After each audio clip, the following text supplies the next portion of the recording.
What's going on, you Packers diehards? Aaron Nagler here with CHTV. Getting ready for day 3 of the NFL draft. The Packers with 8 selections. You gotta love it. You absolutely have to love it. I cannot wait to find out who Brian Gutekunst and company select to become the newest members of the Green Bay Packers in rounds 4 through 7. As you can see, I am on my own today. No Corey Banky, though Banky may stop by a little later this afternoon at some point. But for the balance of the afternoon, I'm holding it down with Packers fans worldwide joining us on the chat and in the Zoom, of course. Patreon members, Carry the G Club members, appreciate each and every one of you. Thank you so much. I'm fascinated, man. After that day 2, I am pumped. I love what they've done so far. Let's take a look at some of the draft choices already, starting with Jordan Morgan, the offensive lineman who, let's put it bluntly, is undoubtedly here to try and step in and fill some massive shoes at left tackle. Is a kid who has played a lot of left tackle, and I know there's been a lot of rumblings about him potentially moving into guard, but it sure feels like and sounds like, listening to Gutekunst, that the plan is for him to play left tackle. And I know Rasheed Walker played really well down the stretch last season, but he is going to have to compete. There is zero doubt. Look at these reactions. Look at the shout out to Cody, by the way, for getting all these put together. Like, just great work.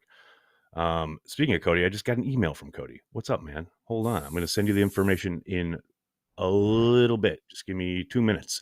And then, of course, there was just an incredible, let's say, unfurling of picks in the second and third rounds, starting with, the best linebacker in the group. We got Edgerrin Cooper coming off the board for the Packers.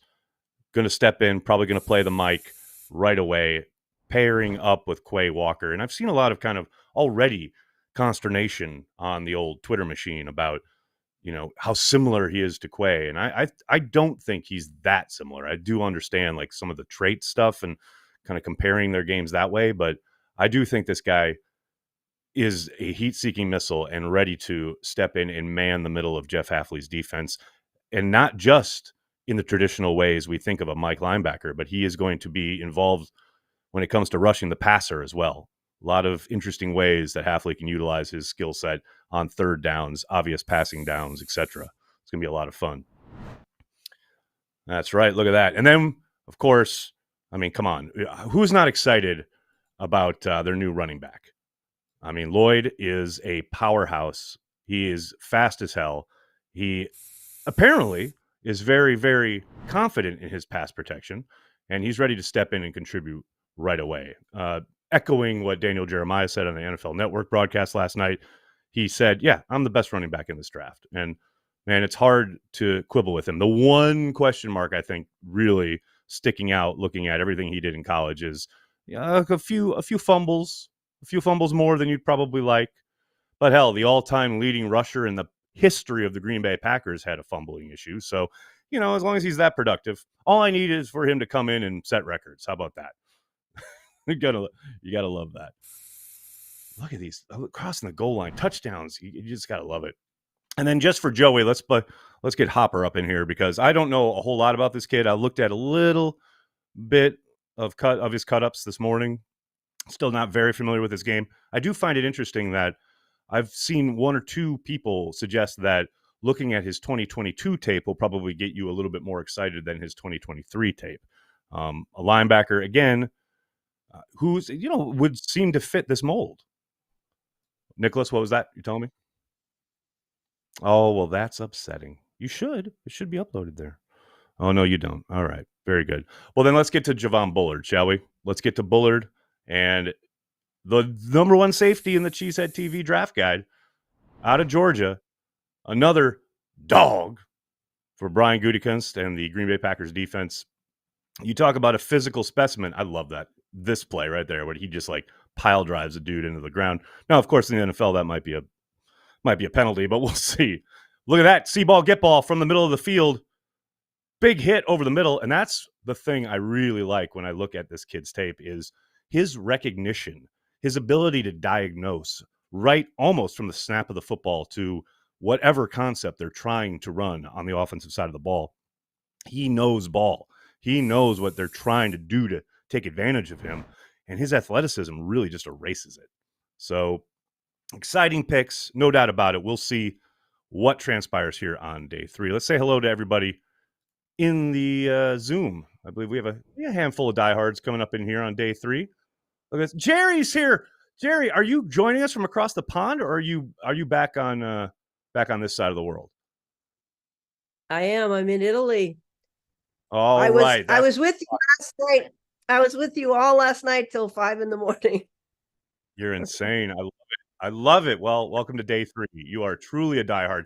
Not only joining us for day 3, but joining us from day 3 on the other side of the world. That's what I'm talking about. Absolutely adore it. Diehard. And Joey's here with his hand up like a gentleman right from the start. What's going on, Joey?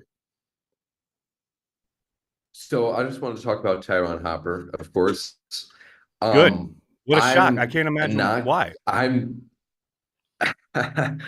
I'm not going to pretend like I wasn't shocked. I expected him to be on Green Bay's board. I was shocked that I was in the third round. Just to tell you how shocking this was, the Mizzou side I write for, we wanted to have articles pre-wrote for all of these draft prospects on the day that we expected them to go, and we did not have Tyron Hopper prepared, so we had to quickly get that up. So I'm not going to act like I wasn't surprised. I'm not going to lie to you and say I expected him to go in the third round, and I definitely agree with, or I definitely understand where a lot of Packers fans are coming from with the criticism on this pick and where they took him. I know, like, one of the first things my mind kind of went to, and I know Zach Jacobson pointed this out too on Twitter, of like flashbacks to Oren Burks. They are kind of like similar. I saw a lot of Oren Burks last night. Physically. Yeah, and I think also being third round SEC guys doesn't help either, and like the falling back on special teams makes sense. But I do think it is the same thought process too that they had with Burks as well, of like, this guy has some undeniable athleticism that he could really play a fun and exciting role. I do really think I feel much more comfortable with this Hopper pick, considering they got Edwin Cooper earlier on to play the Mike. If they just got Tyron Hopper and no other inside linebacker, I would have been very worried about what they were planning to throw out there. Right. But like I said, he mostly played Will at Mizzou, which is where I expect him to mostly play in Halflee's defense. I know Gutekunst kept on talking about with linebacker, pretty much every position on the defense, how interchangeable he wanted them to be and to play a lot of different roles. But I mostly see Hopper being used as an obvious passing down guy. Can be a blitzer. He had 3 sacks in 2023. And he has the speed to do that in kind of the same way that Quay does. So that could be fun. And especially with the defense that Mizzou ran last year, Tyron Hopper was paired with Chad Bailey in 2022.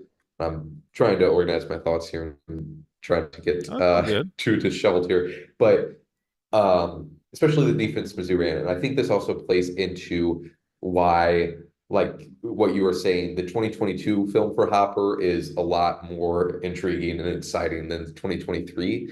And I think a part of that was Chad Bailey, the other Mizzou inside linebacker. He missed all the season. I think he played a little bit in week 1 and week 2. He was dealing with a chest injury. And then after week 2, they shut him down and said it wasn't worth it. And he got surgery and was out for the rest of the year. And Bailey he played the Mike for Mizzou and was took a lot of kind of the burden off of Hopper, where they could really just throw him out there on whatever they wanted to, use him creatively in blitzes and stuff like that. And then in 2023, with Bailey being out, Hopper was out there with Chuck Hicks. And Chuck Hicks did good, good dude, but he definitely made Tyron Hopper do a lot more than right. what he's best A lot at. of cleaning up. A lot of cleaning So up. that's definitely something. Yeah, exactly. And also, when I know, I'm sure people look at Tyron's RAS, and it's like, okay, if he's supposed to have like these cool athletic traits, why did he have 7.4 and didn't test like off the charts like Warren Burks did? Tyron was dealing with an ankle injury. He said at the combine that he was fully recovered from that, but something to consider for sure. But yeah, I'm happy with the pick. I'm happy Tyron Hopper is a Packer. Like I said, I definitely get people kind of thinking it's a reach, but I do think there's something to it, and not that like third round picks are throwaways like they are when you get in the sixth and seventh rounds. Like who cares about consistency or whatever? Just like take the guy you want. And I think that's kind of what they did here. And just I think they have a very specific role imagined for him. He does have the versatility and traits, I guess, to be that interchangeable guy that Gutekunst wanted. And they, like I tweeted last night, once they got a offensive tackle, a safety, and a Mike linebacker, they could really just, again, not throw away their picks, but get creative and go get for guys some they like. more of those. Yeah, exactly. I'm not going to be surprised if these guys end up a lot more interchangeable than we're thinking on the outside. Like, keep hearing two things, right? Competition, something we've heard again and again from Gutekunst this offseason about breeding competition, about competition in every room, but also versatility and wanting these guys to be able to do everything because of the fact that, injuries are a real part of the NFL. And there's, you're one play away from having to juggle your lineup and what you're asking them to do and who is where. And I just think there's little doubt that we've seen guys with similar traits all brought in to operate. Yes, they're going to have designated roles and specific ideas for each guy, but there's little doubt you want guys that are able to step in and be malleable. And I think first blush from what I've seen with Hopper, that seems like, it's not going to be too big for him. He's got to clean up some of the tackling. There's zero doubt about that. But overall, he's a really good athlete. And I think they're going to, like you said, bring him along with a specific idea how to use him in mind. But he's going to get a crash course on everything. Like I won't be surprised if he's out there at Sam at times. I won't be surprised if he's there just specific packages. But overall, another linebacker body as well for special teams, if nothing else. So I'm down with that. Yeah, exactly. Yeah, he did play quite a bit of special teams at Missouri too. As far as his tackling, I got a lot of crap on Twitter yesterday because in my initial post when they drafted him, I was like, he's a great tackler. And then people obviously pointed out that he did have quite a few missed tackles this year. As I replied to Mike Quana, I do attribute a lot of that to just kind of his struggles in play recognition on runs, a lot of that. But he's a willing tackler, which I guess you'd hope for a linebacker. You're not going to get any Kevin Sheen tackles from him. And I think it was Jacob Morley that kind of compared him to Desmond Bishop with the tackling. He's not, All right. I mean, he's not a thumper, but he can definitely stop people in their tracks, is what I'd say. I love that. God knows we need some of that in Green Bay. Well, I appreciate the insight on Hopper. I knew the moment that selection was made, I'm like, well, we've got a mole on the inside on this one. I love it. Yeah, I was I can't believe my friend had a birthday party during the draft and I gave him plenty of crap on it. And so then Andy Herman last night asked me to come on after Hopper was drafted. So I did a live shot in the bathroom of this apartment, and I hope it went well for Andy. I'm sure it was brilliant. I'm sure the insight was searing and your presentation was flawless. I have zero doubt. No question about it. All right, we got some super chats I want to get to. First, I want to say shout out to Jason Gertz for becoming a Carry the G Club member. Thank you so much for the support, along with Dennis Martinez, who's also joining the Carry the G Club. Really appreciate it, man. Uncultured Barbarian says, got to give Goot his flowers. He has come a long way from his first couple of drafts. Vikes and Bears made flashy picks. Packers just do what they do. Yeah, I mean, it's going to be fascinating to see how it all kind of pans out, right? As far as the Vikings and Bears. I mean, with the Bears, they've, spent a decade essentially getting into the position that they're in right now, where they've made these 2 picks on day one and everyone's applauding. And it's like, well, yeah, they've gotten there by sucking a lot. Who knows? Maybe this is the beginning of their turnaround. I doubt it, but who knows? With the Vikings, very similar, having to make a very dramatic move to go up and get their quarterback, while Green Bay just does what it does, to your point. Like when they got their quarterback, they thought ahead. They used a 4th-round pick rather than a bushel full of picks to jump up a few spots in the first round to grab Jordan Love, let him sit for a while, rolled him out, and now Brian's just doing what he does, collecting really good players, letting the board fall to him. It was interesting. I will say one thing I found interesting in Goody's presser yesterday, along with some of the other availabilities from the personnel guys, sure sounded like Goody wanted to jump up at one point, and his staff are the ones who were encouraging him to stick and stay and be patient and let the board come to him. That's interesting that was even mentioned, that they talked about that out loud. It really speaks to the collaborative nature, I think, of what's going on inside their personnel group. Also, a shout out to Dennis Martinez. Thank you for the super chat. No Barton or BB, Hopper over Peyton Wilson. Well, Peyton Wilson doesn't have an ACL, apparently. I saw that report from Ian Rappaport last night. So he's doing what he does without an ACL in one of his knees.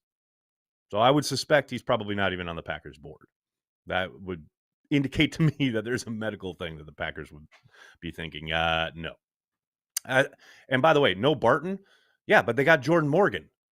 Why is it always people are like upset or, sad that they didn't get guys that clearly you've heard of, but they take other guys? Let's find out what those guys can do. Let's root for those guys. What's wrong with that? I don't know. It's a mystery to me. What else we got going on in the Zoom? Who's here? Who can I make fun of? Oh, Oz is here with a collared shirt. I love it. Jimmy H is here. What's going on, Jimmy? Hey, Next. I switched up my name from Jim H to Jimmy because I keep jumping in on the other gyms, so I have to. I like it. I have to give us both an opportunity because I don't want to be rude to anybody else. But you're doing well. You're doing well. I live in Mizzou country, similar to Joey, so I see Mizzou games. I don't sit down to actively watch them, but I see them more regularly, and I kind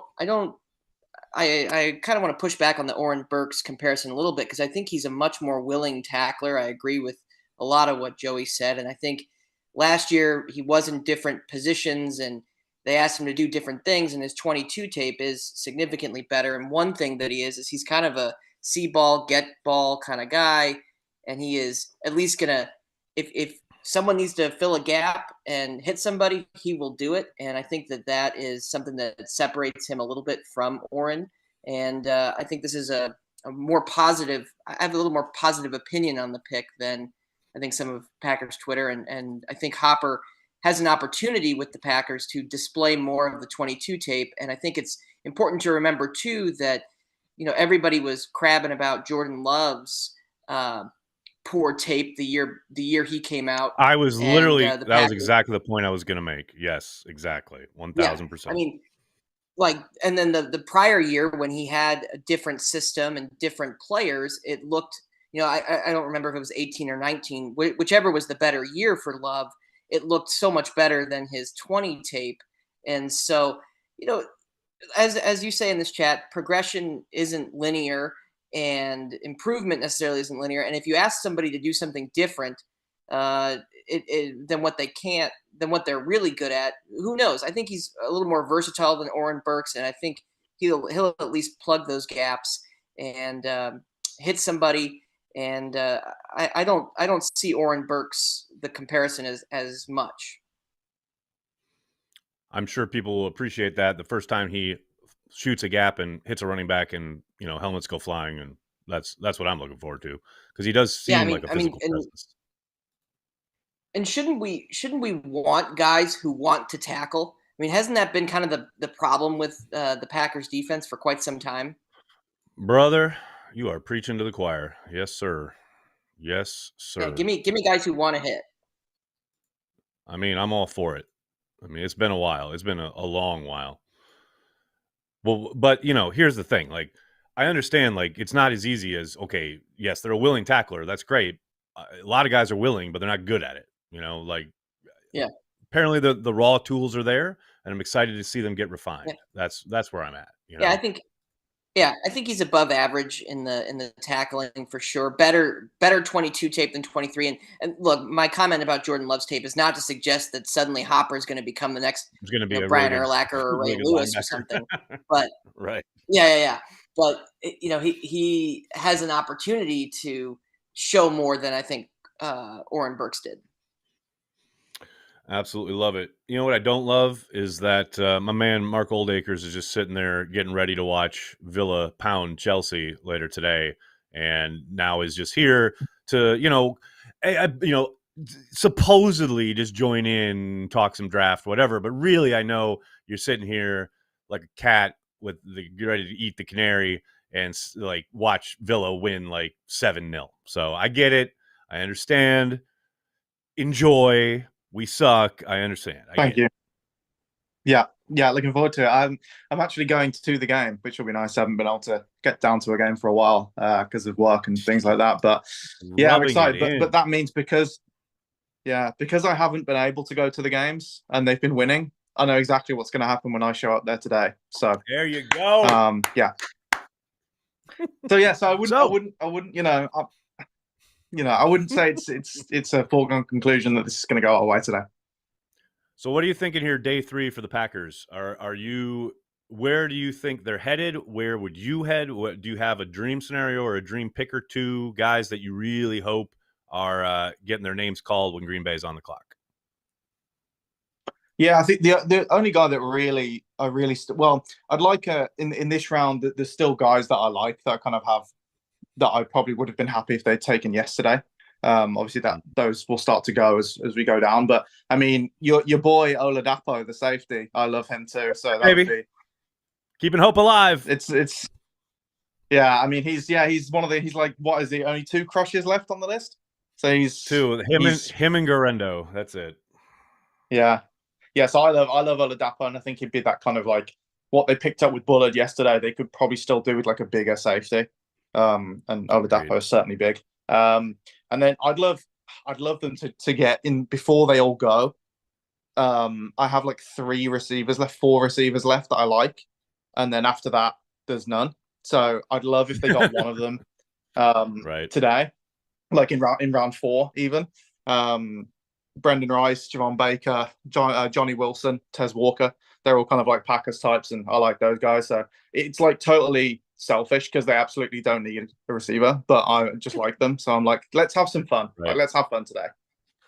Let's go. We're going to go shopping, but we're going to hit the candy section too. So it's good. I like it. That's good. Yeah, exactly. They ate their vegetables a lot in the first part of this draft. They were very healthy yesterday. They were very healthy the first 2 days. Yeah, let's get dessert today. Yeah. I'm down with this idea. I like this plan. So we got, let's see, 5 picks are already off the board. Titans pick is in. The Giants are on the clock. We've still got a ways to go. We're on pick 7 in the round. Packers do not select until 26. Where's Joey? No, Joey. I need some help here. If this kid comes in and is a demon on teams, but is a liability from scrimmage right away, like it's very obvious, right? Do you have to retract your eat, or do you just say a lot of ball game left and he's allowed like a 2 or 3 year grace period?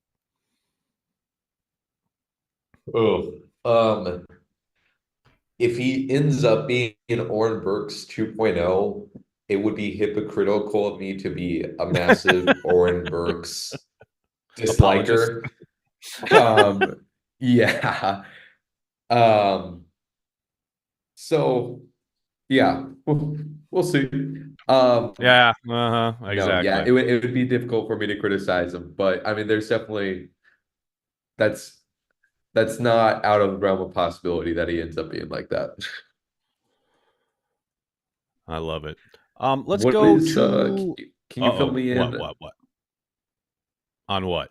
Oh, I just wanted to hear you talk more about Marshawn Lloyd, because that was one that I did not have much time to look into. I know you talked a little bit about him briefly at the top. I love his tape. I'm going to let Joseph talk about him. You know, I know Joseph does way more work on these guys than I'll ever do, but I know for me, what I've seen is a really dynamic player who, like I said, the one kind of knock you can find on a consistent basis is the ball getting on the ground a few too many times. But as far as everything else you're going to ever ask him to do, I love his game. He's powerful as hell. He's got really good vision. I think he's going to be a automatic boon to the passing game, which we know Matt wants to utilize his backs in the passing game. So, and I actually hopped on last night right after we got done. He just happened to be meeting with the local media, and I used the Zoom link to ask him about his pass protection. And he sounds like he's a very willing pass protector and understands the importance of it. So that's what's going to get him on the field. I love everything about it, except, you just got to be a little bit more careful with the football.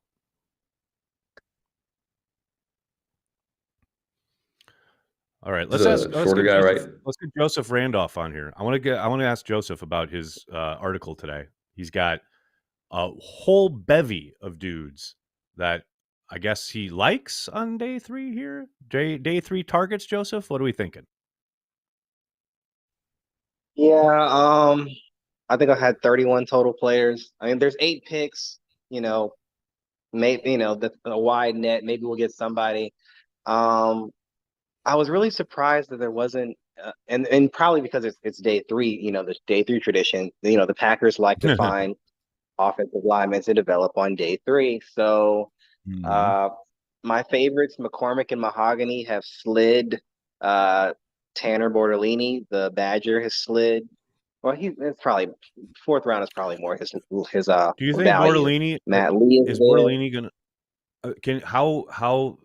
on Bortolini? I've seen so much kind of, I'm not gonna say derision, but like maybe a split of opinion on him. Do you think he's going to be placed at guard in the NFL? Do you think he can play center? Where do you see him ending up there?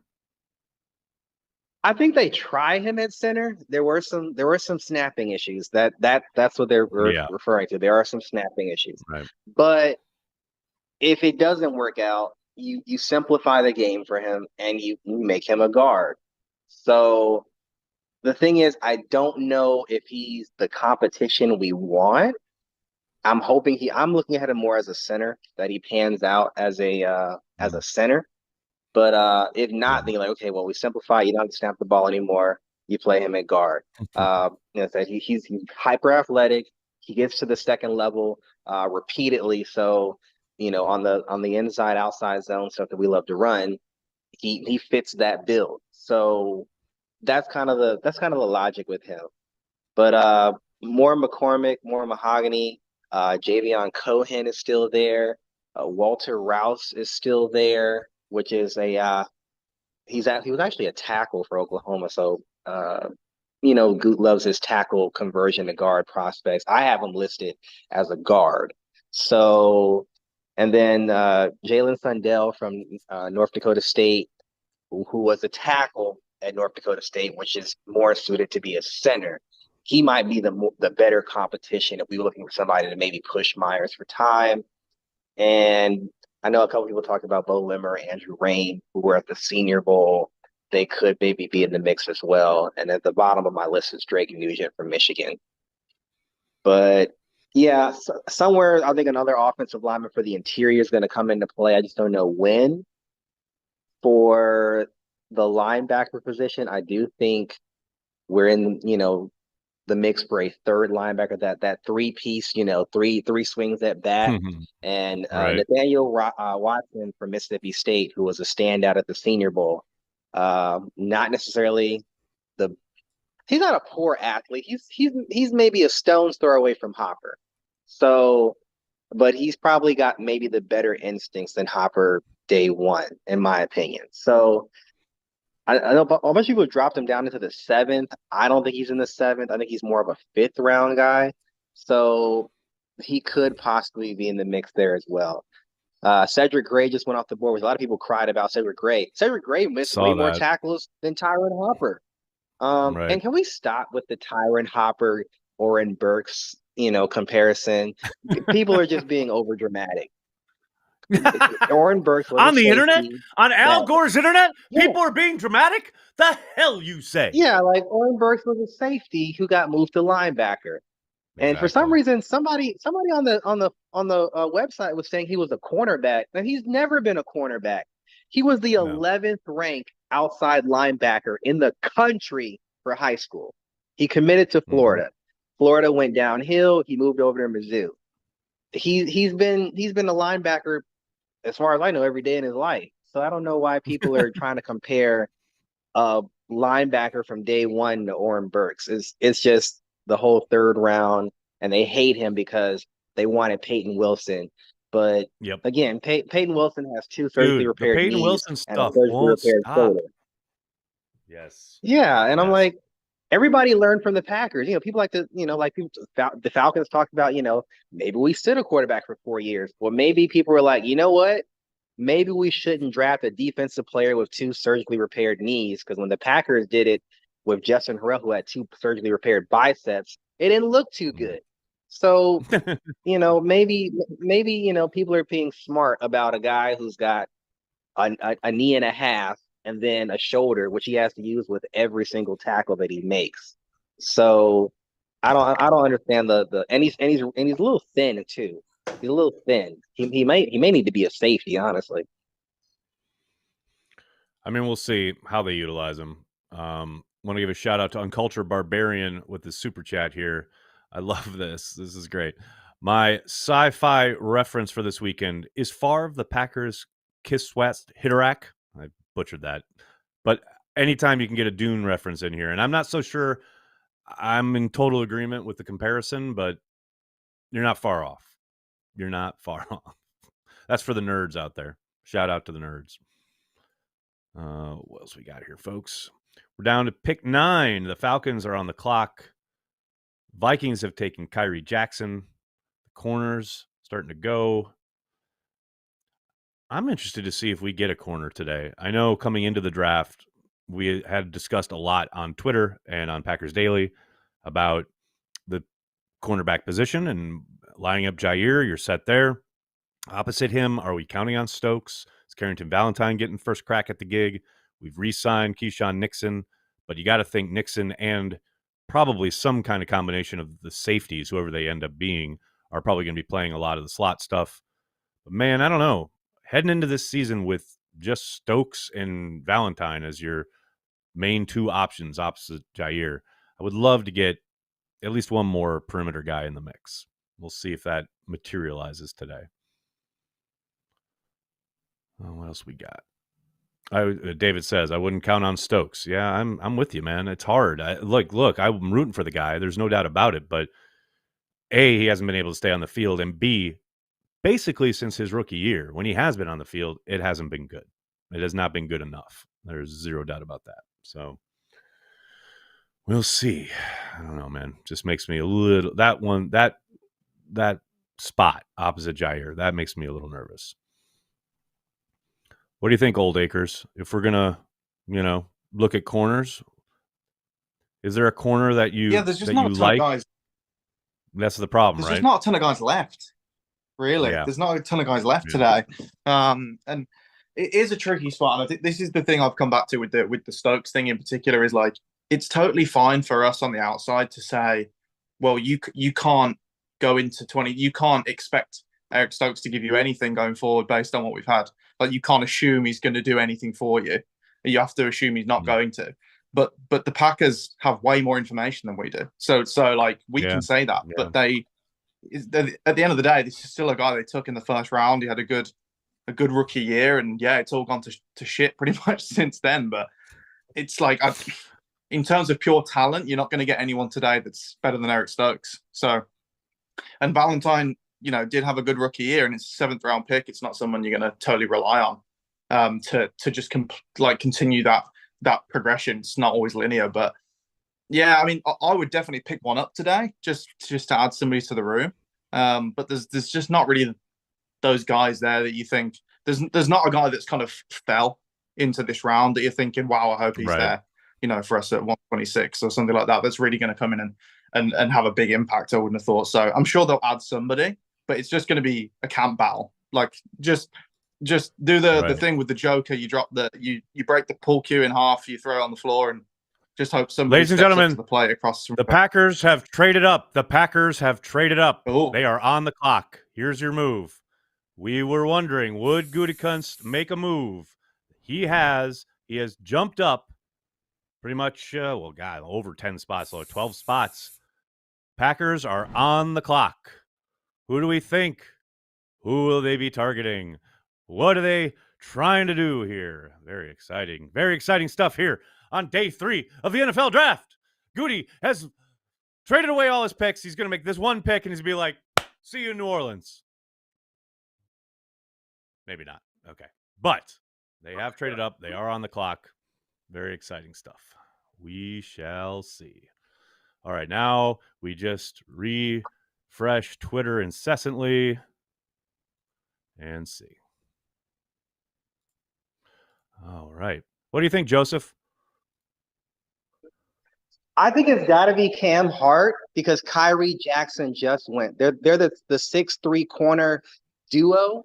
Just talking about corners, right? Safety vibe for both of them, and he's the last guy on my board that meets their thresholds and isn't a total like liability or project. So I think they were in the mix for Kyrie and Cam. They're like, we'll take whichever one's left, but Kyrie just went. And then Right. Cam Hart is okay. Well, I got to get my guy. But this is a glowing endorsement for Carrington Valentine. The fact that they waited so long to draft a corner. Agreed. Very much agreed. They really like what they saw from him last year. And as Mark was saying, they do have a significant investment in Stokes. So they probably feel good about it, much better than we do on the outside. Come on, Twitter, give me the pick. I love all the draft picks are like was a 6th-round pick. A 6th-rounder, 1 6th-rounder. There you go. Correct. The pick is in. The pick is in. Brought to you by Ticket King. Seriously though, people, if you're looking for tickets this season, when the schedule drops, hit up Ticket King. That's where you want to go for your Packers tickets.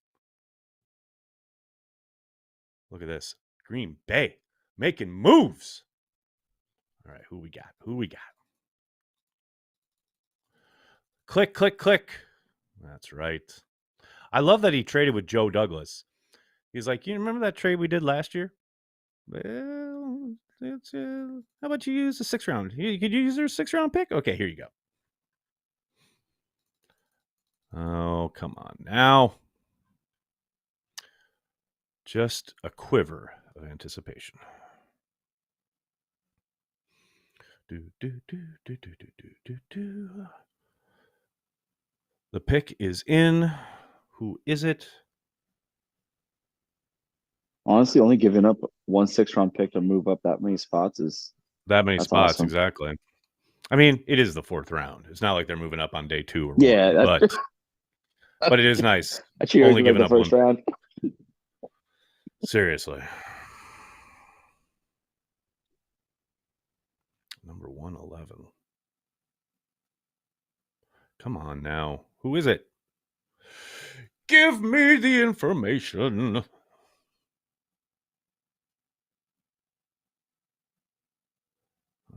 No. They moved up 15 spots to get who? It's got to be a premium position. You don't just move up 15 spots. I know, right? You would think so. Anybody. So corner at this point is the premium position. Whoever it is, I guarantee it's going to be a future Hall of Famer. I'm calling it right now. Future Hall of Famer, 4th-round pick. Let's go. Hey, Jason Kelsey's going to the Hall of Fame. He was a day 3 pick. Let's go. Calling it right now. Although we used to do that all the time. Corey, like every time on day 3, like 5th or 6th round, he'd always say, "This guy's going to go into the Hall of Fame. I know it." And then the dude would get cut like that summer.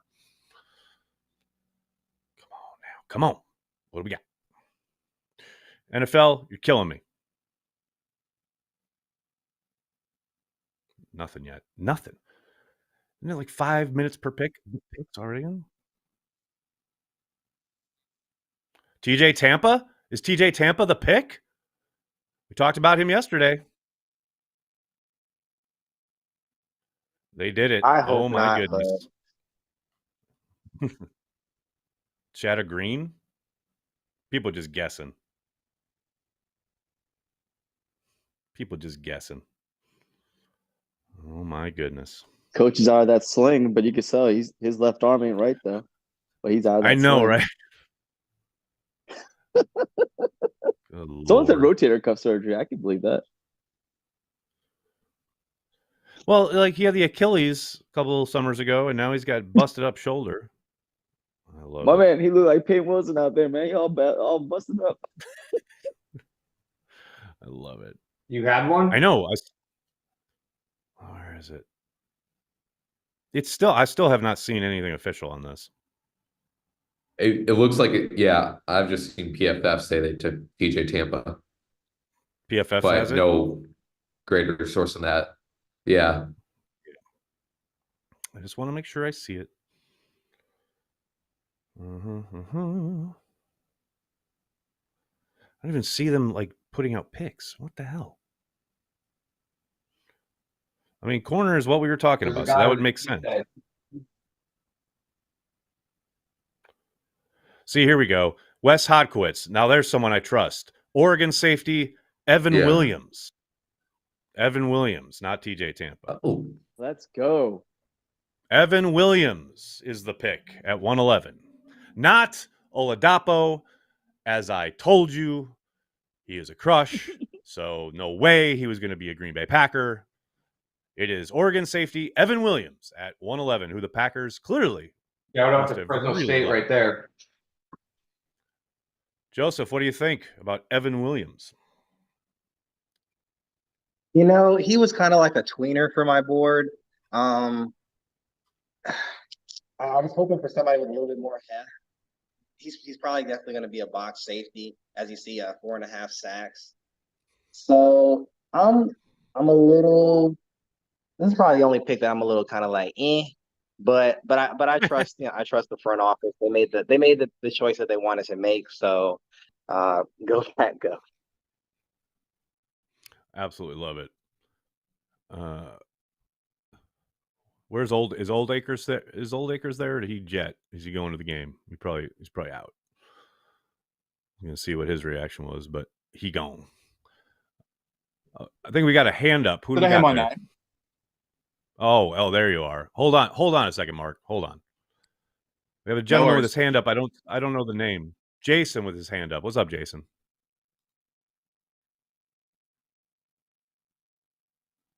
Can you hear me now?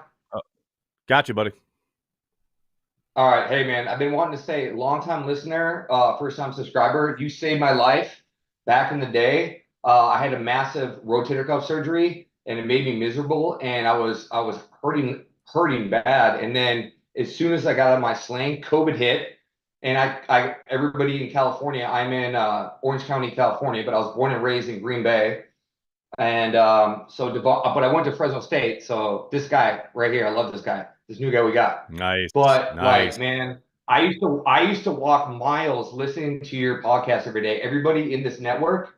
So like, man, you saved my life, dude. Like, I'm really happy to talk to you guys. Oh, that is really kind of you, man. I really appreciate you saying that. It was a rough time, dude. And you guys got me through it. I'm glad that you're through it, man. And you know, I love that you're repping. It's like a therapy. But all my family still lives there, man. So I have a final question for you guys. Is anyone going to Brazil? Because I plan on doing that. Oh, we're going to Brazil. Oh yeah. There will be a Cheesehead TV meetup in Brazil. So be on the lookout for that info because we'll be there. Can I ask one more question?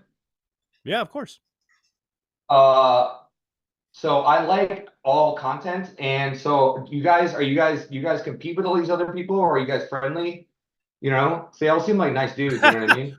We're more friendly with some than with others, but no, yeah, it's all good. Yeah, I don't want to get between you guys. You guys are my favorites because you guys kind of have like a humorous approach to it. You know what I'm saying? and I like beer. So there you go. Come on. How hard is that? Yeah. Do you guys know where De Pere is? De Pere, Wisconsin? Of course. Of course I know where De Pere Okay. is. People out in California, they don't know where that is. So I just say California, or I say Green Bay. Yeah. Right.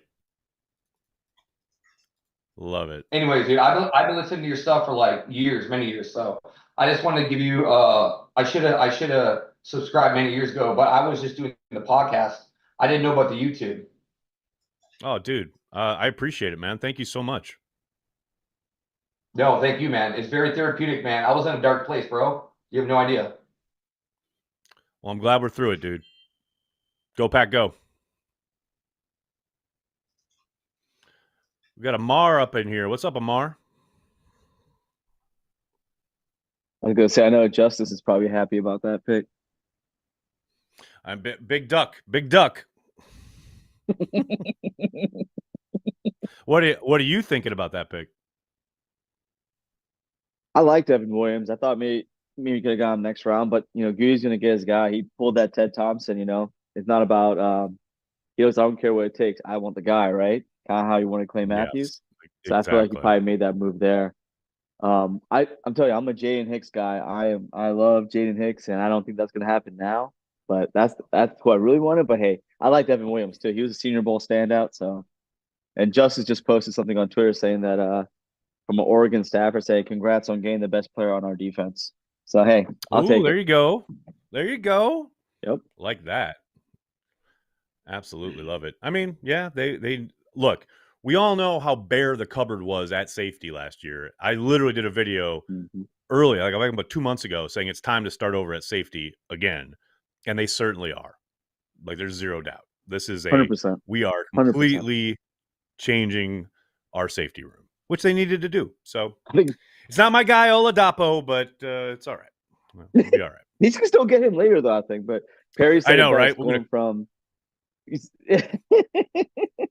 She was saying how we went from Jonathan Owens and Darnell Savage to McKinney and Bullard. She goes, that's the kind of upgrade I want in my next relationship going forward. And I was like, yeah, I feel you on that. Amen. Amen. I love it. What do we got here? What do we got? Another gentleman with his hand up. Dan, what's up, man? How you doing? Oh, you're muted, buddy. Here we go. Let's try it again. There you go. There you go. Just wanted to thank you so much for everything that you guys do. I've been a Packer fan. I mean, there was a football in the playpen, and I remember when my dad read to me about Vince Lombardi being hired. Some guy out of Army, and it's just been very exciting. I love the fact that you all honor the team. There's some guys that try to outdo each other, as far as content and all that kind of stuff, and that's fun to watch. It just makes everybody better, as far as I can see. But what you guys do is fantastic for the team and fantastic for us, the fans. And the fact that you've hung in there for these 2 days and begged for for potty breaks, God bless your soul. Look, I understand there's people who feel as passionately about the team as I do, as Corey does, as everyone at CHTV does. And to hear you say that, I really appreciate it, man. Because look, it's never about us. It is about the Packers, and it is about their ability to connect people. That's what it's always about for us. So I really appreciate it when I hear people kind of get that. That means a lot. So thank you very much, man. All right, folks, let's go. We got a bunch of time now until we pick. I mean, another pick. Let's go. Soder, what's up? Looking at the Williams pick, maybe that is he actually blitzed a lot at Oregon. 8 pressures, 5 total sacks last year, and so maybe they're trying to get a little bit more something from a defensive back in that game, because that's the only thing that makes sense to me on that. Well, because we're finally going to have a defensive coordinator who may actually send members of the secondary when it comes to pressuring the quarterback. I mean, I can count on probably both my hands the number of times that Barry ever called anything other than maybe a traditional safety blitz. I think I can count on one hand how many times he called a cat blitz, like where he sent a corner. It's just not something that we've seen a whole lot of. And now there's a good possibility, especially given the type of pressure packages that Hafley most likely wants to utilize. You want guys that have experience. You want guys who are used to coming downhill and getting after the QB. And yeah, Williams definitely fits that bill, no doubt.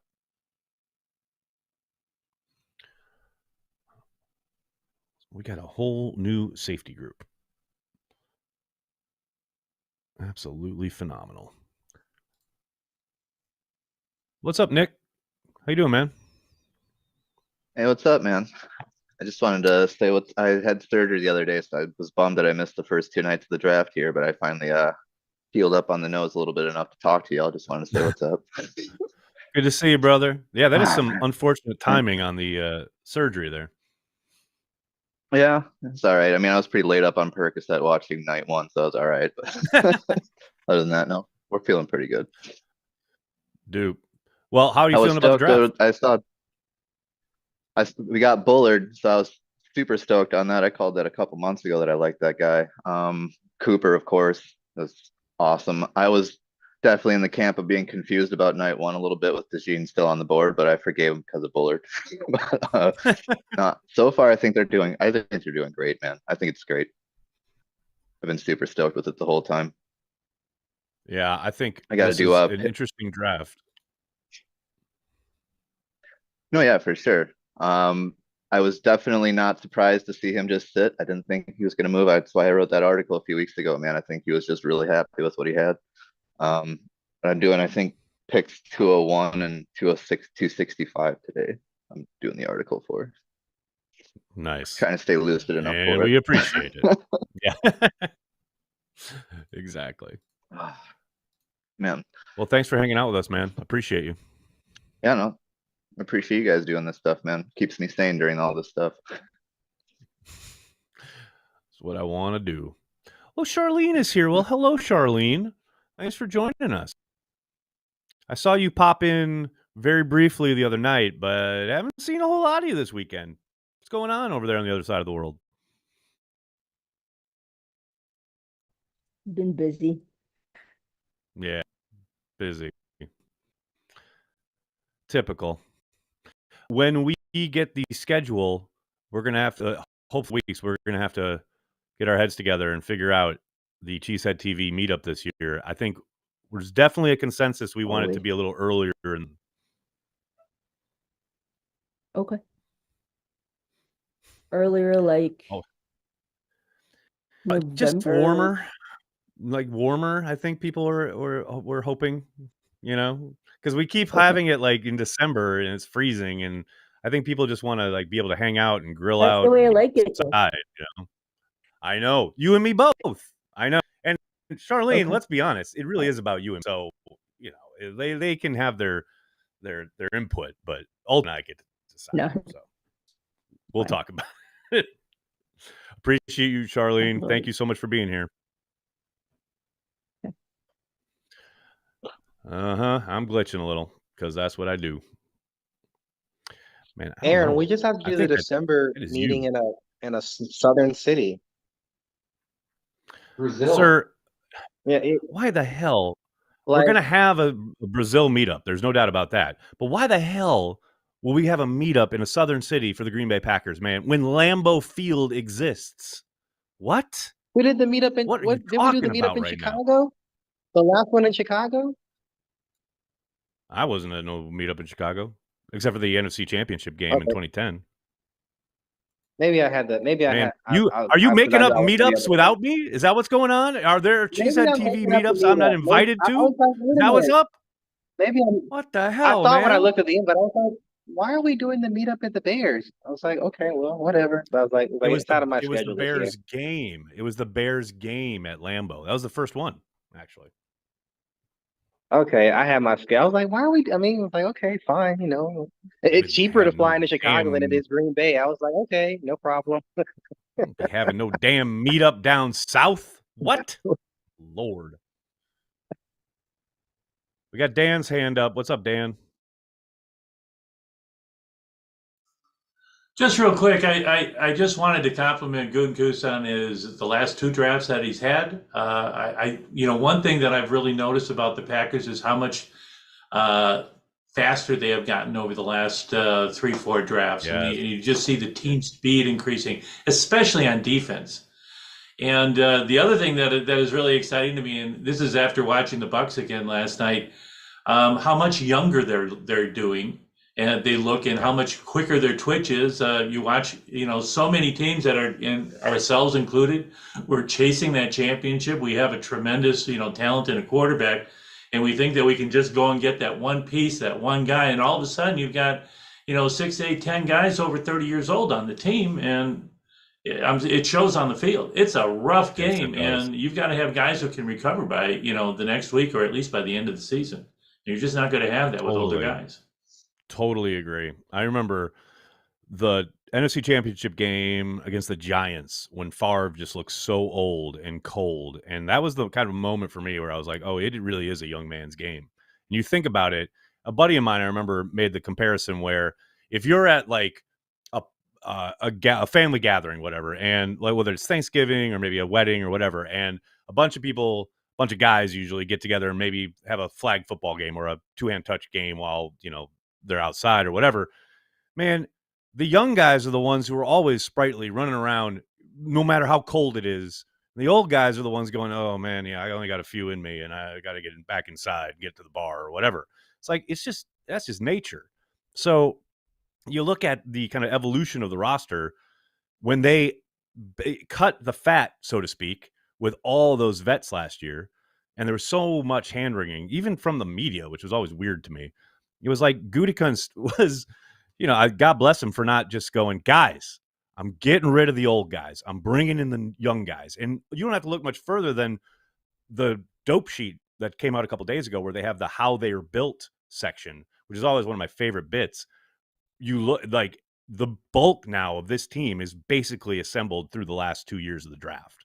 Like, obviously there are a few other avenues that are utilized, but the bulk of this team now is 1 or 2 years into their career, still a couple years left on their rookie contracts, and they're going to grow and develop together. And that's the core that you're hoping contributes to a championship run. I'm very excited. And the draft is so important. And the linemen that they get at the end of the draft is always really exciting. Adam Timmerman always is my example.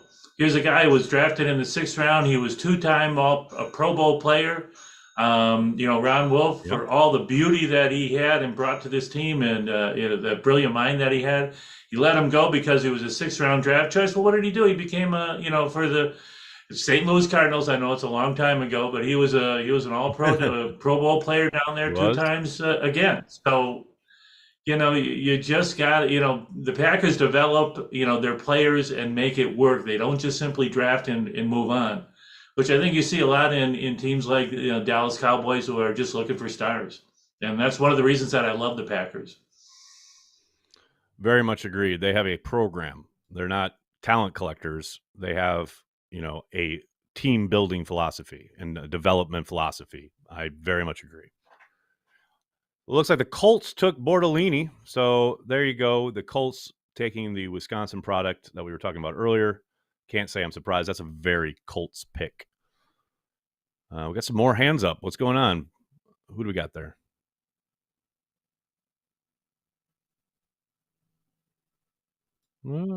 Eddie, what's up, man? What's going on, Nags? How you doing? I'm well, man. How are you? Good. Can we go ahead and draft like 5 more safeties, and then we'll just figure it out from there? And they're kind of on their way, right? Run. A little bit. Keep it Maybe going. they'll find one tackler in the bunch. One tackler. That's all I ask. Somebody, it's got to hit at some point, and then if not, you got a bunch of special team guys. That guy they just took out? That guy they took out of Oregon, is he the one that's 6'4", or was it another team that had like a 6'4" safety? No, he's 5'11". Aaron Nagler is 5'11". Yeah. I like size. But enjoy your Saturday, Nags. Back at you, man. Thanks for joining us. Appreciate you. Wasn't that Miami? Was that Miami that had the I think so. 6'4", 6'5" safety? Yeah. Yeah. Kyrie Jackson was the other Oregon guy that was like 6'3", 6'4" corner, but yeah, James Williams is the Miami safety. James Williams. That's the Williams. See, the Williams. You got Williams right. The other Williams, exactly. Yeah. Soder, what's up, man? So it was interesting. They showed us the Packer draft room there, and Gutekunst and the coach are sitting there shaking hands and talking and having a good time. And that was a stark contrast to Big Mike in Dallas last night, where Dallas selected the entire Jones family was off on the right side in a huddle talking while Mike is sitting over there by himself looking miserable. And it was just, I felt so bad for Mike McCarthy last night. They should have just pulled the trigger on him. Got a job. He's got a job. He's doing all right. But it was an interesting contrast just looking at those two scenarios there. But well, they're very different organizations, as you know. I love it. Whoa. Mike will be in high demand next year for somebody, even if it's college. He'll be in demand. He'll probably take another year off to read PFF. We'll see. I want to make sure or do his analytics. Remember when he's like, I yeah, exactly. That's plays from the last. Right, exactly. I'm going to go look at all the break down all the plays. Okay, I got to be honest with you guys. I didn't really break down all the plays. God, I love Mike. I want to give Jones Home Theater a shout out. Thank you for being a Carry the G Club member. Do you think our success is more predicated on Jordan and the offense taking the next step, or the new defense showing out year one? Yes. I mean, it's always a mix and it's always a combination, especially when you're hopefully opening a window to go win a championship. And you would think the idea of a brand new defense with lots of new moving disparate parts coalescing and coming together right away is probably a bit much to expect. But I do think if they are going to win a championship this year, it's going to be on Jordan and the offense. That doesn't mean that the defense can't be successful. Doesn't mean that they can't be effective right away. But you got to think you're going to be taking your lumps at times while they figure things out, get guys in the right places, figure out who can do what. If you're looking to be in New Orleans, Jordan and the offense has to continue to develop the way we saw through the second half of last year. And I don't think it has to be that type of production every game, but they are the ones who have a little bit more experience, have some time under their belt, banked reps with each other, etc. Long term, it's always a combination. But if you're talking about, I want to be in New Orleans 2024 or 2025 watching the Packers win the Super Bowl, it's going to be on Jordan and the offense, to my mind. MC Lovin, thanks for the super chat. So Evan Williams is the future Hall of Famer. That's what I'm saying. You heard it here first. Future Hall of Famer. Vin V, thanks for the super chat. Can't wait to see this brand new defense in action. Man, let me tell you something. I talked about this ever so briefly last night in my recap video, but I got asked who am I most excited about? And man, I'm excited about every one of these picks.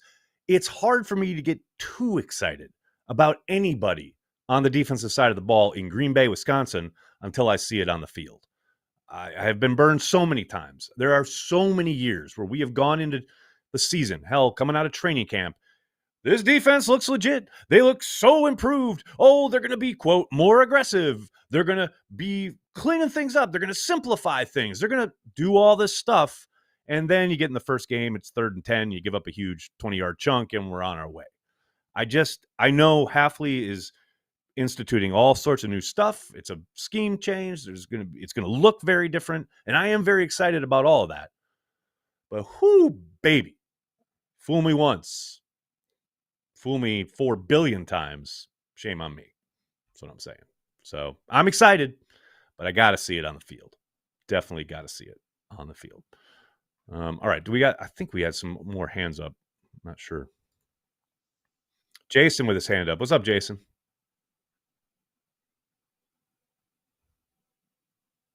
Oh, you're muted, buddy. You're muted. Can't hear you, bud. I got it. So, hey, I've been watching the Packers draft like 25 plus years or more. And I've noticed they value 7th round picks more than other teams. And I think the reason is once you get to undrafted free agent, you have to compete with other teams, right? So if you have guys that they're going to drop out of the draft, you use those 7th rounders to lock them up. But now that we're in the era of NIL, right, and the pool of talent is a lot tighter towards the front, does that devalue the 7th rounders? I mean, are undrafted free agents just going to become excuse my French, a dog shit pile? Like, should we be moving towards the front? Because it used to be a good strategy. You hoard 7th-round picks, not because you want to draft guys in the 7th round, because you want to lock guys in that are otherwise going to be undrafted. I don't know. Yeah, I don't think interesting. I don't think that's going away anytime soon. I get what you're saying as far as NIL has shrunk the pool, so to speak, right? They've still got plenty of draftable dudes on their board, and they've still got the ability, like you said, to lock them up before they hit undrafted free agency. Even in undrafted free agency, though, the Packers are an attractive prospect just because they actually give people shots. You can look at their track record as far as guys who actually went undrafted and ended up on the initial roster. You know, the Packers, Seattle, Steelers, there are a handful that can really kind of sell that, you know? So here's my follow-up question. Like, let's say we go another year into NIL. Would you even carry a 7th rounder? Like, would you rather have, like, another 6th or a 5th instead of 3 7ths? Because you're not trying to lock up those guys anymore. You know what I mean? No, and I tell you why. You're still and this came up absolutely, because this came up the other day on the Jordan Morgan thing when they didn't trade down, and then they did trade down on day 2, and people got like, well, somebody on this chat last night was like, oh, they're just getting a bunch of bums on day 3. It's not about those guys are worse players, right? There's nothing like that. But yes, the idea of package those 7s to get up to the 6, I understand that. However, the disparity in the talent level is so minuscule when you're talking the difference between a 6th and 7th rounder. You're literally just getting more chances to hit with all of those selections. And you're being able to, like you indicated, you're not having to risk undrafted free agency. You're making sure you land them and get them into your program. And you're getting more opportunities to hit on a draft pick on guys that you want to see develop within your schemes, with your program. I don't think there's any doubt dropping down and like keeping those picks and making them all and bringing everybody in. And as Brian keeps saying, letting them compete. That's preferable to, okay, you package those picks, you get the 1 6th-round guy and he misses. It's not a good pick. And all of a sudden you've now thrown away 3 chances. With NIL plays, after round 5, the variance is like very flat. They're all basically the same fucking athletes. Excuse my language. Like, you know what I mean? They're the same guys. Mm-hmm. So I don't see, most part, you're not basically always. just going after the guys. I mean, well, we got Carl Brooks and you got, Wicks and, guys like that. But, I should say 6 and 7. Yeah. No ground, kind of. Yeah, very good. I hear you. I mean, I just think the draft, so I'm like, thing, my brain is I'm on draft. Is real. I'm on draft strategy. The NIL That's thing all. is real. There's no doubt the NIL thing is real. The effect is not as dramatic as I think you're making it out to be. That's my point. Like, yes, there is zero doubt that there are guys that are staying in school because of it, right? But we saw that trend even before NIL came along.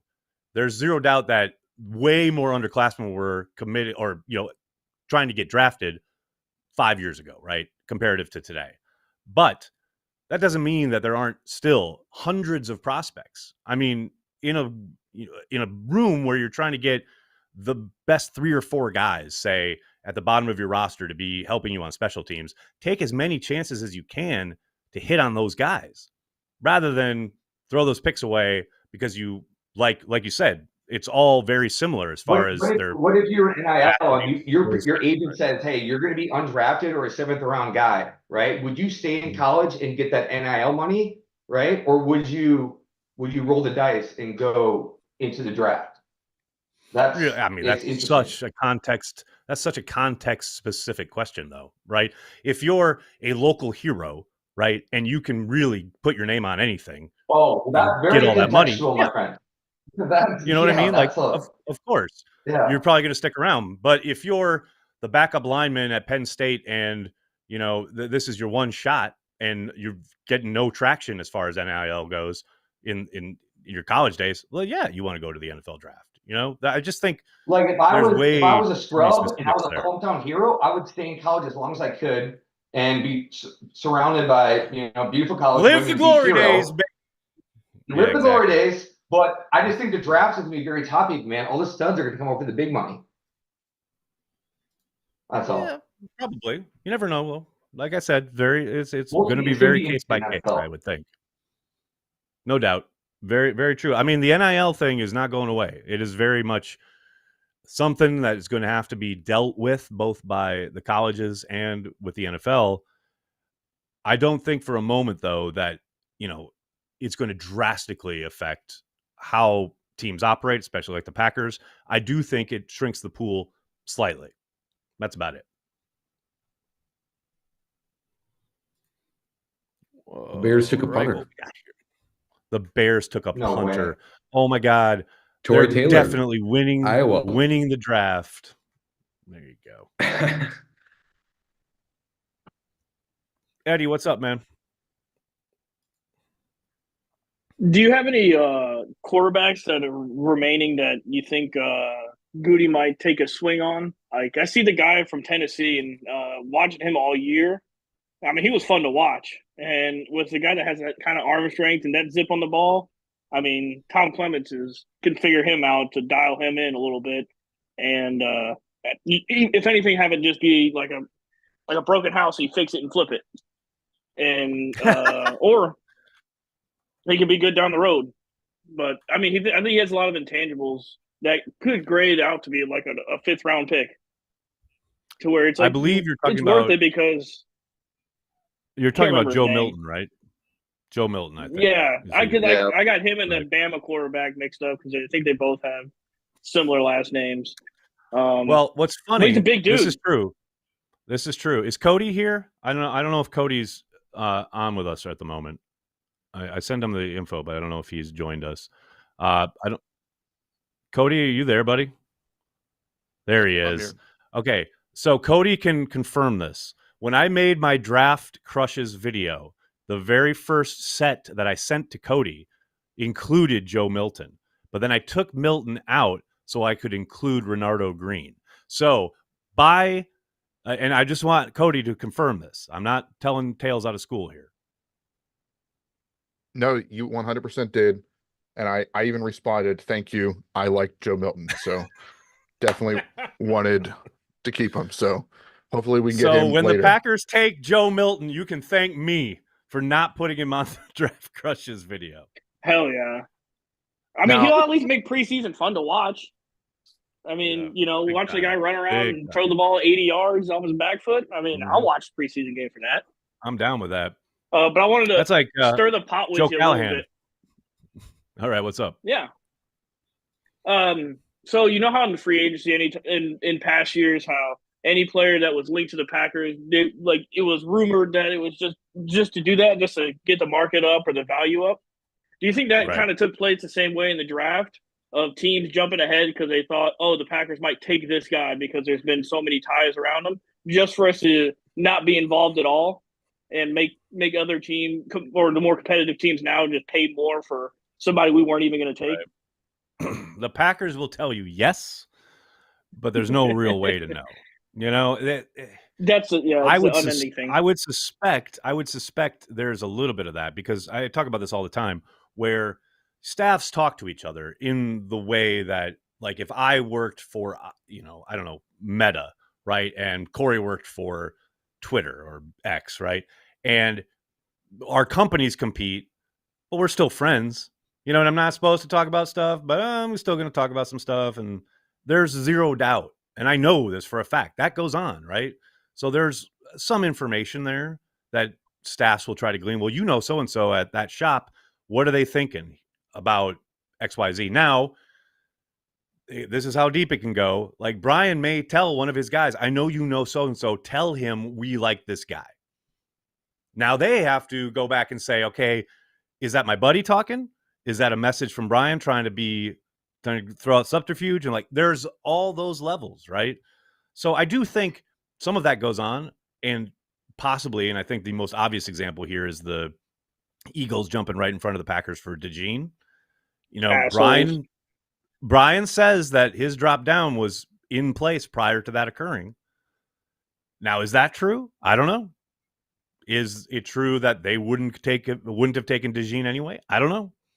But there's certainly so many levels to it that's kind of the fun part and what Brian's talking about when Ted was in town about the subterfuge. I mean, Ted brought guys in with no idea of drafting them. He would legit bring guys in who he had absolutely no intention of drafting. So I love that. I think it's hilarious. I really like the common theme from all the draft picks of kind of going on with history. That they only talked to the Packers once before getting drafted. And when watching the Packers stream the other night with Wayne Larrivee, he's like, he asked all the guys, "Oh, I talked to him once," and then he kind of continued that same theme this weekend. Don't ever forget, Jair didn't talk to him at all, and then became their first ever Brian's first ever draft pick. Like, you can follow a little bit, somewhat who they're talking to, who visited, etc. But it's always just one very small piece of the puzzle.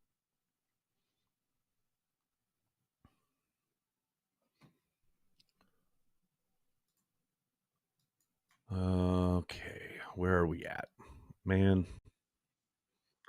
We still have over 10 picks yet till the end of the round. Good Lord. Nick, what's up? I was just curious if you liked anybody else's draft so far. Any other teams really caught your eye about what they're doing? You know what's so funny? I haven't even looked, man. I'll look probably later tonight or tomorrow. But I had no idea Dwayne Carter had even come off the board yesterday until I looked this morning to see which of my crushes were still available. And I saw he went to the Bills, and I'm like, that's right, the Bills are drafting. Like, I have so little concept of anything anybody else is doing, like, at all. So I'll have ideas, after the draft is over, and I'll go look at everybody's kind of breakdowns. But yeah, right now in the midst of it, I just don't care. Yeah, I couldn't believe that Peyton Wilson sat on the board as long as he did, first of all. But I have been really kind of digging what Arizona's doing, man. Like, holy shit, I think they're having a great draft right now. They snatched up Marvin Harrison. They got Max Melton. They got Marvin Harrison, yeah. Marvin Harrison. They got Max Melton. They got Trey Benson, who I think was probably the best running back in the draft. I think that they're building up a really great offense right now, and they're making really good moves, man. Outside of the Eagles building up an amazing secondary, I really like what the Cardinals have done so far. Yeah, and it sucks because the Eagles, I mean, yes, they were aggressive in jumping up for DeJean, but they got like the best corner in the draft, and they just sat there and watched him fall to them. Like, that's just almost not fair. Yeah, for sure. No, I was really weirded out by how it fell in the first round, if I'm being honest. I didn't think that it was going to go that route.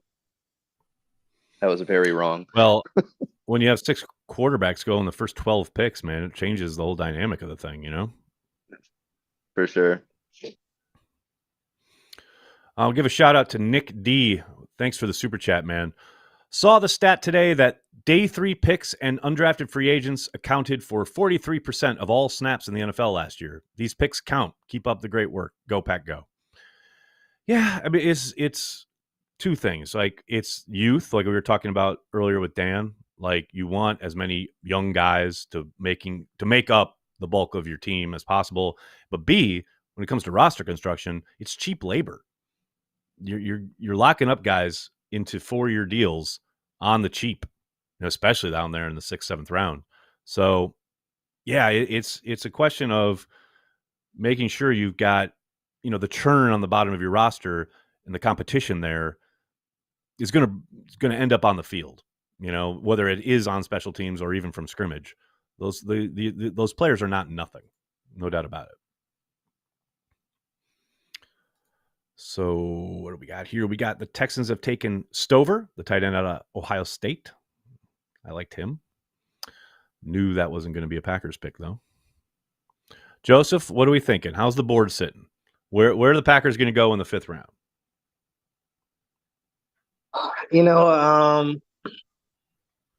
Soder and I have been kind of spitballing. My offensive line board is hanging by a thread, honestly. Right. So I really thought they were going to take, I mean, it's it's still early, obviously. We've got 6 more picks to go now. So I'm really hoping for another offensive lineman, an interior offensive lineman, but it's anybody's guess. I think they could be done on the defensive back front. So my favorite player, Trey Taylor, is probably not going to be a Packer. So, Soder and I were spitballing. Goot says he wants to get back into the developing quarterback game. Spencer Rattler is just falling. And honestly, if people might look at me like I'm crazy. I think Spencer Rattler is a better pro quarterback than Drake May. Holy shit! They both have. You just said that into a microphone. Yeah, they both have decision-making issues, but the thing that Rattler has over May is he's not inaccurate. He doesn't just wildly miss a throw every, once in a while. And we got to remember, like 2 years ago, Rattler was like the unquestioned number 1 overall pick before he fell from grace with Oklahoma. If it wasn't for Spencer Rattler falling out with Oklahoma, we wouldn't even know who Caleb Williams is. He probably would have transferred to somebody else, a lesser program, and then maybe he would have popped in like, okay, day 2 guy, whatever the case may be. If it wasn't for Lincoln Riley and Spencer Rattler, not, divorcing, I don't think Caleb Williams would even be the first round pick today or first overall pick this weekend. It's a bold claim, man. It's a bold claim. But I like it. I'm down with it. Apparently, interior Sam line, Seal, Patrick the West Coast, still there. Sam Seal, the West Coast scout for the Packers, longtime West Coast scout, is quoted as saying, "I think the West Coast is the best coast, and I'm from New Jersey." Well, I'm here to tell you, Sam, you are incorrect. And I get it. You love the talent out there on the West Coast, but, man, embrace your Jersey roots. What are you doing? I ain't about that life. That's upsetting. That's just upsetting. Our GM was the East Coast scout. So, well, Southeast. Do with that what you want. Yeah. Southeast. He was our SEC/ACC guy. So, do with that what you will. And all of our picks yesterday, as I said on the Twitter, were all SEC guys because Marshawn Lloyd only did 1 year at USC. He was at South Carolina.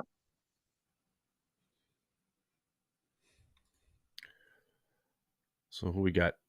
Oh, the Bucks took Bucky Irving. I like him. That'll work. Oh boy, we got Joey yawning. People be dragging here on day 3. We're only 1 pick in, folks. You gotta nut up there, Joey. Come on. Keep drinking that coffee, bud. Good stuff. I'll switch to beer momentarily. Now, what do we got here? What do we got? Big B, how you doing, bud? You sit there like a silent assassin, just observing, just doing what you do. And then I go on Instagram and you have like 4,000 posts. Oh yeah, we grinding out there. But yeah, I'm doing great, been working all week, so pretty tired, but we're here. We're hype. See who's the next Packers selection. Yeah. How are you liking this draft? Are you happy with it? Are you upset about it? How are you feeling? I love it. I love the Edrin Cooper selection. And I knew everybody who he selected on the first 2 days, so can't get much better than that, to be honest. You're just happy. You just like the name recognition. You just like you've heard of that guy.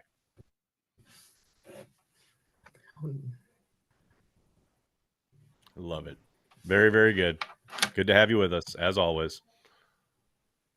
Man, I need this draft to pick the up. Come on, Eagles. Make your pick. Let's go.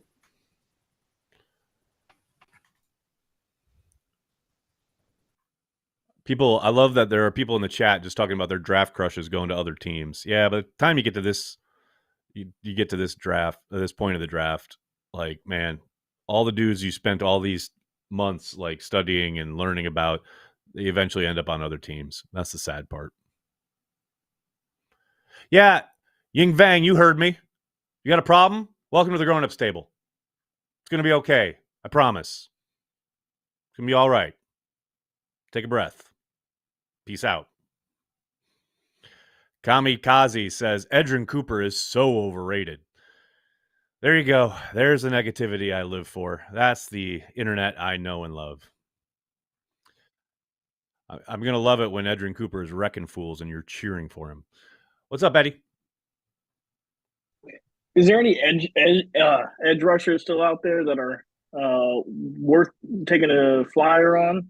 Maybe grabbing 2 in the 5th and 6th. I see heard some people talking about the guy at Colorado State that was pretty good. And see what do you he's think, still Joseph? available. That is a Joseph question. What's up, Joseph? What do you think? Edge rushers, how we feeling? That's the thing. Mohamed Kamara. I think he's too small. He's only 6'1", so I really don't. He has a high motor. He has production, but he may be one of those guys that just doesn't translate to the pro game. I know he'll get a shot somewhere. I just don't think it's the Packers because he's only 6'1", and I mean even in the move to a 4-3, 6'1" is just not ideal for an outside linebacker or a defensive end. So I don't think he's in the mix for the Packers. I could be wrong. But I have a couple of edge rushers on my board still. Miles Cole, a traits-based dude. Eric Watts, who I covered in the Gem series, who is basically a miniature. Well, I say a miniature, they're the same size. A Rashawn Gary Jr. So, and I always say guys that come from the smaller schools have the best to gain from NFL coaching because it's like, like Halfley, who has NFL chops, and he gets a prospect. He's like, "Hey, I see you do it this way. Have you ever thought about doing it that way?" And they're like, "Oh my God." So that's the thing for Eric Watts. Brennan Jackson from Washington State, and I don't know if he fits their thresholds, but Brandon McGregor from Michigan are the remaining guys on my list. So I think they do want to get another edge guy, but it could be somebody who we don't even think of. Xavier Thomas, who's more of a Sam linebacker, outside linebacker type. Austin Booker out of Kansas could be another outside linebacker type that they want to bring in for the edge position. I know they want to bring in somebody, but whether that guy is still there is anybody's guess. I mean, do you think with all the speed that we drafted, that those Edrin Cooper and Hopper will be like interchangeable with being able to rotate down to like an edge rushing role and like in a position where he would mix like a 3-4 and a 4-3 by more like a 3-3-5 wide with being able to rotate those faster guys down to the box, from the box down to the line of scrimmage? So in the case of Cooper and Hopper, they are interchangeable. So, and I think that's what is the draw, because Goots always said he likes guys who can play at multiple spots. So, if when it comes to the linebacker position, injuries can pile up real quick. So if Cooper goes down, Hopper can step in. If Hopper goes down, Cooper can push to the outside. Really, all three, Cooper, Walker, Hopper, they all ended in R. They're all interchangeable at the linebacker spot for a 4-3. So it's just a matter of now. As far as going down to the defensive end, I probably wouldn't go that. They don't have the heft that you probably want for going up against an offensive tackle regularly.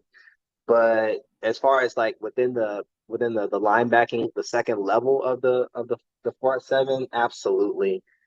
So if they want an additional like defensive end down lineman, it's going to be somebody with like that 3-4 outside linebacker length, maybe about 6'5" to 6'7", and somewhere between about 250 to 270 pounds. Not too many of those guys are left, at least on my board. Like Miles Cole is one of those that could, reduce. Eric Watts is a guy that can reduce. McGregor is a guy that can reduce. So those are probably your only, at least for me, the only high end guys that are left on at least on my board. But knowing the Packers, they'll pick somebody that I never thought they would pick, and we'll just have to be happy with them.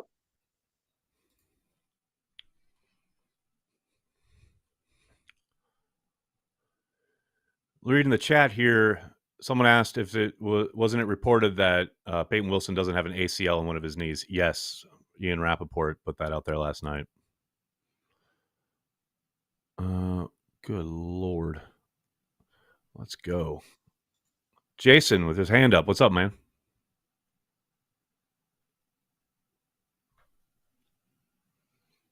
Oh, muted, bud. Do you think that Goody will ever draft a kicker again? It's a sort of a joke question, but I'm kind of serious also. Yeah, No, I hear we need you. to lighten the mood a little bit, brother. I think there's a chance, always a chance. I don't think it happens this year, but to never say never, I think there's always a chance. If there's a prospect he thinks works, fits, could be really good, yeah, I don't think he'd be shy about doing it again. Follow-up question. Do you think there was any nepotism involved, considering that Bisaccia worked with the kicker we drafted's older brother? I mean, there's familiarity. I don't know if I'd call it nepotism, but there was certainly a connection, right? And we've heard many, many times that Rich was very, I'm going to say, adamant question. that he could do it. If Bisaccia was at the podium, would you have the nutsack to ask him that question? See, okay, I'm glad you asked that, because it doesn't take a nutsack to do it. This is being recorded. Don't worry, it's being recorded. Don't worry.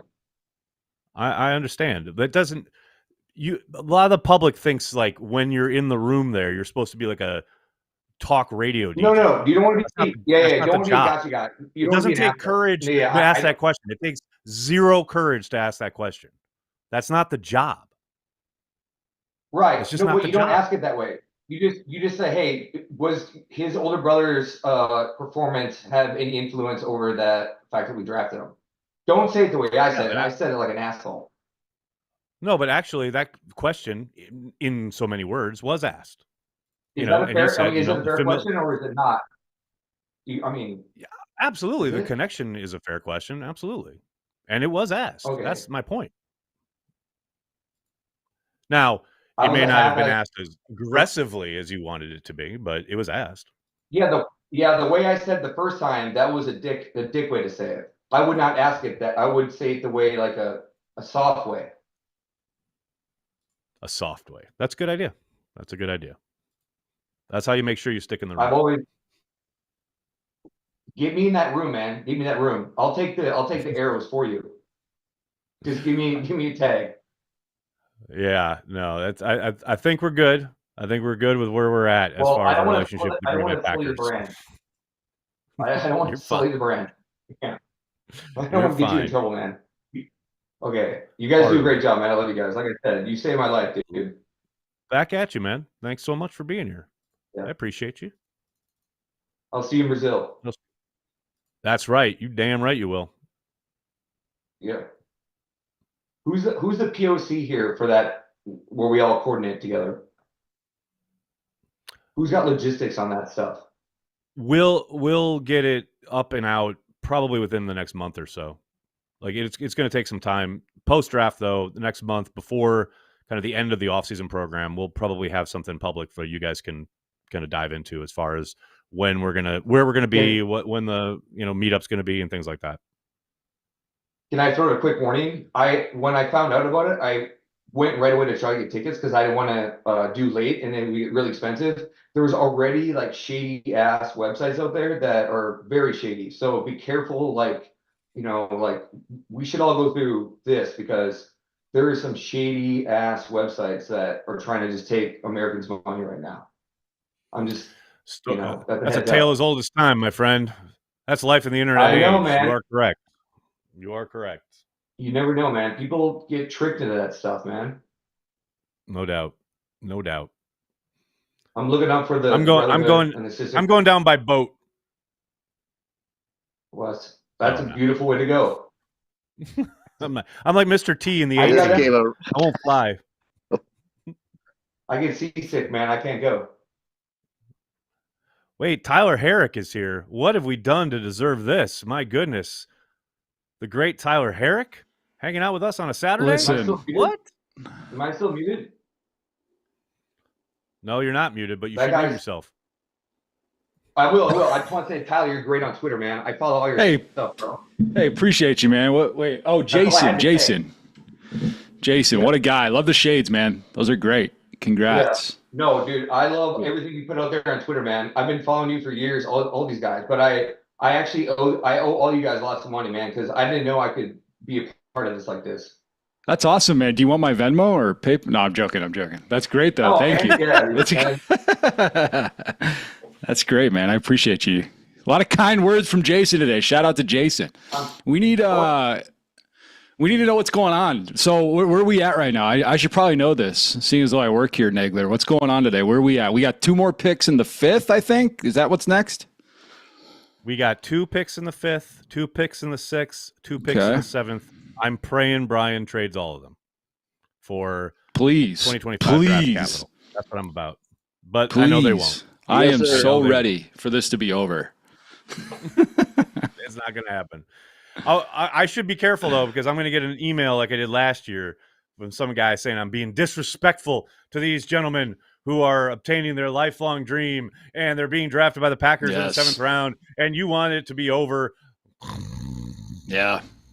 That's me. Correct. I sent that email. No, I'm just kidding. Yeah, exactly. Isaac Garendo just went to the 49ers. There you go. Another draft crush. Oh, there you go. Dead.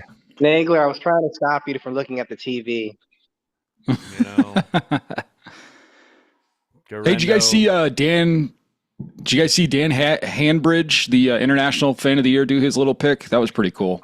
I saw you put it up on our Twitter, but I haven't got a chance to watch it yet. I've been hanging here. But this kid was electric. He came out there just screaming. He's yelling at the Detroit fans, the 4-time Super Bowl champion, 13-time world champ. I was like, let's go. Let's go. That was awesome.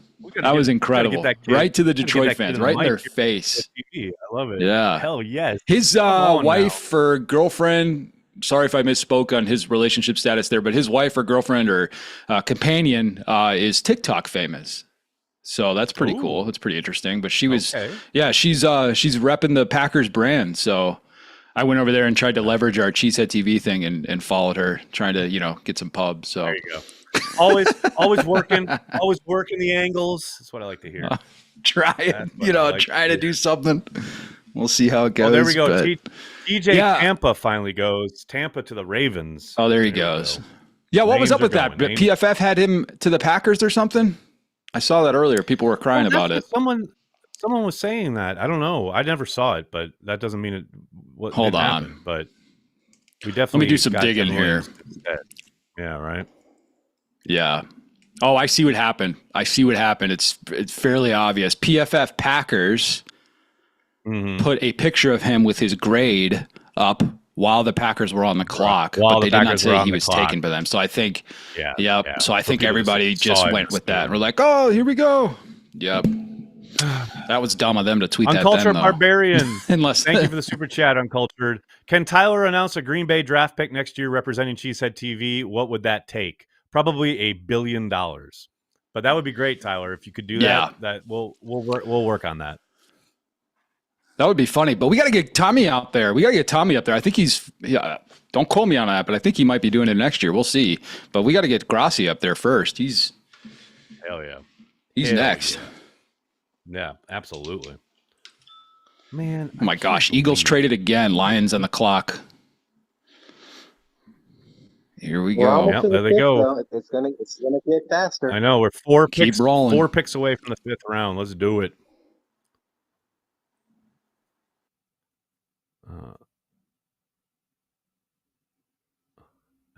Matt, that's great. Thanks for being a Care of the G Club member. Matt says, a player's damn good when the highlights they show for him are him playing basketball. You know what? That's a great analysis because he were like TJ Tampa. I was like, he's a zone corner. Basketball player. Don't play in the zone.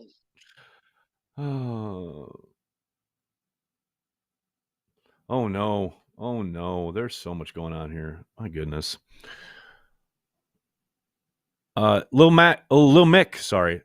How many more picks do we have? The Packers, as of right now, have 6 picks. 2 5ths, 2 6ths, and 2 7ths. 33 and 34, so those will come off back-to-back next round. And then 26 and 43 in the next round, and then 25 and 35 in the last round. And Goody did say yesterday at his press conference at the end of the night, he was saying that there was a possibility that he could move picks for assets next year. So he may try to just dump some of these picks, maybe pick up a 2025, but we'll see. We shall see. Oz, you awake? Yeah, maybe. That's Been a my long guy. day. That's my guy. I know, man. You know, it's just starting though. We're just at the bottom of the 4th round. We got three more rounds to go. I'm here for the duration. That's right. That's my guy. Appreciate you. Thank you, Oz. Good to see you. Nah, thank you for all the shit you do.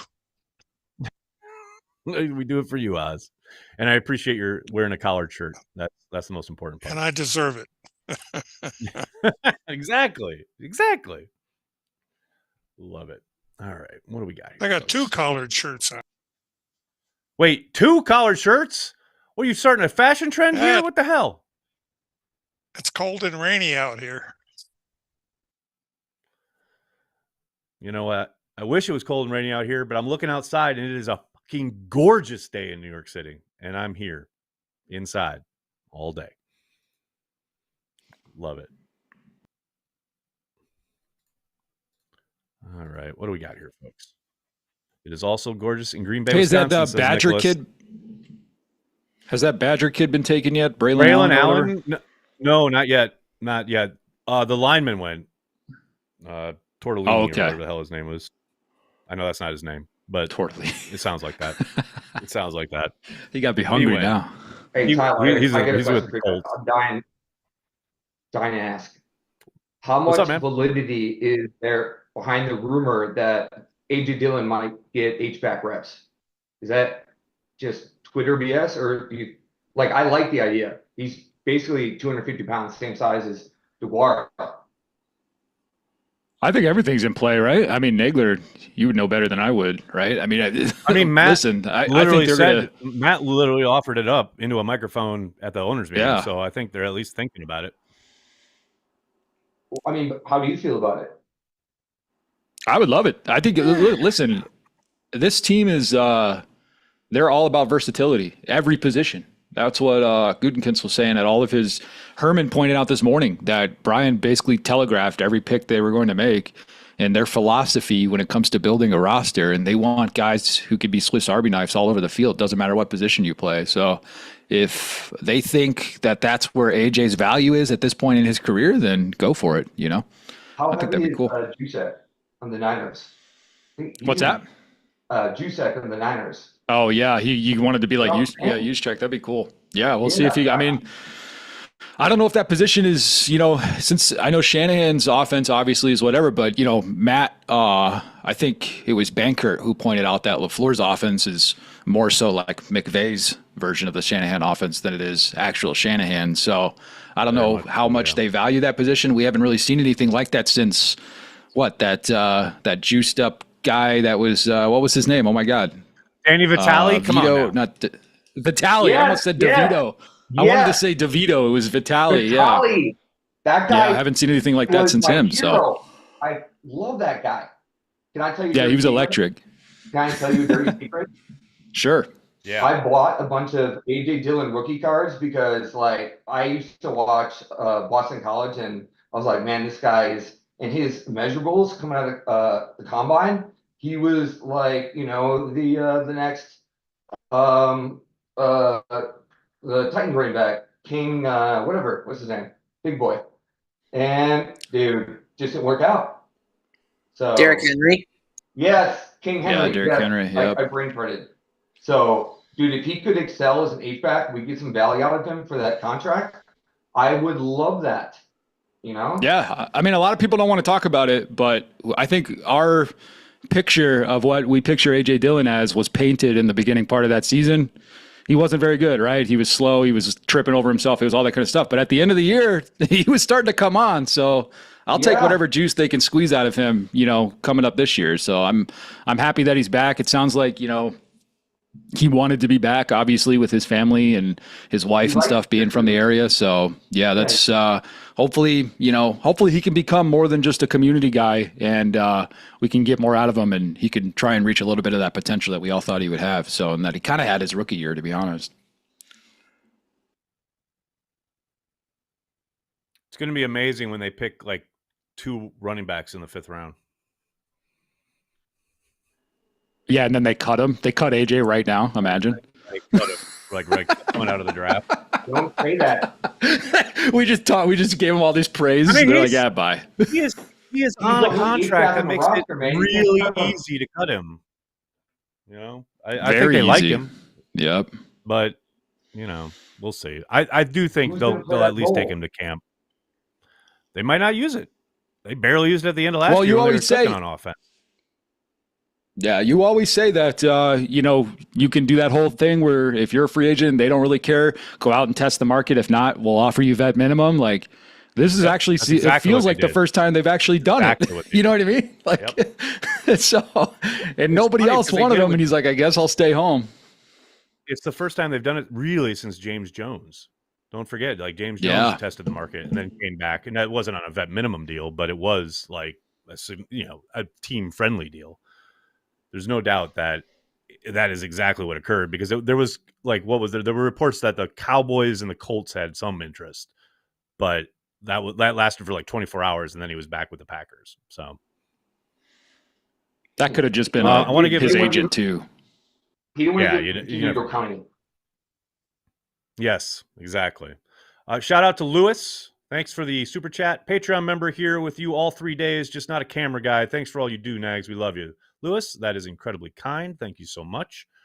Joe, thank you for the super chat. Ramage should announce the next Packer pick. Now that is an idea I can get behind. I absolutely love this. And then Jerry, you're here with us. Why are you super chatting? Just put your hand up. Thanks for the 3 days of draft coverage. Who are the top 2 picks that fans are excited about the most? I'll throw that open to the floor. Who is everyone excited about? I will say for myself, I'm probably most excited about Bullard just because of the video of him last night yelling, "I'm a fucking Packer," which got me all jacked up when I was on my way home in my Uber, kind of going through all the stuff and all the coverage and etc. So that's the guy I'm probably most excited about. Eddie, what about you? Who are you most excited about? Who's got you all pumped up? Lloyd. That dude has me fired up. When I was watching a little bit of his highlights last night, I was like, this guy knows what he's doing, and that is a key to being good in the NFL. He knows what he's doing. I think he's already a little bit ahead of there goes Braylon Allen to the Jets. Okay. There you go. I should be a GM. I should be a GM. I say his name, and he goes. And there he is. Someone hire me. Exactly. Well, we got a better one, so keep it moving. Because Lloyd is a guy that it feels like he's a 5-tool running back that he can make you miss, run you over, and run past you, and he can catch, and he can pass block. What else could you want out of a running back that is not expected to come in and play right away? That's the thing, right? Like, he can definitely take whatever developmental time they need him to, and he's going to be. I think he's got incredible upside. I think he adds a lot to an offense that is going to utilize the back in the passing game quite a bit. And I think you've heard Matt talk about that as far as Josh Jacobs, getting him involved in the passing game in a way that we really haven't seen with Jacobs so far in his career. I'm insanely excited about that. CHTV had his comp as Josh Jacobs. Theo Ash had an interesting comp. He said he's a more durable Aaron Jones, because not necessarily by size, but his running style and the way that he doesn't have the same wiggle, explosiveness really, but he's got that home run, strength in him, and he can take a hit, and he's still got that same kind of vision, and his pass protection's excellent, and his hands are really good too. Yep. I love that Theo Ash and Mike Clemens have the same comp. Mike Clemens literally said that to him on the call last night. Like, I turned on your tape and you look just like Aaron Jones. Sorry, Joseph. What was that? Maybe Theo Ash is Mike Clemens. I know. What? No, I said the same thing when people were saying like Josh Jacobs comparison. I was like, No, he's more Aaron Jones, but he's a little bit thicker than Aaron Jones, but you give up a little bit of the explosiveness. So maybe they think, with the thicker, half that maybe he stays on the field longer. But other than that, running style, pass pro, in in the passing game and contributing to the passing game. Yeah, I saw Aaron Jones more than Josh Jacobs. So I was just surprised that they were going to go with another, smaller back, because probably I think the biggest thing that led to, Jones going to the Vikings is that, there's stretches where he wasn't available. Show it out in the playoffs, but had we had Aaron Jones for a full season, we could have been probably the 4th or the 5th seed. So, I'm excited about, seeing what he can do for the Packers. So, but I would say probably Bullard. If Bullard pans out, that's a really, really good pick. Hey, Tyler, can you talk to the crowd for a second? I got to fix something here with my mic stand because there's always fucking something in the studio. Just Nicholas, take me out. No problem. Tyler, talk to the folks. I'll be right back. Wait, Joseph, I have another question about running back. Do you think the Packers are done? They took that one guy. You think they're going to do the UDFA route, or how are they going to fill out that room? What are you thinking? I think it's UDFA because everybody else is small. I don't think they do another small running back. I was really in for Garendo because he has prototypical size. He's like bell cow back-ish size. But my next dude is Tyrone Tracy, who's a converted wide receiver. So he's got some size to him, but he's a converted wide receiver. So he's still got to learn how to be a running back, especially a running back in the NFL. After that, you've got a bunch of small guys: Blake Watson, Frank Gore Jr., Kamani Vidal. Only Isaiah Davis and Rasheen Ali are, probably bigger back size. But I think those are probably more 7th, so maybe in the 7th round. And then they brought in Audric Estime from Notre Dame, but I don't think he's for the pro game. I mean, he was just kind of like for the Irish, so I don't think he's for the pro game at all. But he could be a UDFA they bring in just to see if maybe, he kind of, can give them something. Yeah, it'll be interesting to see how they fill it. They're definitely going to have to add competition to that room, though. I mean, it just feels like it's a no-brainer at this point. Soder, what's up? Excited about the linebackers because it'll be fun to see the athleticism that really hasn't been there for multiple years in Green Bay. And then question for Joseph: one of the knocks on Lloyd was that he tries to always pop it outside. Is that prevalent in the tape, or are they just nitpicking him at that point? I think so. I mean, I think Aaron Jones had a little bit of that issue too when he first came into the league, trying to bounce it outside. Smaller backs do that. It's like, why am I going to try to go up against a 250-pound dude where I can go against a 190-pound dude? Or if I can just run by, the big bodies. I don't think Aaron Jones' inside zone ability really didn't take, hold until maybe year 3.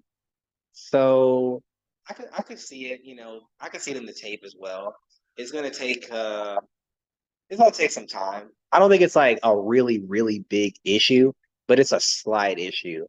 And a lot of running backs have that. They see the A gap, they see an edge Cooper on the other side. They're like, no, I'm gonna go this way. Like, why would I want to deal with him? I can go this way. And you have to learn to just get north, and then if it's 3 yards, get 3 yards. But don't go sideways and then get me 1 yard. Because 3 yards 2 times is a 3rd and 4. I'd rather have 3rd and 4 that have so many options in my playbook than I have a 3rd and 8, and then I've got way less options. Love it. Ken, what's up? Oh.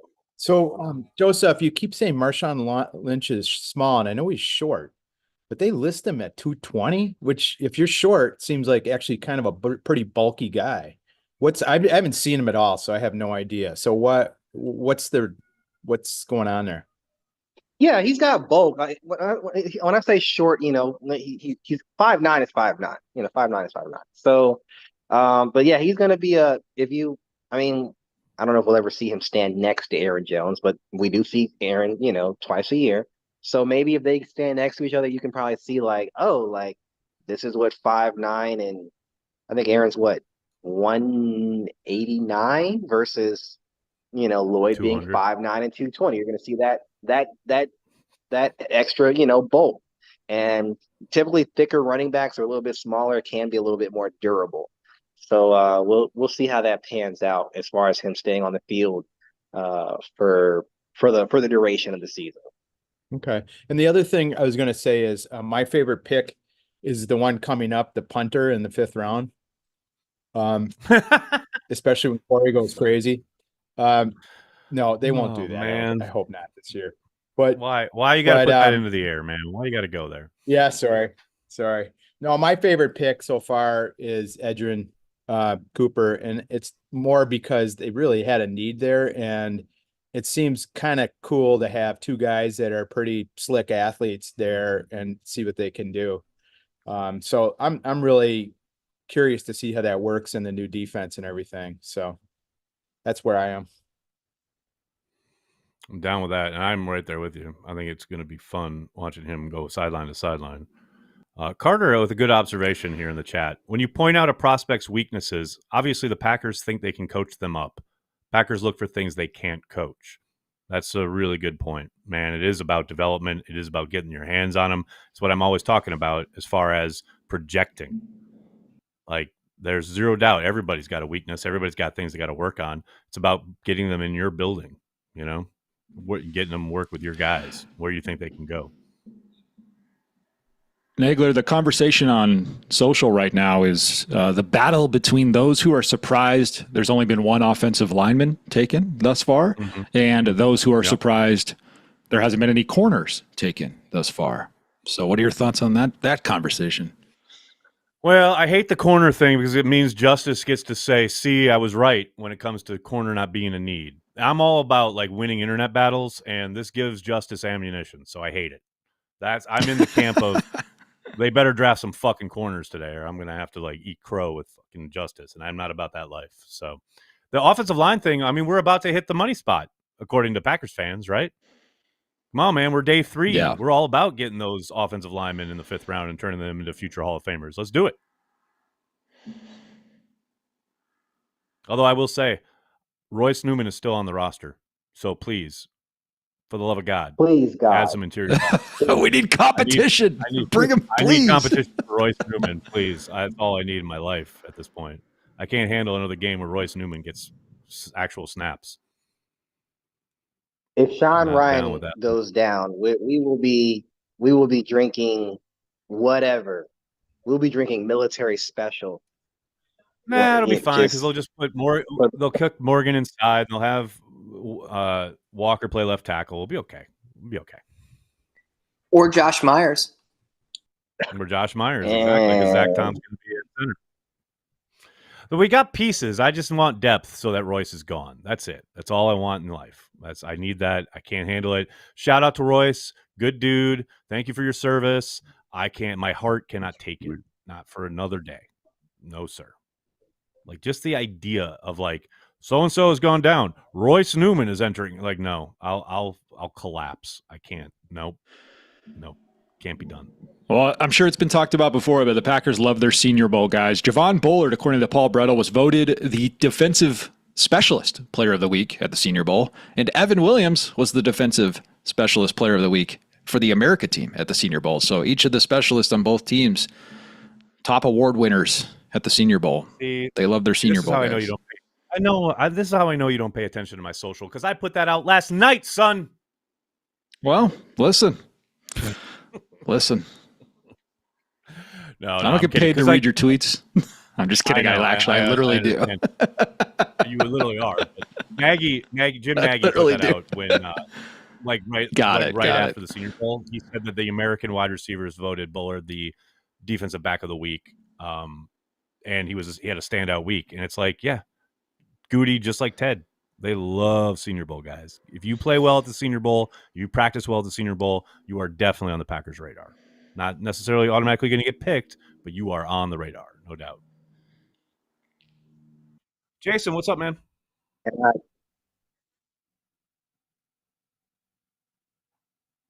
Yeah, I want to ask you guys, like, my favorite type of athlete on the football field is guys like Debo and Cordarrelle Patterson, guys that can like run and get catches.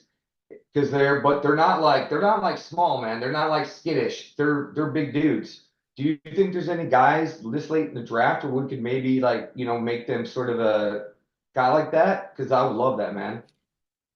Joseph, let me ask you this. I'll ask it this way. Are there any prospects still on the board who will run through a motherfucker's face? Yes.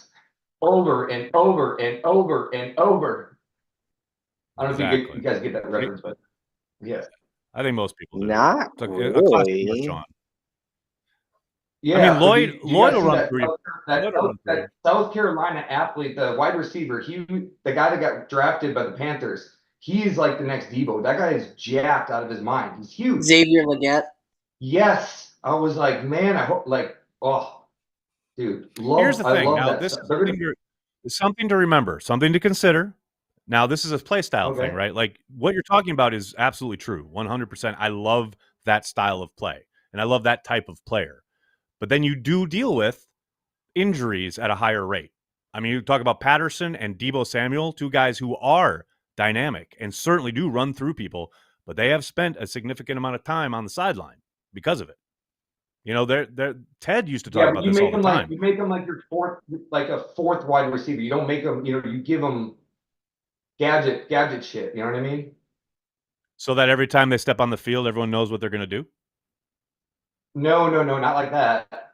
They have to worry. They have to worry about it. That's the problem. Playing devil's advocate. I'm playing devil's advocate. I get what you're saying. I totally do. I just love and guys I like love that. the idea. I think LaFleur would have a lot of fun with guys like that. No question about it. Tim on the chat. Can we draft players from prison? That's good. There's a movie about that. There's a movie about that. I know. A very famous one. Is anyone old enough to remember that movie? Oh, I think Soder is. It's a great movie. That's funny.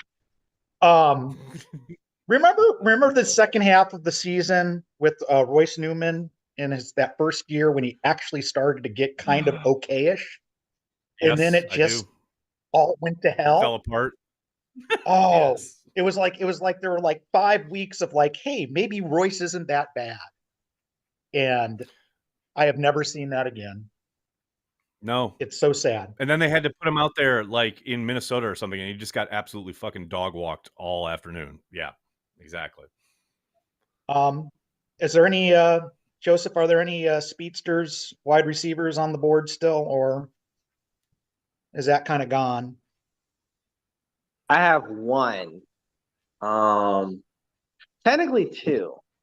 Anthony Gold out of Oregon State, but I don't know. He's like 5'9", so I don't know if that's what they're looking for.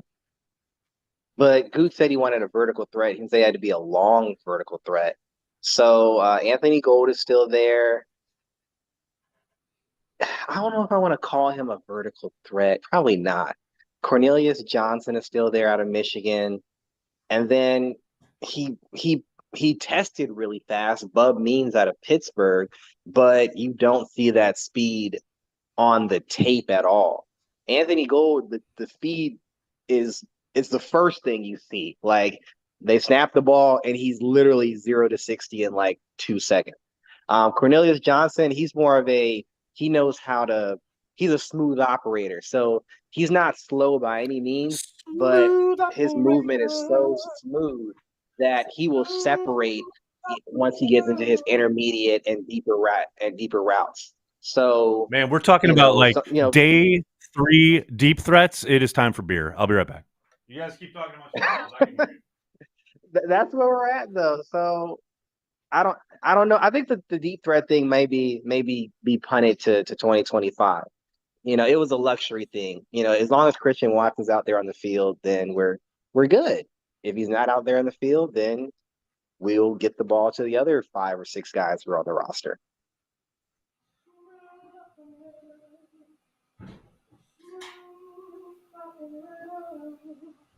Man, you got smooth operator in my head now. Now I got shot The in. National Football League longest consecutive streak without a quarterback taken in the NFL draft has been broken.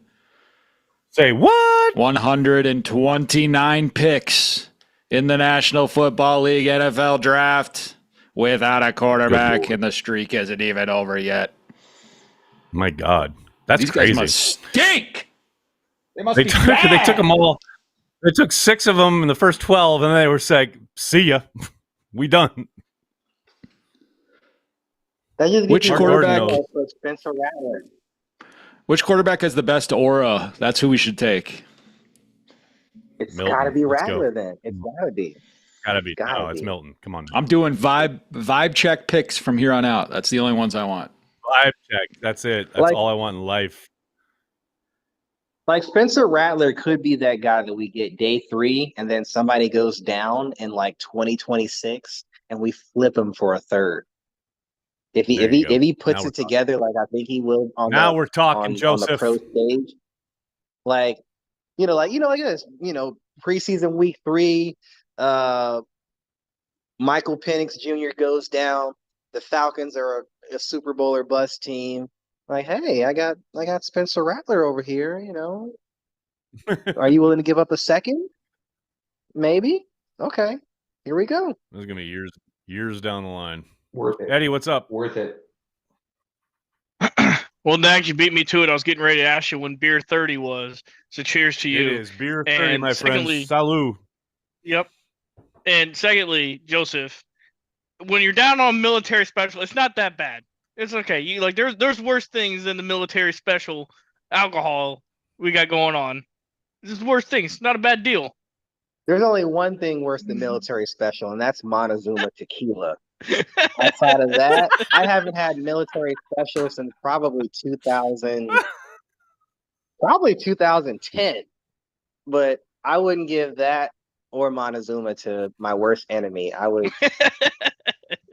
When you got $10 and you need a bottle of vodka, there you go. I'd at least give you Aristocrat. At least. Yeah. Explain that real quick. At the bare minimum. Was that Joey? At the bare minimum, at least Aristocrat. Oh shoot! Never mind. Yeah, right. Somebody's got their hand up. I can't see who it is. Cyril, what's up, man? Haven't seen you in forever. Man, it's great to see everybody again. I'm working. It's been great now to be this Saturday, and I get to see everybody again. So I catch everything. It's just the time zones and work. I hear you. Yeah, I hear you.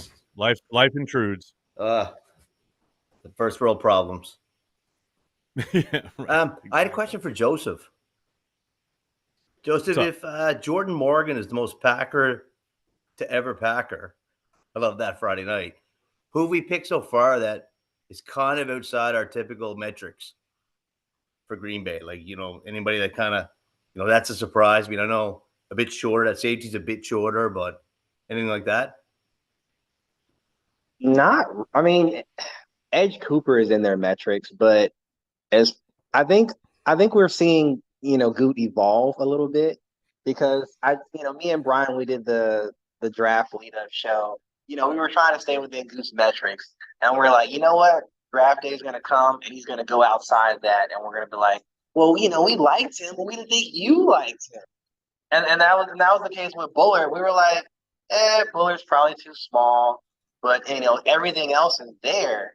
So that's why a lot of us we're super excited about Bullard because it's like, so wait a minute, we didn't think he even fits you guys, and to a lesser extent, Marshawn Lloyd, but Aaron Jones was drafted by Ted Thompson. We're like, okay, there's a precedent there, but for safety, we really didn't have a precedent for a dude who's like 5'10".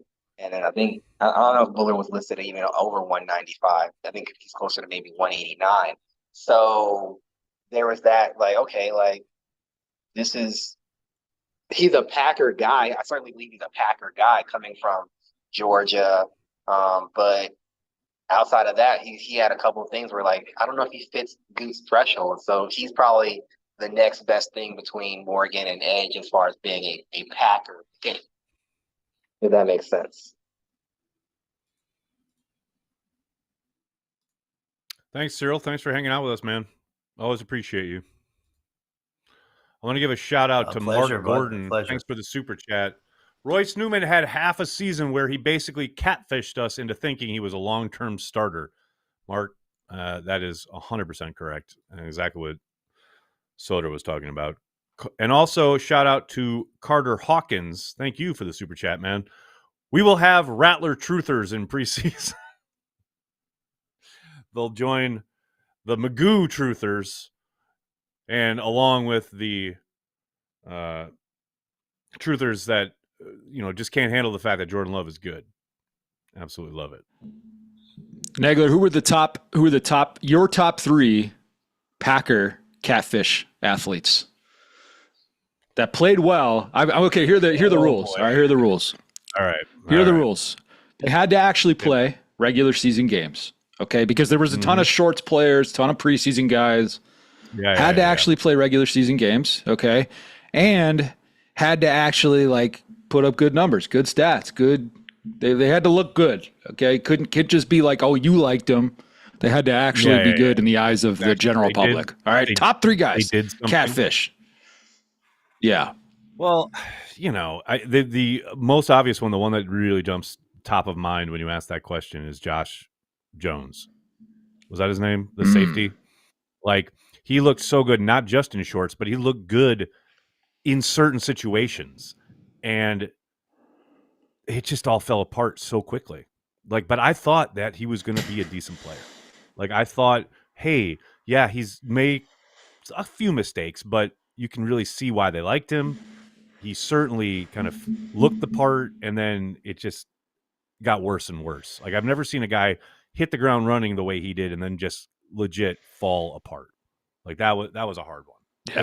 Because I bought in, man. I was like, yeah, this is exactly what they need, and this guy's going to be really good. And then, it all just died. He felt like the only aggressive guy on the team at that time. I remember distinctly him being the only guy running around with his hair on fire, and hitting and flying around and definitely.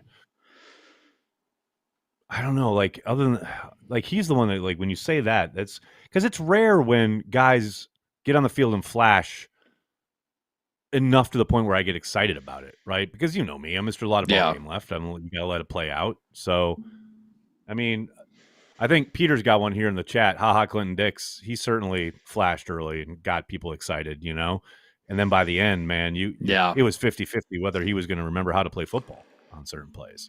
So that's a pretty decent one. I don't know. Demarius, what about you? He flamed out a little bit. See, I never bought in on Demarius. I never bought in on most of those guys. Joey Thomas, etc. I think at that point, though, who else did we have? You know what I mean? So it felt like he was the perception around him made it elevated him. That was the thing. I'm trying to think of someone offensively. I can't. Trey says Eddie Lacy. I don't know, man. Eddie. Eddie was so good though. He was so good throughout. He was so good. There's some off-field stuff there. The fact that he got. Yeah. It's so weird to go back and watch the Hail Mary game. Remember, that's the game where he got suspended from the night before. We woke up and all of a sudden he was suspended and not playing. And everyone was like, what? Apparently he had missed, I can't remember. I think he missed curfew or something like that. But man, I know the narrative is that, we got big. He ate himself out of the league or whatever. But I think there's a lot more to it than that. But man, you're right. That 2014 season, come on.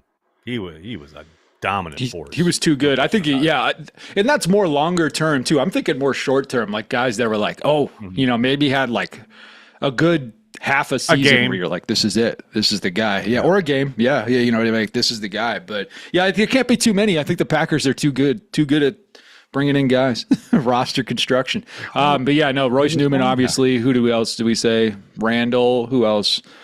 Josh Jones or whatever. Hold on. There's Tough. a guy. There's a corner I'm thinking of. Oh, wait, hold on. 99 yards. That I remember. Aaron Rouse. Aaron Rouse was so tantalizing. What a pull for like a second. For a stretch, to the point where like his pinnacle was a huge pick 6 against Peyton Manning in Lambeau, where I thought, oh, this is him. This is Aaron Rouse arriving, right? And then he just never put it together, and it all kind of fell apart. Like, he was so tantalizingly good for a second. Yeah. MVS is the ultimate tease. I don't consider him a catfish. He kind of just was what he was, but he was the ultimate tease because he would have, he would have these great games, you know. Same with Kevin King, the ultimate tease. These guys that were like would do really well and then just get burned. You would also see how the offense changed when he wasn't in there. You're kind of seeing that with Watson. You know what I mean? Like, as far as this is why you stick with him, and this is why he's worth the headaches or whatever, because it's so different when he's on the field, even if he's not being productive. His presence creates opportunities. You know, it changes how. Yeah, especially I would say more so with Watson than MVS at this point. You know what I mean? Watson. Totally agree. Watson's crazy because the national narrative on Watson is still he's good. Yes. You know. Yes, I think he's exponentially more talented than MVS. We just got to keep him on the field. Yeah, got to keep him on the field. Driving me nuts.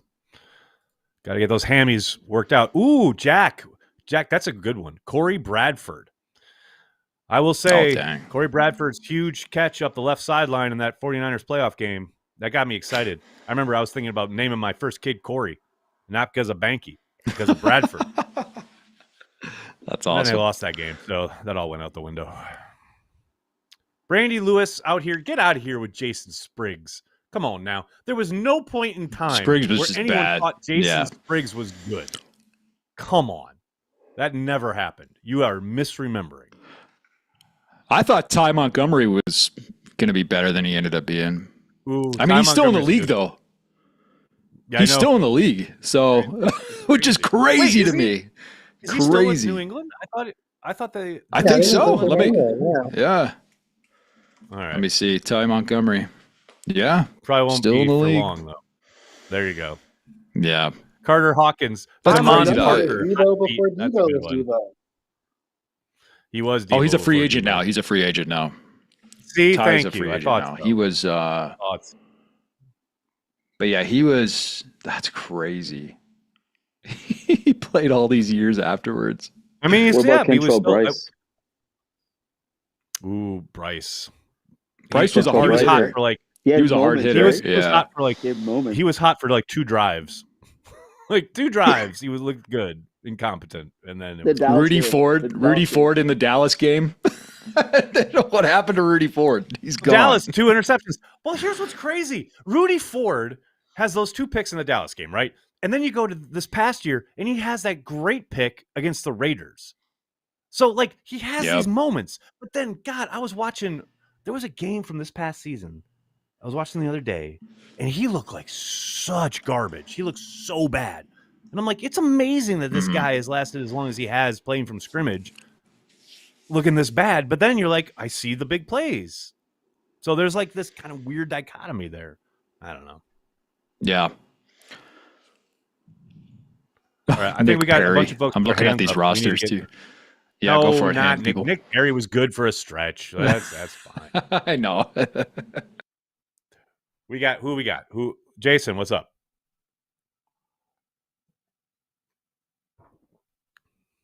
So I got a little vibe question for you guys, and I want to be lame and say what's going to be the new favorite play, exciting play of the Green Bay Packers this season, but I don't want to waste your time. I'm going to tell you what it is.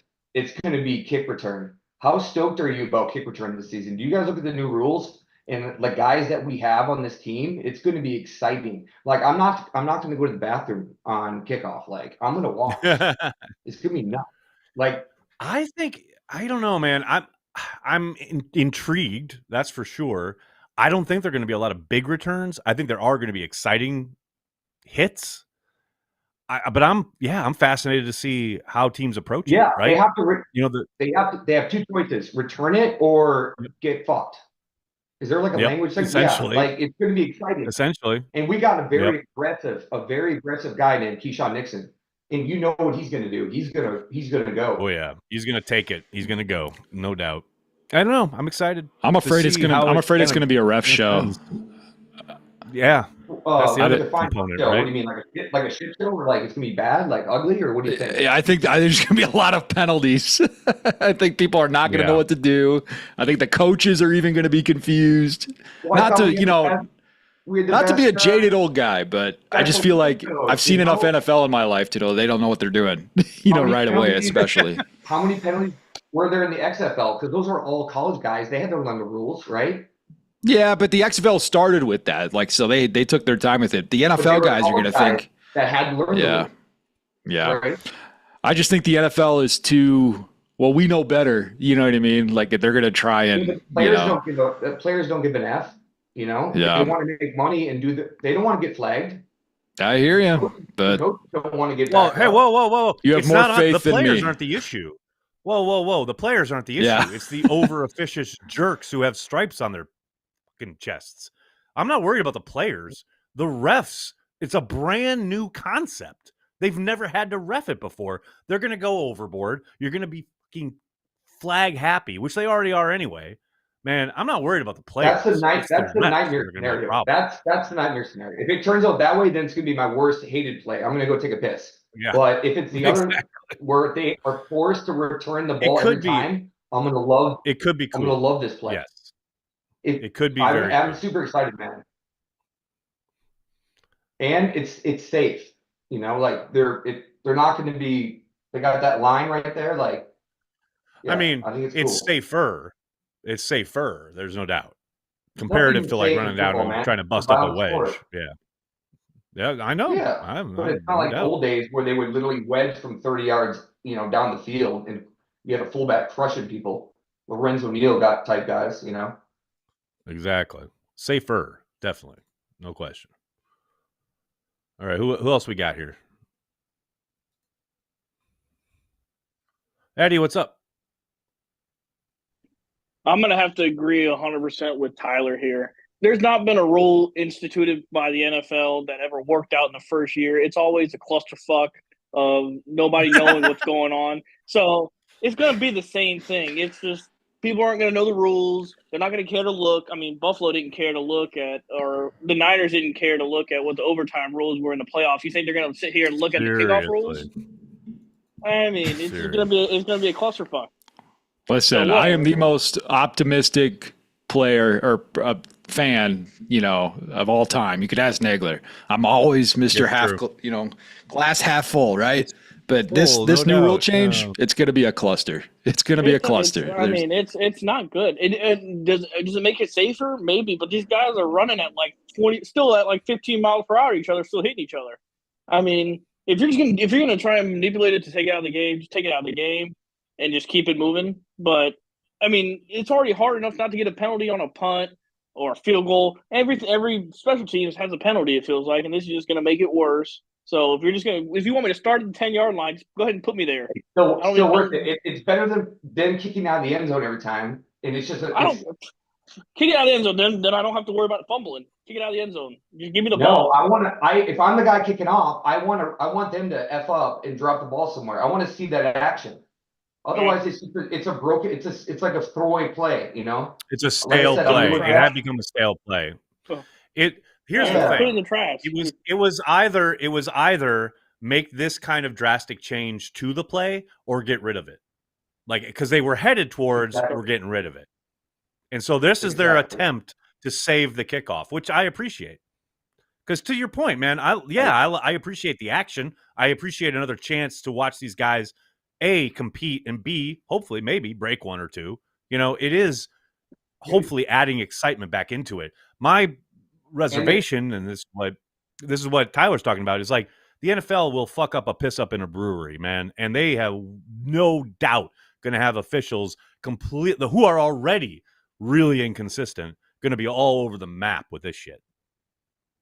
Yeah, but think about the creativity.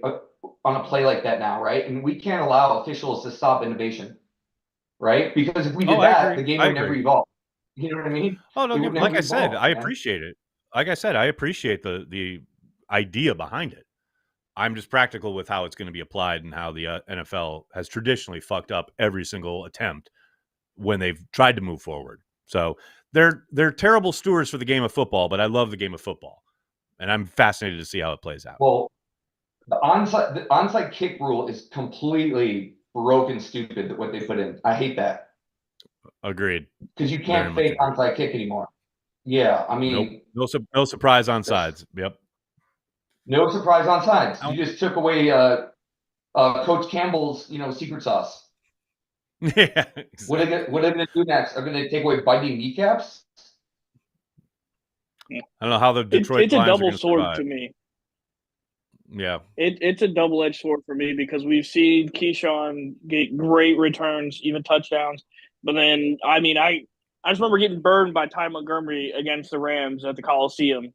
And putting yourself in a chance to win, and with something that's going to be more return happy. It's I'm just going to be mad on a Sunday when it burned me. I'm not trying to get burned again.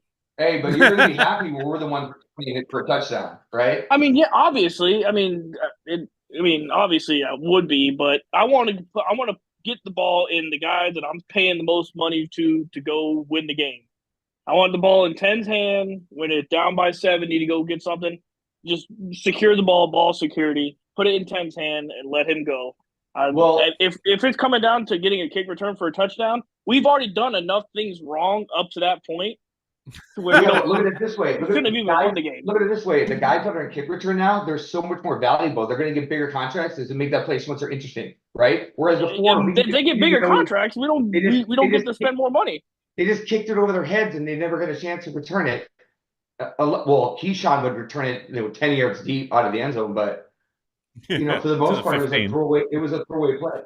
Yeah, I mean, I'm willing to bet that Versace is sitting there telling Carlson to take that big fucking leg of his and kick it to the third row, and that's probably what other teams are telling. Hey, Eddie, where are you from? Remember Andre? Was it Andre? No, it was Desmond Howard took the ball back during the Super Bowl. That was like I'll remember that till the day I die. Eddie, are you from Texas by chance, man? No, I'm from North Carolina. Yeah, okay. You sound like Patrick Mahomes, man. You got that Texas swing to your voice. I love it. I know. No, it's just once I've had a couple. He just said something he's heard 100 times. Yeah, I'm sorry, Eddie. I mean, if you're gonna tell me I sound like a guy that is like about to be a 3-time like Super Bowl champion or multi-time and making all this money, there could be worse. I mean, listen, man, I'll take that dynasty, man. That's awesome. I love it, dude. That's great. You sound awesome. Wait, you just sounded like Grover and Dr. Teeth from the Muppets more than that's because Patrick Mahomes. Yeah, that's because I have a mutt accent. My mama's from the South, as south as you can get, and my dad's from Chicago, way up there, up there. Yeah. So, and I was raised in Wisconsin, so. I have all the accents in one. I had to go to speech therapy because of that. Once about beer 6 hits, that's when the southernness comes out a little bit and it kind of takes out. I love it, man. Wait. Okay, so I want to give Ian a shout out, Carry the G Club member. Thank you so much, Ian. Day 3 of the draft is low key the best CHTV watch party of the season. Shout out Joseph for the insights and extra context. Joe Milton, no matter what. I'm down with Joe Milton. I'd be excited about Joe Milton. I think we have another hand raised. Who do we got here? Brody, what's up, man? Oh, I just want to say real quick. I'll be lying if I said I knew who half these dudes were, but I think we may have already drafted our corner. Evan Williams is more of a true safety, and if they resign Rudy, maybe that means we get a healthy amount of Bullard in the slots. I mean, I know he's still a safety, but that could be a corner X pick to make people feel better. Well, it's interesting, right? Because it really depends on if you're thinking corner. Traditionally, you're thinking outside on the perimeter, right?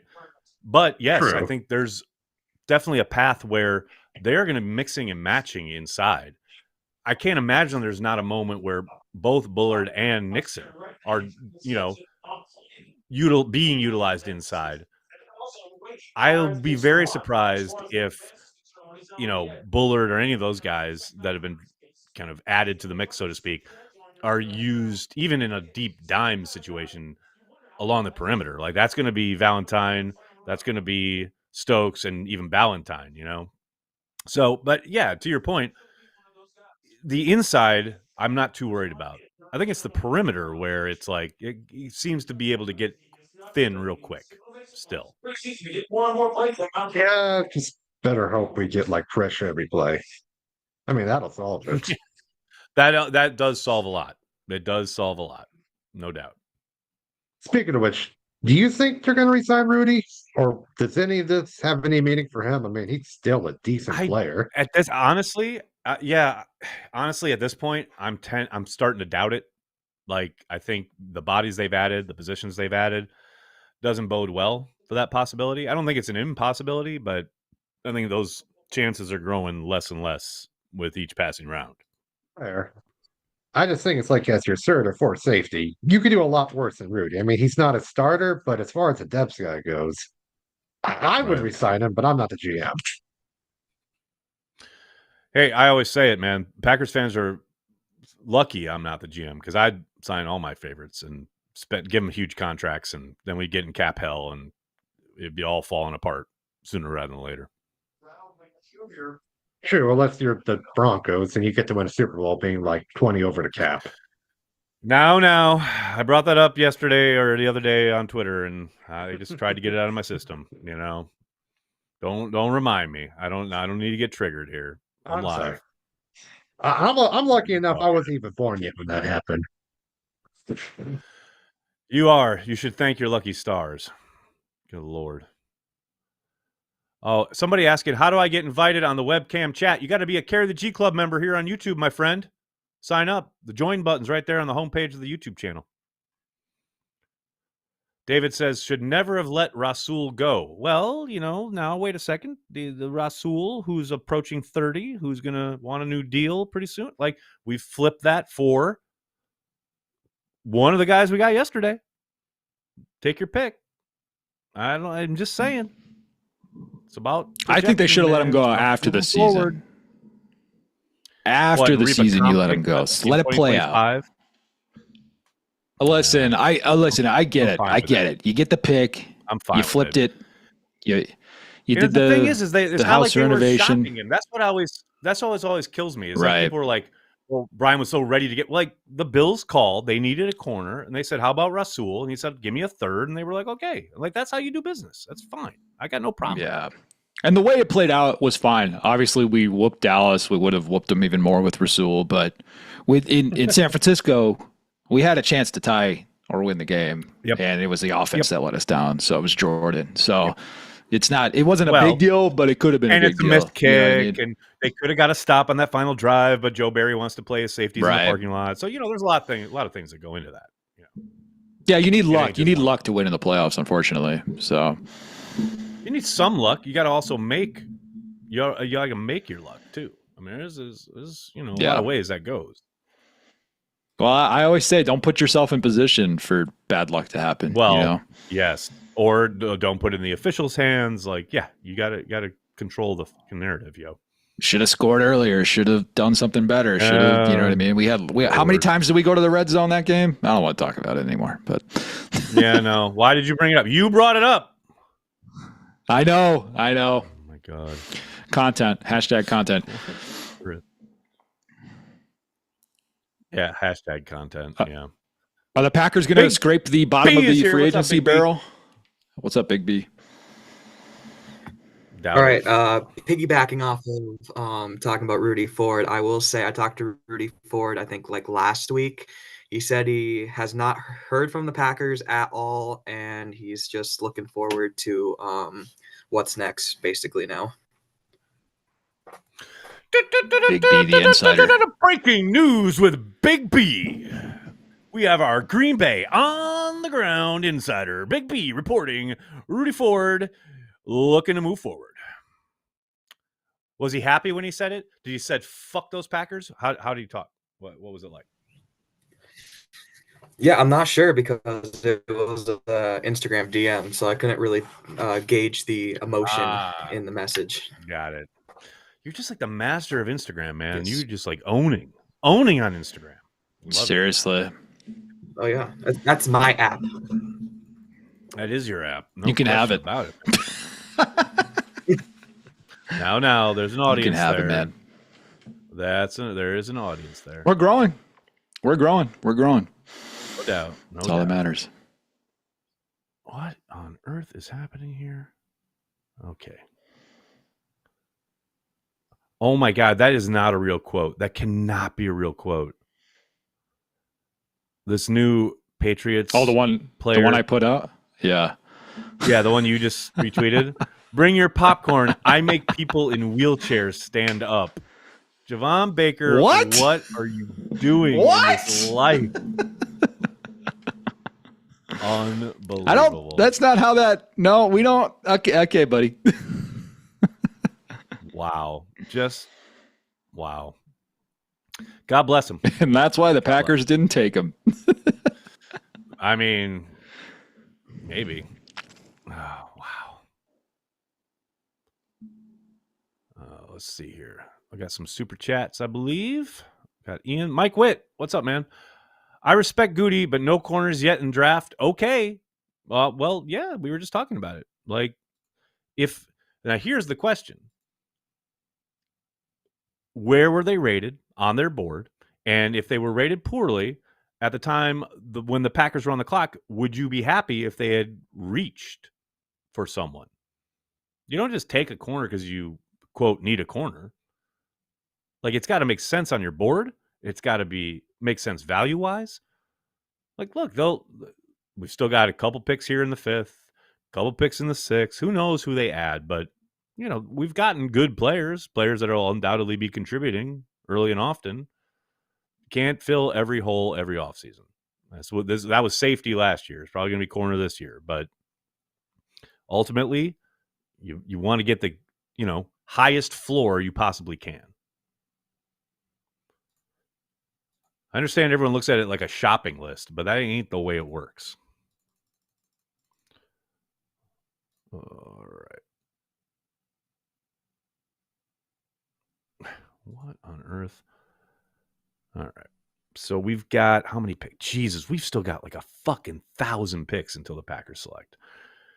1, 2, 3, 4, 5, 6, 7, 8, 9, 10, 11, 12, 13, 14, 16. 15, 16, 17. 17 fucking picks. 17. Are we fucking serious right now? Jimmy H, what's up, man? Yeah, hey, Nags. I think, kind of keeping on this corner conversation and Rasul Douglas, I didn't think it was a bad idea to get a 3rd-round pick for Rasul at the time. And I know he balled out in Buffalo, and congrats to him, but there's no guarantee he would have balled out or been, the same kind of player that he was in Buffalo and in Green Bay at the end of the year. And getting a top 100 pick for a guy, as you point out, who's about to turn 30, that's a pretty good deal. And would it help, given that I think the consensus among the social media and fans and probably the team itself needing some cornerback depth? Maybe, but the top 100 pick, well, that's enticing too, to go get a 23-year-old. I like that a little better. Yep. And have control of him for at least 4 years. Yeah, no, at like basically cheap labor costs. I get it. That's what I mean. Yeah. Like, it's the cost of doing business. Or oh, here we I'm go. emotional, and he gave me memories. Comp pick nonsense. Yeah, I get it. Yeah. See, that's why I'm Brian's emotional, doing and his he job. gave me memories. The And night look, that I went, the night before I went to my honeymoon, was the I'm night that getting he weird. sent the Cardinals packing. Yeah. Okay. I mean, that was. He's my guy. All right. Yeah. Hey, I like Douglas. I thought he was a great Packer, really excellent find, whether it was Richmond Williams or anybody else. What a pull. And, because everybody was like, oh, Stephon Gilmore. And then they bring Rasul Douglas. And everyone's like, whoa, what? Who? And turns out he balled out. And so kudos to them. But man, think about that. You get a guy, you pick him up off Arizona's practice squad. You turn him into a stud. You pay him, and then you flip him for a top 100 pick. Ooh, that's not a bad day. That's good business. That's good business. It's about the people. It's about the people, Nagler. It's about the people. The guy who said that's in New York now. That's all you need to know about that. I will say. Hey, Braylon Allen going out there to his childhood hero. That's pretty cool. Oh yeah, good luck to them. Jimmy, I want to say I love that you brought up Richmond Williams because I tried so hard to get him to take a victory lap about Rasul when I interviewed him for the draft guide.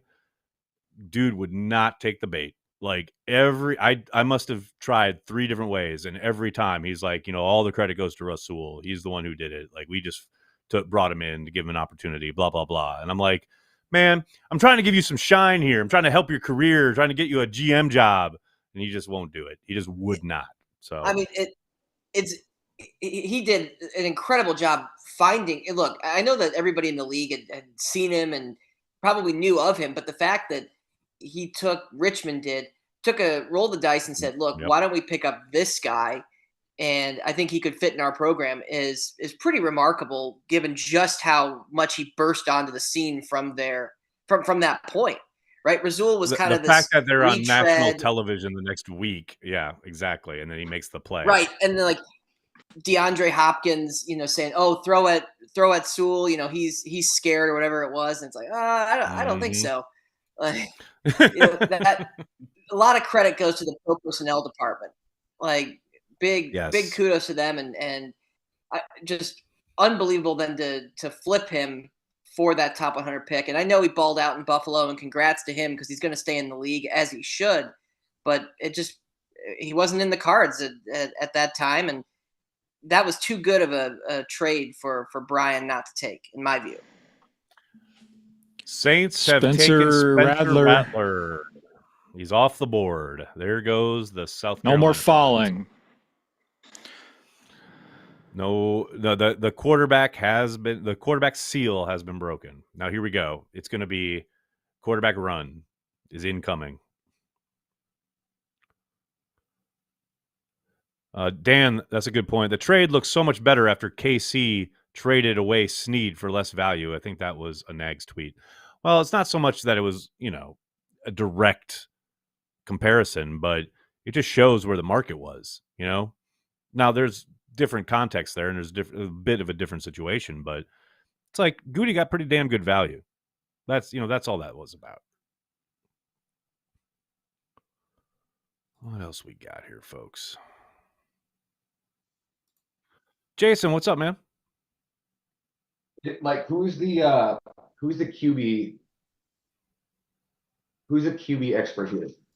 I'm going to direct my question here. Spencer Rattler getting drafted kind of ruined my question because remember back in the day we used to spend like a 6th or 7th on a guy, and then we would develop them and we'd show them off, and then we'd flip them for like a 2nd. Matt Flynn, guys like that.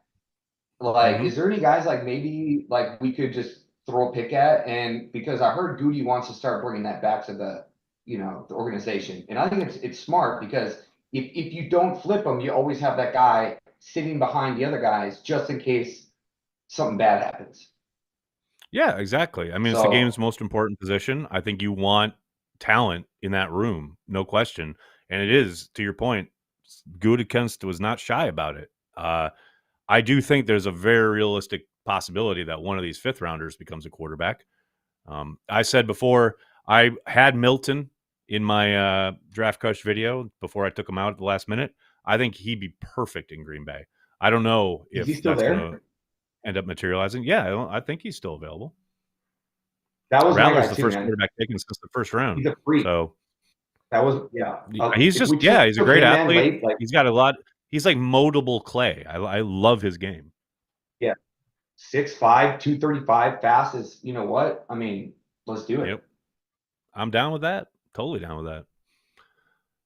Soder, what's up? Yeah, Jeff threw out Jordan Travis as a possibility too. That's in there. Okay. And I kind of like Carter Bradley from South Alabama. So a question for Joseph. It feels like the value that's left is interior offensive line, and that's about it. You in agreement with that? I mean, my interior offensive line is pretty. I listed the guys in the chat. Mahogany's still there. Lee's still there. Rouse is still there. Andrew Coker is still there. Javion Cohen is still there. Yeah, it's all a bunch of interior guys. Coker is a tackle. Rouse is also a tackle, but Rouse is definitely going to be a guard at the next level. Coker can probably test the waters and see if he can play tackle in the NFL. But honestly, I'm tipping back towards what's left of the edge class to see if the Packers want to shore up the edge position, because JJ and Igbari is not going to be available until probably like week 8. So if Gary has an injury, if Preston has an injury, if Lucas has an injury, then we've got some concern there. So I'm kind of tipping back towards the edge class. So I don't have any other players on the board, guys, to be honest. So I think this is a glowing endorsement on the loss of Valentine and Valentine, that they'll get plenty of snaps coming in 2024.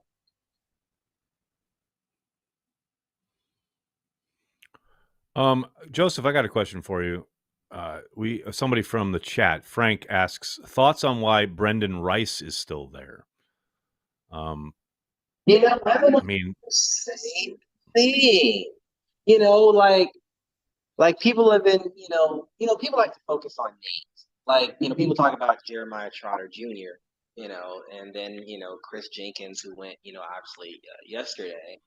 But I would have thought Brendan Rice, just on the name alone, would have gone yesterday.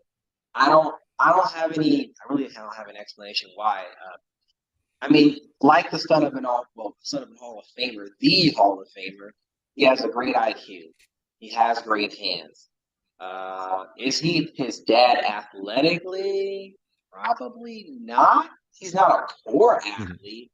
He tested kind of like for a wide receiver, so that might be the reason why he's been pushed down.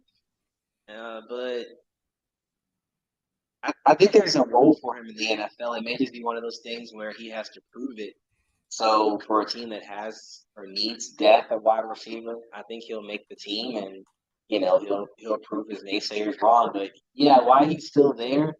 He's probably, I have him like neck and neck with Cornelius Johnson, but I would give the nod to Johnson because he's the better route runner. So it's anybody's guess. I mean, Caleb Williams made him look really good, this past year. Not that he needed Caleb Williams to look good, but Caleb Williams made him look really good. So why he's still there, I couldn't tell you.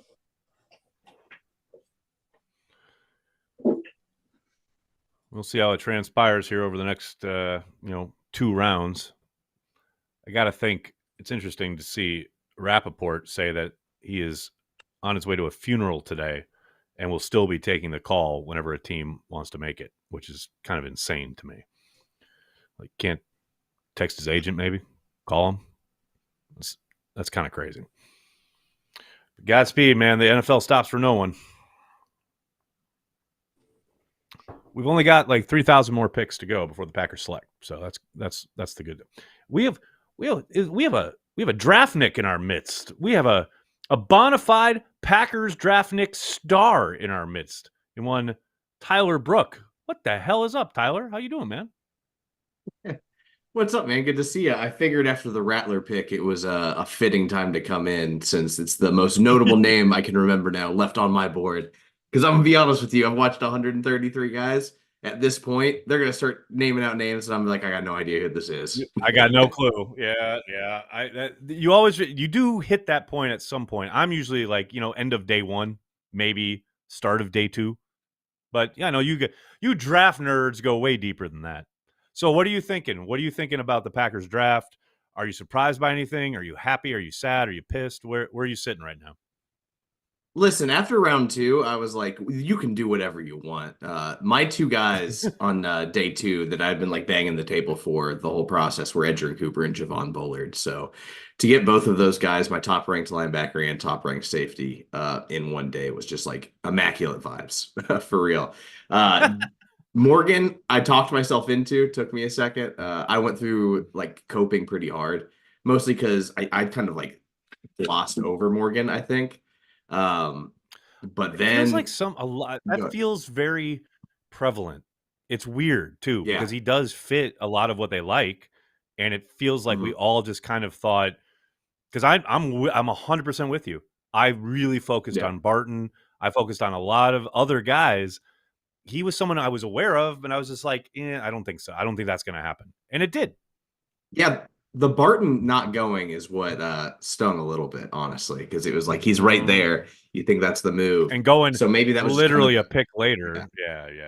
Yeah. So that adds a little bit of sting to it. But yeah, going back and watching them, like all the notes I have are accurate, and maybe my grade was just a little harsh, mostly because my process, I think the number point gets a little overrated. I just put like this is a first round grade guy, top 50 guy, a day 2 guy. And then, the numbers are what they are. I just kind of like wing that part. Because he was like 70th on my board when I saw that. I panicked a little bit because I had a day 2 grade on him. But going back on the notes, I mean, and then going back and watching him, everything tracks. Like super crazy athletic, great feet. Anchor still needs some work, needs to get a little bit stronger against the run. But like, if you could have picked like 3 O linemen in this class that were just ultimate Packers picks, I mean, Morgan checks all those boxes. Yeah, and it's the run game that I find fascinating, as far as like all of the conversation after the pick on Twitter, pretty much kind of overnight, because we always have that first pick, you get to completely overanalyze because you have such a long time until round 2 starts, right? And it was funny watching people talk about, because Jersey Al Bracco here for CHTV, he, in his write-up, said essentially exactly what you're saying, as far as the need to add strength and the power aspect in the run game is not quite up to NFL level. That's what, obviously, you're expecting him to continue to improve there. But man, when you talk about what they're going to ask him to do, as far as what they like to do in the zone scheme, getting their aiming points and getting out on the perimeter, and even hell in the screen game, like his athleticism, that's where I'm like, oh, of course, why the fuck didn't I see that? Why wasn't that? And again, it's that time of year where we're looking and nitpicking and going, oh, he doesn't do that well, he doesn't do this well. But what are they going to ask him to do? They're going to ask him to run a fuck ton of zone. They're going to ask him to get out in the screen game, and he's really fucking good at that. I just want to mention too, like, I think one of the underrated aspects of Adam Stenavich, like, that dude loves to diversify his run game based off matchups and the linemen he has, like, on that given week. It's one of my favorite parts about the Packers offense. Like, there will be some games where you see a lot of outside zone, you see a lot of inside zone. There are some games where you see, a lot of pin and pull and, tosses to the outside. Sometimes, especially late in the year, they were doing a wind back, kind of like that kind of counter with the tight end coming across the formation, reading if the end's crashing, and then so like, just they diversify their run game so much, and just getting guys that can just flat out move gives you more flexibility. So again, maybe not as much traditional gap scheme. I think if they're going that direction, you would have seen like a day 2 pick, like a Cooper Beebe or something like that. But Morgan's the ultimate pick there. I'm still waiting for the lineman though. I think one of these 2 picks coming up, I can definitely see them going. It just feels, you talk about feeling like the Packers, right? Like, there's zero doubt in my mind that at least on their board, there's some, or maybe a couple offensive linemen, most likely, interior guys sitting there where they're thinking, okay, we're exactly where we want to be. We're going to add depth along the interior here in round 5, or maybe even 6. Because I can't imagine coming out of this draft with just one offensive lineman. That would surprise me. Yeah. The guy I'm keeping an eye on, Arkansas center Bo Limmer, 6'4", pretty long. Another guy that's probably best fit as his own guy that needs to, again, add some strength, but he's got crazy long arms, very athletic. He absolutely fits like the athletic profile of a Packers offensive lineman. Also, he's like definition of big country. Like, he loves all the outdoor stuff. I think like the Packers fan base will fall in love with him with that aspect. So if there's like one lineman I think that's still available, they go after, I think it's Liver. Okay, and I want to get, yes, sir.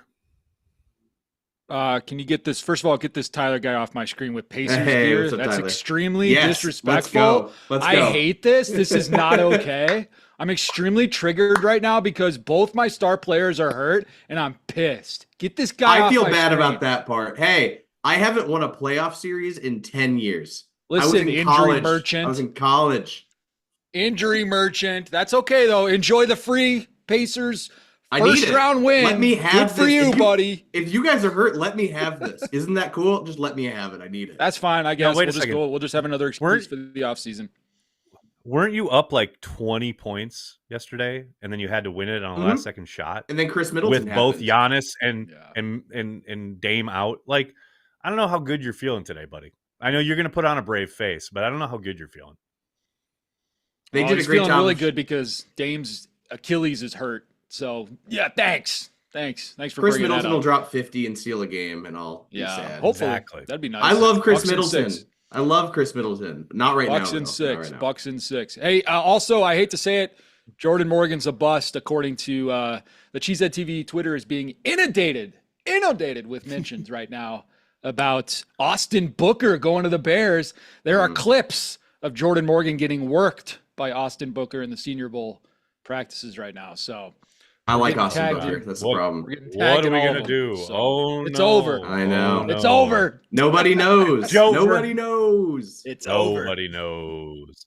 Although I do love J-Boy in the comment section here in the chat talking about how the Bears have had the best draft. Dude, if you took a punter, you have not had the best draft. I'm sorry. I don't make the rules. Also, Matt LaFleur is 10-0 against the Bears. Come on now. Come on. I like their draft, but they did not have a lot of picks. Until you're all celebrating the draft with a parade downtown Chicago. People, it's going to be like Ferris Bueller. There's going to be people like popping out of windows dancing because you had a good fucking draft. You know why? Because that's all you've got. Great, you had a good draft. You're still going to fuck it up. You're the Bears. This is how you work. You know who cooked? Who cooked Caleb Williams a couple times apparently? Evan Williams.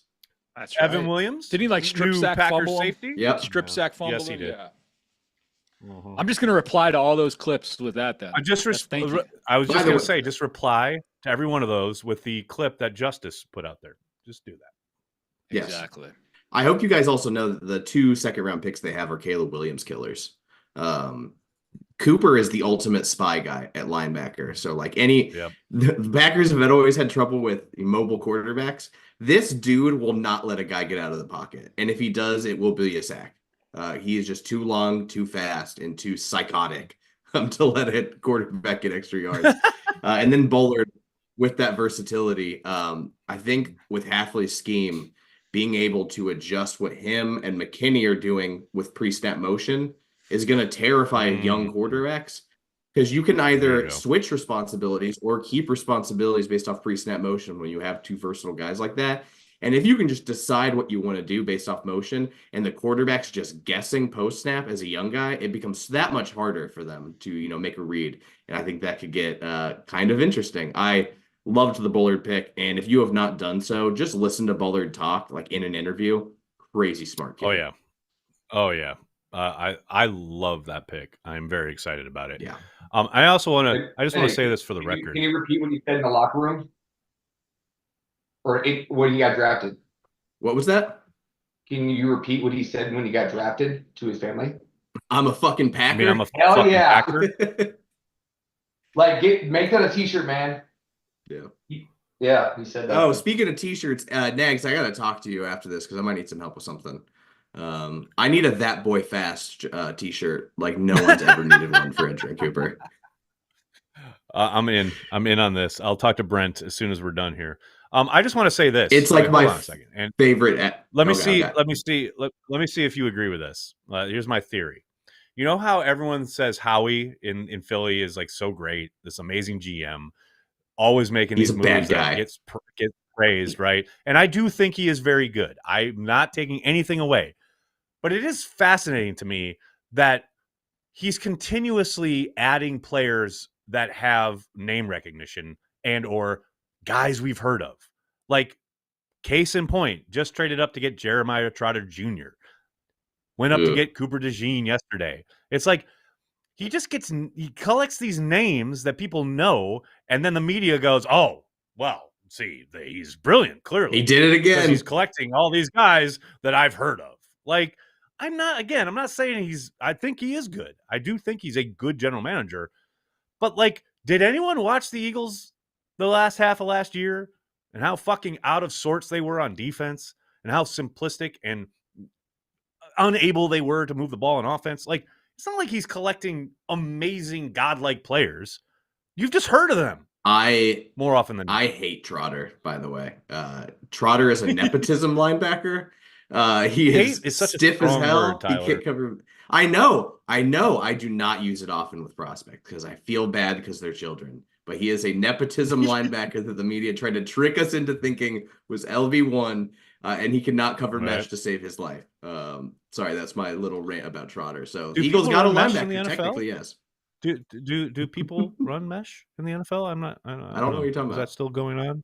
Is that still happening? I know, LaFleur's run it once or twice, but I'm not sure how is that I just love that there's a Bears fan in the chat. God bless you, sir. I'm 100% serious. Like, I respect God bless it. a Bears fan being in a Packers chat on draft weekend. I mean, I don't know what that says about you, brother, but I'm respecting it. I'm respecting it. Godspeed. I lived in Chicago for 6 years. Bears fans are something different with delusion. It's truly an elite I lived skill in they have. Chicago right out of high school, man. I'm with you. It's a fun town to be in when the Packers are good, which is always compared to the Bears. So I like it. I am definitely down with it. Got a lot of punt god text today. Yeah. Wait, let me ask you this, Tyler. I want to know.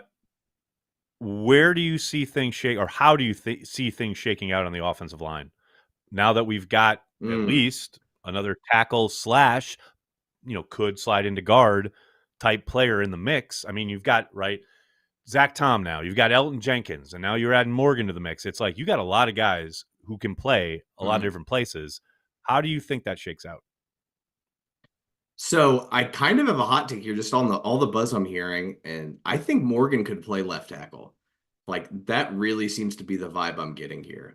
Obviously, they're going to let everyone compete for best 5, but I could see Morgan left tackle. You kick Walker over to right tackle. You kick Tom into center, and then you have Jenkins and Sean Ryan as the guards. And now Ryan's got to prove himself, but in those limited stretches he played last year, he showed me a little something. So I'm hopeful. Yeah, it's going to be – I can't imagine that Rob Domofsky dropping, 2 weeks before the draft, the Packers think Zach Tom could be like a Hall of Fame center. That didn't just happen. I got to think there's something to not only that, but the idea of these guys being interchangeable pieces, and they want guys who can – kind of move around, and in a way where it's making me rethink offensive line, because my whole life it's been about cohesion along the offensive line. You got to have the same 5, blah blah blah. Man, if there's a team and a staff that has shown they do not adhere to that, they don't give a shit about that. It's this Packers team with Matt LaFleur and Stenovich, and they're like, I don't care if we're literally rotating guys in game. So yeah. To me, that's one of the most fascinating aspects going into this summer, like watching training camp competitions, right? Like, I think everybody will be giving a chance everywhere. Like, I agree with you. I think Morgan will be asked to compete at left tackle. I think he'll probably win that job, but I would not be surprised if he ends up getting a shot at, say, right guard, or at least taking reps there. And I want to be clear. I want to be clear. I really thought Walker stepped up, like the tail end of the season into the playoffs. Like, Walker showed me that he could be a starting left tackle. I just think with his skill set, right tackle might make a little more sense, especially if Morgan shines in camp. And that's just my educationless prediction of what might happen. Well, I mean, we will see. Obviously, they've shown. I give them the benefit of the doubt, because I will admit I was so against it. It's so different than everything I've ever seen in the league, but they've been pretty successful with it, right? I mean, I can't argue with the results. So, okay, kudos, tip the cap. You know what you're doing, etc. When you flip it over, you look at the defensive side of the ball. You got Hafley coming in. I don't know what to expect because I'm excited for a new defensive approach. God damn, anything is better than sit back and just let it happen that we've seen in Green Bay for the last 3 years. But I'm so trepidatious about we're adding lots of different parts, definitely places of need, whether it's linebacker, safety, etc. But man, I have no idea how it's going to kind of all fit together, and I have no clue. You know, Bullard. You talk about Cooper. You talk about Hopper. Like watching these pieces fit together with what they already have on hand. Yeah, I don't know, man. That's where I'm like, that is a big unknown.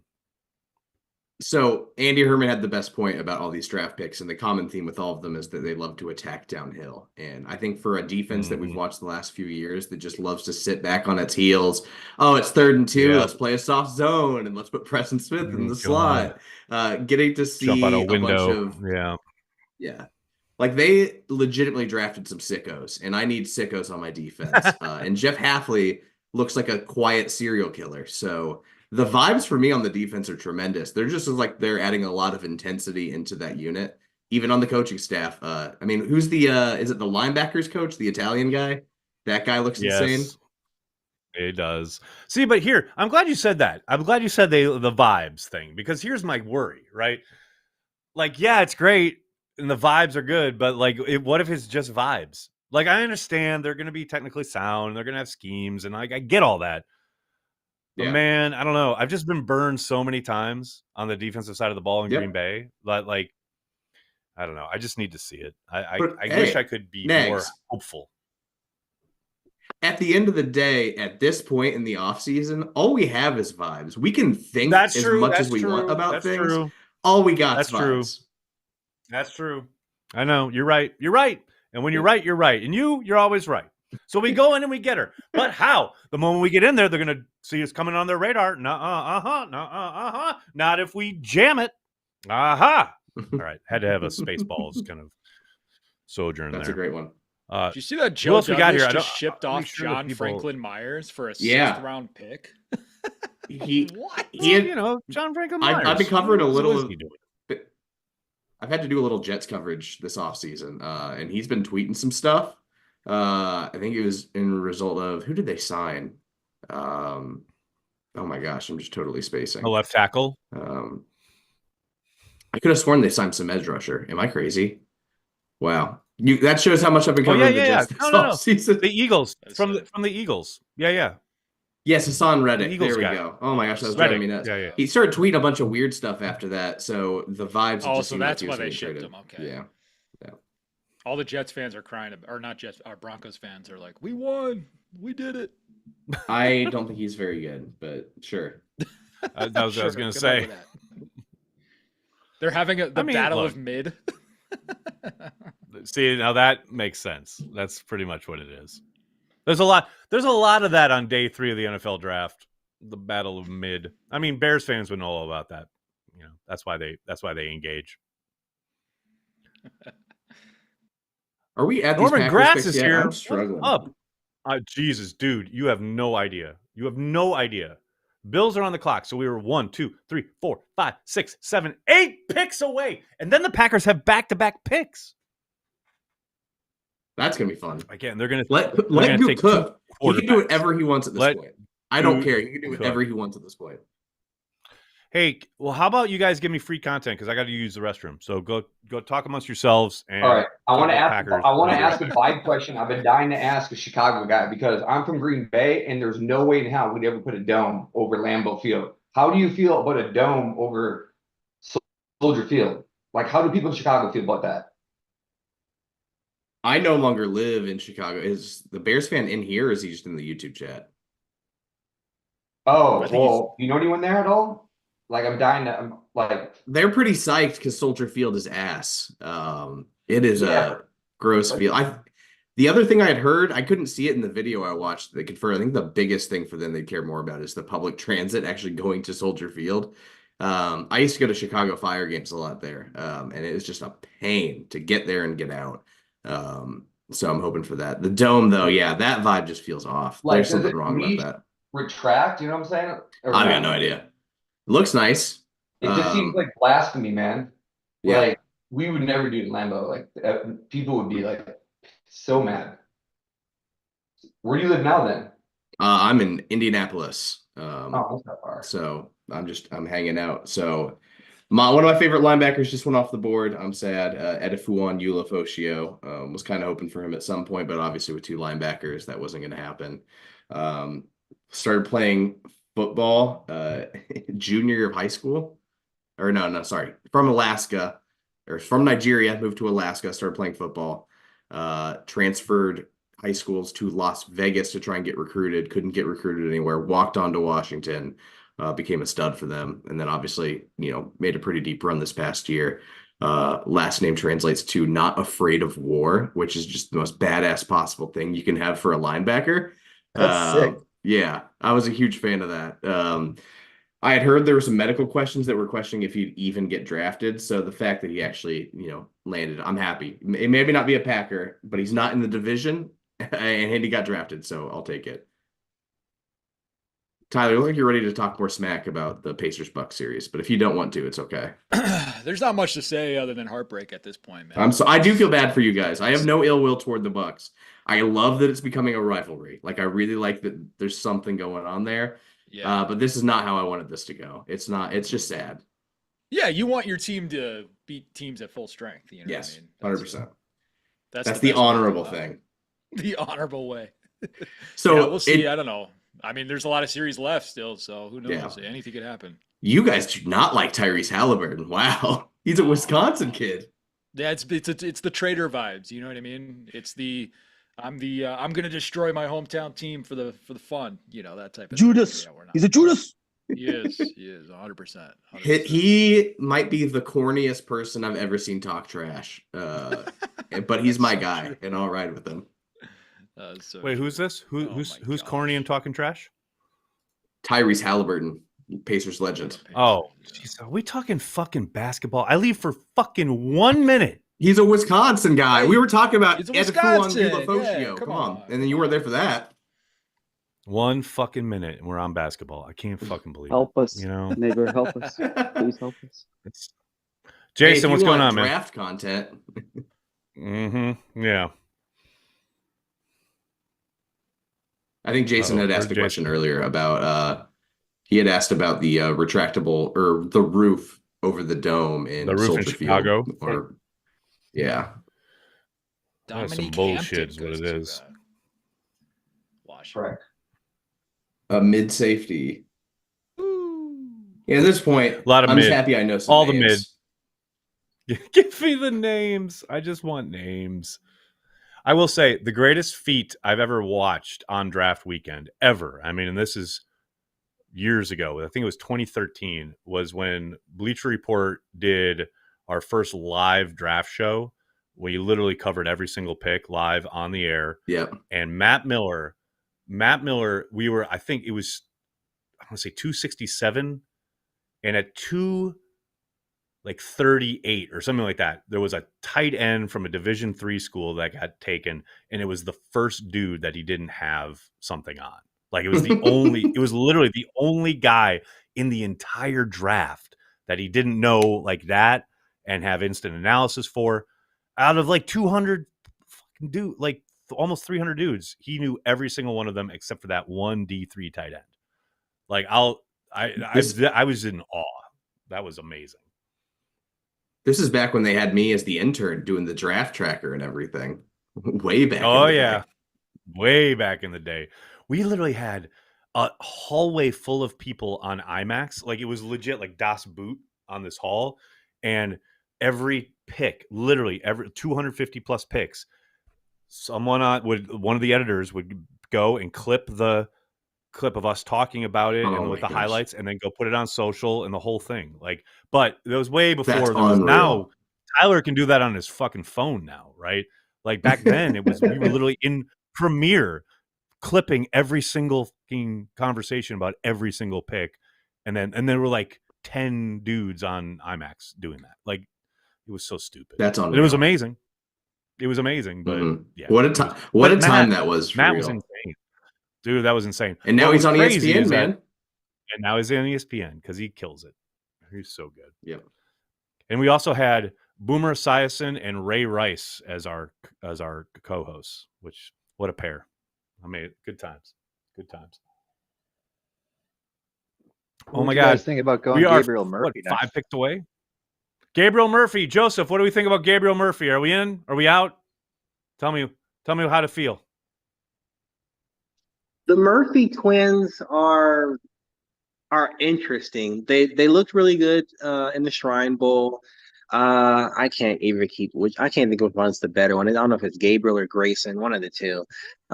Similar builds, about 6'1", 250. Similar stats. I want to say Gabriel, had the better sacks, but Grayson had the better tackle for loss. They with Leatu Latu were just like a team effort, if that makes sense. But obviously Latu's the high end guy.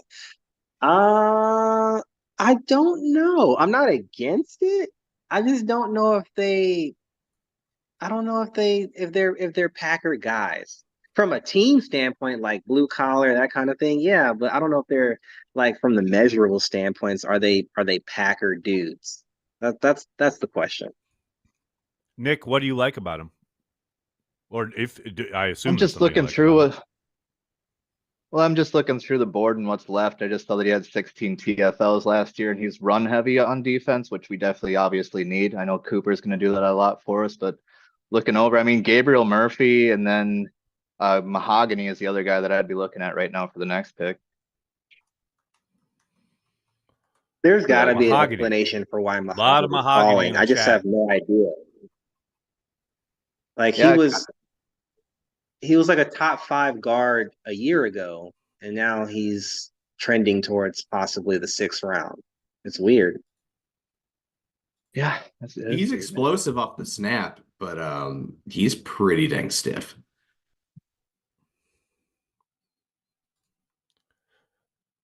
Oh, I just wanted to make the worst inappropriate joke there, but I won't. I'm gonna be good. I'm gonna be good. Oh, go for it. Come on, Nags. Nope. Someone made fun of me for saying expose their chest when talking about Jordan Morgan's anchor. See, you know, it's just the way it is, man. Just how we roll. What you got to do. We are 1, 2, 3, 4, 5 picks away. Lord, baby, Jesus at his birth. We're so close. Nags, I'm going to hop off, but I wanted to thank you for having me on. Thank you, brother. CHTV. Thanks, Tyler. Sorry we didn't link up this year at the Combine, man. Next year, we'll make sure to have beers. That's going to happen. That has to happen because it's inexcusable. I go to the Combine and don't see you. That's ridiculous. So thank you so much, brother. Of course, man. Hey, for the draft sickos, drafttalk.substack.com. Subscribe. Do it. Well, so I'll throw the link in the description of the video, dude. I'll let people know. Appreciate you, Nags. Absolutely. Bye, thank you, Tyler. Have a good day, man. We are so close. 1, 2, 3. Oh my God, let's go. I need it. All right. I'll make sure. I don't want to. Let's get the chat going. Where's the chat? There we go. Bam. What if Brendan Okay, Rice Uncultured I want to give a shout out. Uncultured Barbarian. Thank you for the super chat. I committed a cardinal sin, Nags. Been watching the draft all 3 days, and this is the first time I've opened to Carry the G. You know, I'm so jealous of everyone I've seen, both on camera and then in the chat talking about Carry the G. I'm out here in New York with no Carry the G available to me. But I'm glad, Uncultured, that you are enjoying one. That is good. Frank, thanks for the super chat. Random Packer, BJ Sander, punter, 3rd round. Man, why you gotta bring up bad memories, man? What's happening? The Packers are on the clock. Have they made a pick? Packers have traded. The Packers are on the clock. Let's go. Are they going for Brendan Rice? Are they getting Brendan Rice right now? I love it. The pick is in. The Packers got to business. They said, "What's up? The pick is in. Use Ticket King when you want to go to see a Packers game in person. Let's do it." Man, who are they up there for? This is interesting. Packaged those picks and said, "What's up?" Well, I don't know if they packaged those picks. We will see. But is it Brendan Rice? Definitely. Are they going for him? We'll see. We'll see here in a second. Tyler, another trade back on the clock. Okay, here we go. Here we go, people. Okay, and boom. Nothing. Oh, Old Acres is at the match right now, and Villa just took the lead. So I just hope that whoever this is that's about to be selected by the Packers goes on and has an amazing career, and I can lord it over him for the rest of his life. Jacob Monk from Duke, apparently. That sounded like a robot talking there, but sounds like a Duke player. Yeah, sorry, my internet's terrible today, but Jacob Holy Monk, cow. apparently. Jacob Monk. Jacob Monk. Let's see. Jacob Monk. The Packers, Duke's Jacob Monk, a 5-year starter who played 3,777 snaps. Whoa. Jacob Monk. That's a great name. My goodness. Jacob Monk from Duke University is your newest member of the Green Bay Packers. And by the way, he does play center. 5th round center, anybody? Interesting. Very interesting.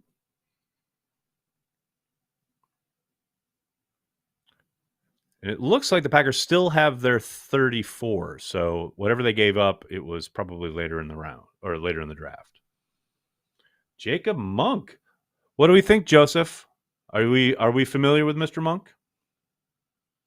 Yeah, I'm slightly familiar. It's hard to remember Duke players, one, because they play for Duke, and then two, because of Graham Barton. But right, like you said, like 10 million snaps at center, 58 starts. He may actually be the best tester at center, like historically, like for several years. I think he's at like a 9.8 RAS. So, one of the knocks I had on Josh Myers is when he came out, he didn't hardly do any testing, like maybe like 2 things. And then, that was it. Which means, like, if you're perfectly healthy and you don't test on an event, that means there's probably a concern. Monk did all the testing. So I think he's going to challenge Myers sooner rather than later, especially with that kind of experience. So it's not a sexy pick, but I like it. Meat and potatoes, baby. I'm all about the meat and potatoes. I'm in on that. And look, you point out the athleticism. You're right. He's like a 9.7 on RAS. Clearly has an ability to stay healthy with as much as he's played. I'm excited to see how he gets in the mix. And it's something we talked about as far as interior depth. That was my one area of concern. This starts to address that. I'm about it. And I got to think he's played center. He is a center, but there's zero doubt in my mind. There's no way they take this kid unless they think he can play probably all along the interior. Like, Packers listed him as an offensive tackle. The Packers listed him as an offensive tackle. In 13 games, he played 6 of them at right guard and 7 of them at center. There you go. That's classic so another Packers. Extremely versatile, we're going to go inside out. Packers pick. Yep. Exactly. Yep. Well, there's our competition. I don't know if we get anybody else. Yep. Do we know what we gave up for that? Not yet. I'm assuming I'm a 7. I'm assuming. I'm assuming a 7. Pick 219. You go pick 219 to move up. 219. There we go. Amar, what's up, man? Got your hand up. How you doing? That was my Trey Taylor pick. Damn. They can still get him.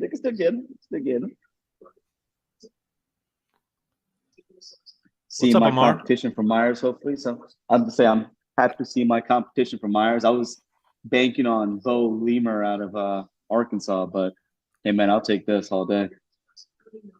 I was hoping just for like Van his Fran. name. Oh, man. Yeah.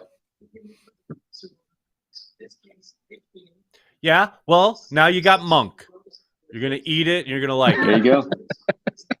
And this is fair. This is fair. I'm such a dad. Shout out to Porkmaster. Thank you for the super chat. Does 10 throw like Lisa Al Gaib? I believe that is a back reference to Uncultured Barbarians Dune reference. I appreciate it. Matt says, would mind a wide receiver with one of these picks here. Hey, still in play at 34. The 34th overall in this draft, in this round, 169 overall. Matt could still get a wide receiver here. Definitely in the realm of possibility. Man, I love adding offensive linemen. I am about that life. Tyler, they did say that they made him a center. They put him in as a center. Perfect. Tackle. Yeah, it was. Andy said it, so I'm taking Andy's word for it at least. It was. Who was it? Where did I see that? Doesn't matter. Somebody said though. Somebody from the NFL said it was. He's a tackle, but then they put. What's that meme? And that was a fucking lie. Packers.com has him listed as center. And that was hello, Josh Myers competition. Seriously. Oh, this is interesting. Wendell's got a good history here, kind of historical breakdown of where he's played throughout his collegiate career. 2019's 12 starts at right tackle. 2020, 11 starts at right guard. 2021, 12 starts at right guard. 2022, 5 starts at center and 5 at right guard. Last season, 7 starts at center, 6 at right guard. So he's played up and down or through the interior. Like, clearly, yes, he's probably a center, but you got to think he can play along the interior because there's no way they select just a pure guy who can't give you position versatility. He was a captain last year, too. Another They like the captains. Something Brian talked about last night. They like those guys who, are leaders on their team who get voted captain. They're about that. So, dude, if you're a nice guy, center, man, you can't go wrong. If you're a nice guy who can play all over, you're a Packer. You're a Packer. Like, if I want an athletic center from Harvard, you know what I mean? Absolutely. Absolutely. We got Duke. See, this is the duality of man right here. Back-to-back comments in the chat.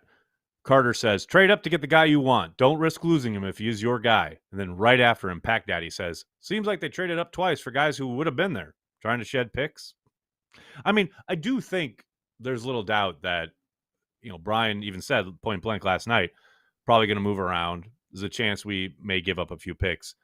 But I don't think it's necessarily in service of shedding those picks. I think, to Carter's point, you see a guy, the availability is there, and there's every possibility that they have some kind of target where it might get down to this team and we don't want to risk him getting selected there.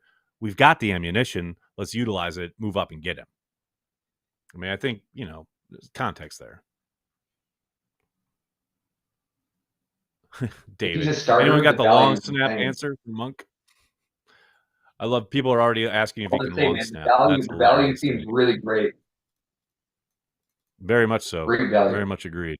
Yeah. Yeah. Love it.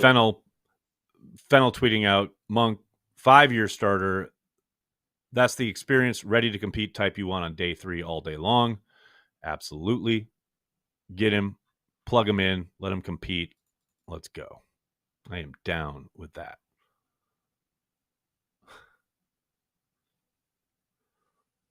Oh my goodness. So now we've got 1, 2, 3 picks until the Packers are back on the clock. See, that's the kind of life I want to live. Give me the Packers. Yes, sir. Having a couple picks in the round. So now they have this pick at 169, pick 34 in the round. Then they have one pick in the 6th round, and they still have those 2 7th round picks.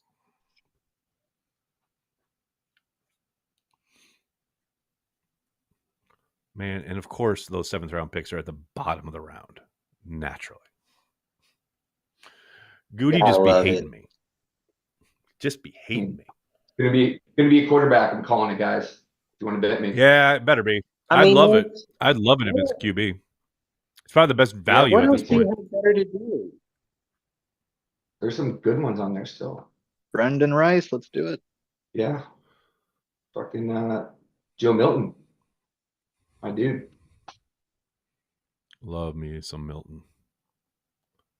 How is a guy that big not drafted yet? I guess it's only the 5th, but whatever. Uncultured Barbarian, thanks to the super chat. That sounded a little Jeff Foxworthy. If you're a nice guy, you can play all over. You might be a Packer. If you like beer, cheese, and bratwurst, you might be a Packer. I mean, we all know Tyler Herrick is a huge Jeff Foxworthy fan. There's zero doubt about that. Yeehaw! That's right. Mark W. That's a fun nugget. Aaron Rodgers trade compensation for Green Bay. Lucas Van Ness, Luke Musgrave, Edgerrin Cooper, Evan Williams, Jacob Monk. I said, hot damn. I'm stealing Jets that. got fleeced. I mean, that's not bad.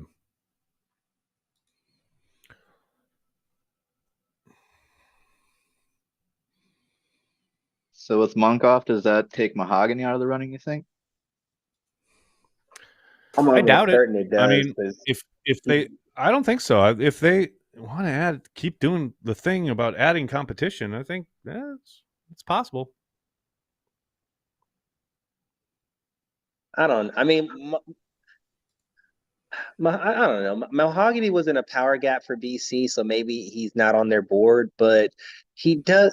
I don't think of him as stiff. I think he's just not juicy, if that makes sense. He's not electric, but he's a guard. I mean, guards aren't meant to be electric. So, but he can pull. Halfley did run some zone concepts in his gap scheme. So he's not just totally inept at playing zone. Probably inside zone is better, but he's not totally inept at it. But I mean, I guess anything could happen. We got Monk. I don't have too many other ultra athletes at the position anyway. Outside of Jalen Sundell out of North Dakota State, he's a better athlete than Mahogany. But maybe. But I think because of Monk probably going to be an interior guy, I think that might seal the deal for Mahogany being a Packer. Unless Halfley just begs LaFleur, like, please, can I have my old guard? Right. Which I don't suspect is going to happen. Okay, Jags are on the clock. Then the Bills and the Packers are back on the clock with their first compensatory selection of the evening, or the afternoon, I should say.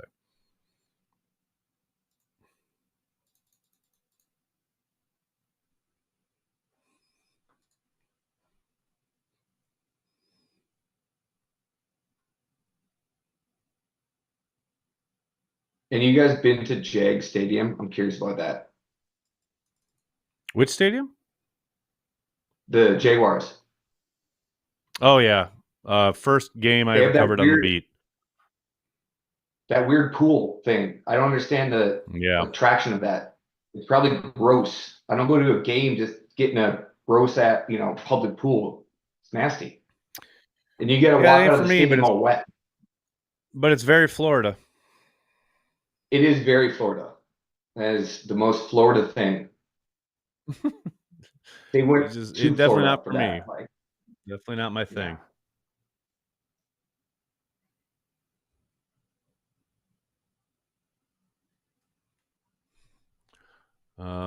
Which stadium in Florida?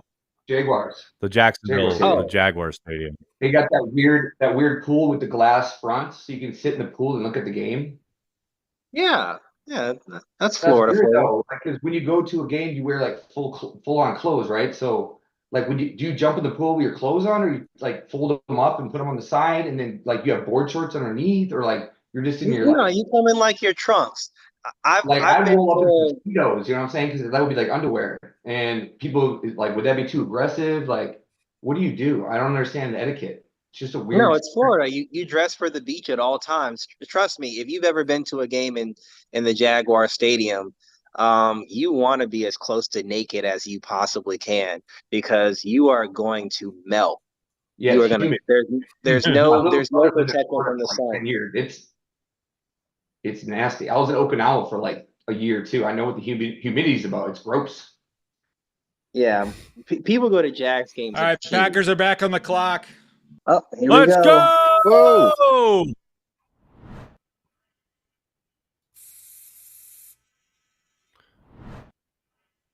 Let's do it, man. Let's go. Let's get a future All-Pro right here in the 5th round. 169 overall.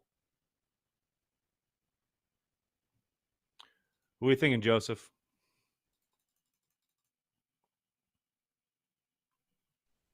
Sorry, as I'm chowing down on my Chinese. We say we don't want to go this as a shopping list, but I mean, need a corner. I need a corner, Joseph. I ain't got a corner on my. It's going to be a corner I've never even. I won't say never heard of, but I would look for it. I would like another edge or a quarterback. Rattler's gone. I'm not as big on the Joe Milton train as you guys are. He is on my board, but Michael Pratt out of Tulane, gunslinger, Brett Favre, dude.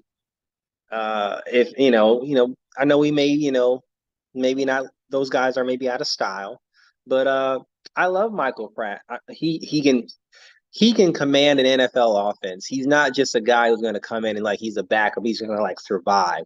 Like he can command an NFL offense. He can throw at all levels, and like I said, he has an absolute cannon for an arm, and he can drop it in there at a moment's notice. So I'm all in for him for a developmental. This is about developmental quarterback time. I'm in for that, or maybe somebody on the edge.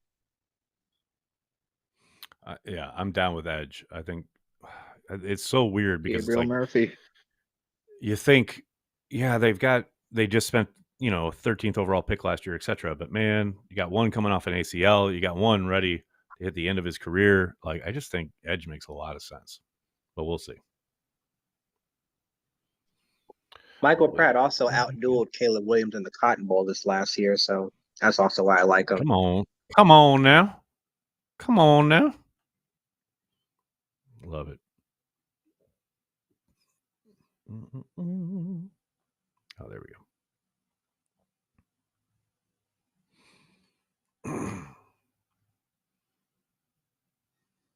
You want him to be the guy to go Ola, Oregon State. Who? What? Is this Kayden? Yes. It is? That's what Twitter is saying. The curse is broken, Nagler. Shut up. Shut up. He's about to die. Shut up. Odapa!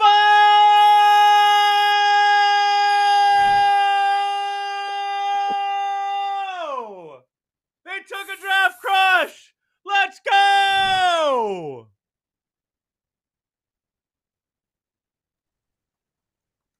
I don't even need to break this guy down. Aaron can break this guy down.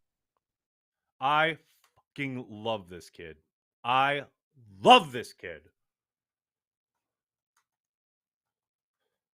Unbelievable. Hold on. Sorry, guys. Hell yeah, man. That's amazing. I'm like beside myself. I'm shaking. I love his physicality. He began as a walk-on and became a captain. Again, we're talking captains, right? That's something that we heard Brian talk about a couple of times this weekend. I'm in shock. I'm in love. Like this kid, physical enough, big enough. He's gonna mix it up on the inside. He can play on the back end if you want to mix it up and keep offensive coordinators guessing. I love his makeup. I love what he's about. He's physical as hell. Nothing's too big for him.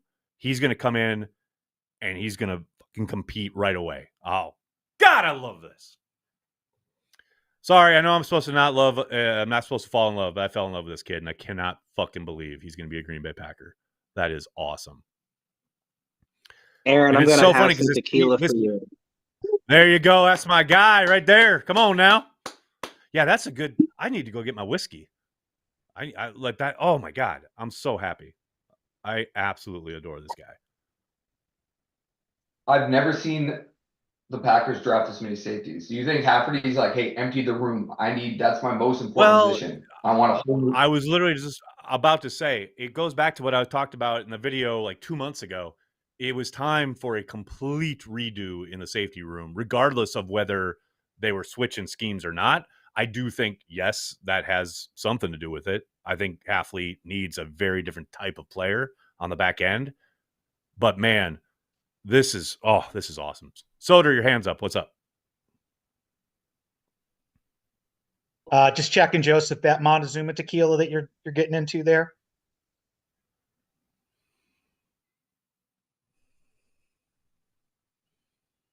This is Don Julio Anejo. There's never Montezuma. I would never spend money for Montezuma. I'd get that for free. Unbelievable. Oh God. Well, I can rest I won't get crucified by the guys that I actually got one guy in an article that got picked up. So I guess my work is done. Yeah, you did great, man. You killed it. You always kill it every year, man. Oh my God. I'm just floored. I can't believe they took Oladapo. I'm like so happy. This is nuts. This is they read the draft guide. Now, can you believe it? They're reading your tweets. What's that? I know. The Packers Seriously, are reading your tweets. It must be. Between the top rated in the draft guide and me tweeting out and making videos about draft crushes, they're actually paying attention for the first time ever. It's incredible. Maybe they took your first draft of their draft crushes. They didn't get the updated version. They didn't get the updated, exactly. Oladipo. That's true. That's right. That's right. Oladipo was the last edition, right? He's the one I switched the quarterback out for. Yeah, we switched Oladipo for very Milton. Well remembered. Yep. See, there you go. I just, thought I had cursed it, but apparently not. That's amazing. That's amazing. Oh my God. That's awesome. This is like, this safety room overhaul is comparable to like 2015 to 2018, 2019. You know what I mean? Like when it comes to the DBs, this is crazy. Savage, Owens, Ford, and Levitt. I mean, swapped out for it's these guys. such a different room. It's such a different room. It's crazy.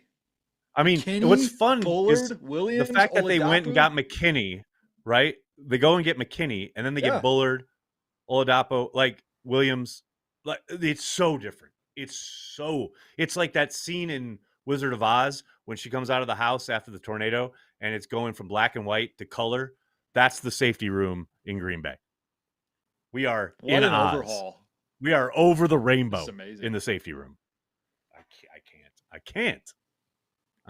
Don't worry, Zane Anderson's still here though. We got Zane still. Don't worry. And still a real person. Right. Still a real Zane person. is probably talking to his agent right now. Yeah, probably. Get me the fuck out of here. I'm never starting. Can't take this no more. Special teams though. Special teams. Special teams players. Tuesday. What's up, brother? Oh my gosh.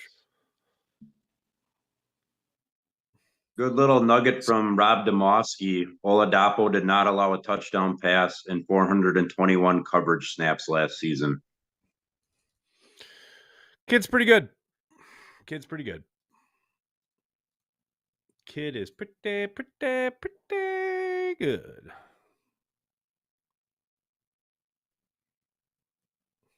Hey, Nags, I'm curious. You said that you don't really watch a whole lot of college football, right?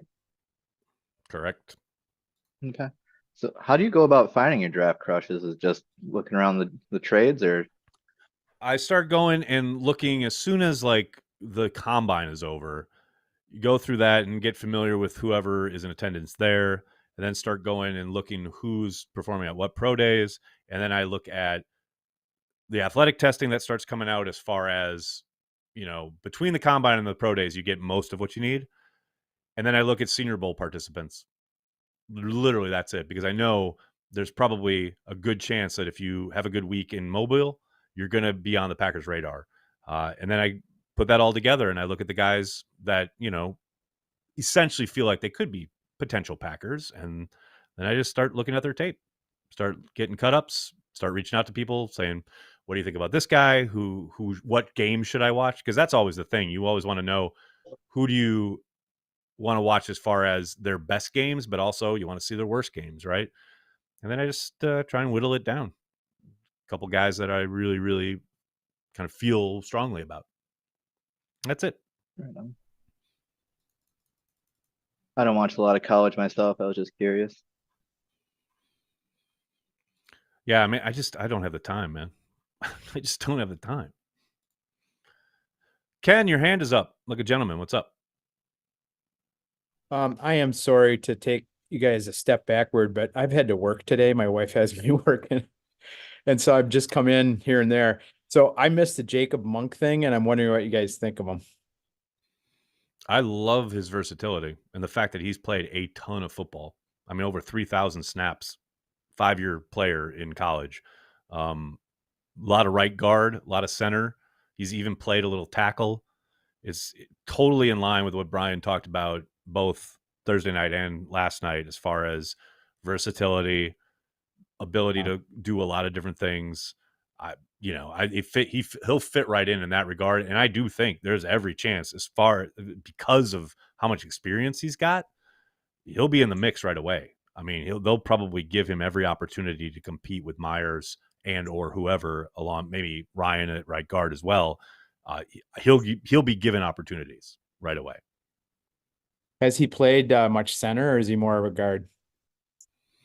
A lot of center, actually.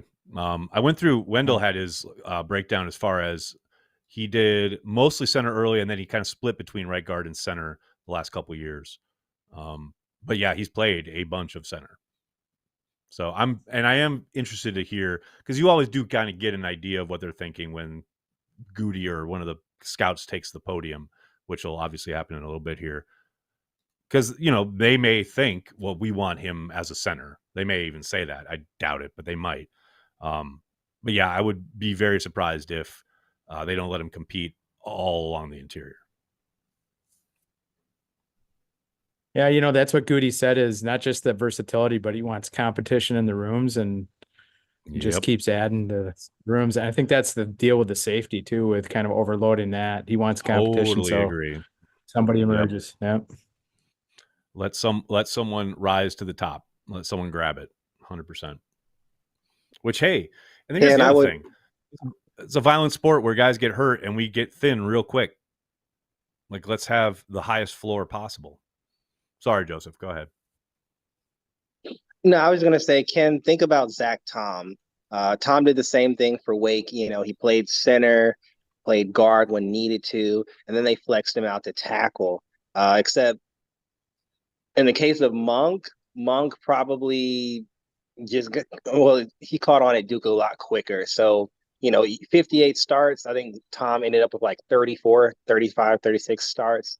And that's kind of like in the same mold, except I would give Monk probably the slight edge at being the better athlete. So this is a guy that maybe, the All-Pro Hall of Fame talk of Thomas Center, this could be like a similar kind of, pro comp where, his best position could be center, but he also has the ability to maybe be an All-Pro guard as well with some tackle experience. Sounds like a good pick from everything you guys are saying. I mean, we'll say all this, and then he'll come into camp and totally even better before we got him. We stole that guy. I guarantee he's gonna be the value pick of the draft. I'll bet in you guys.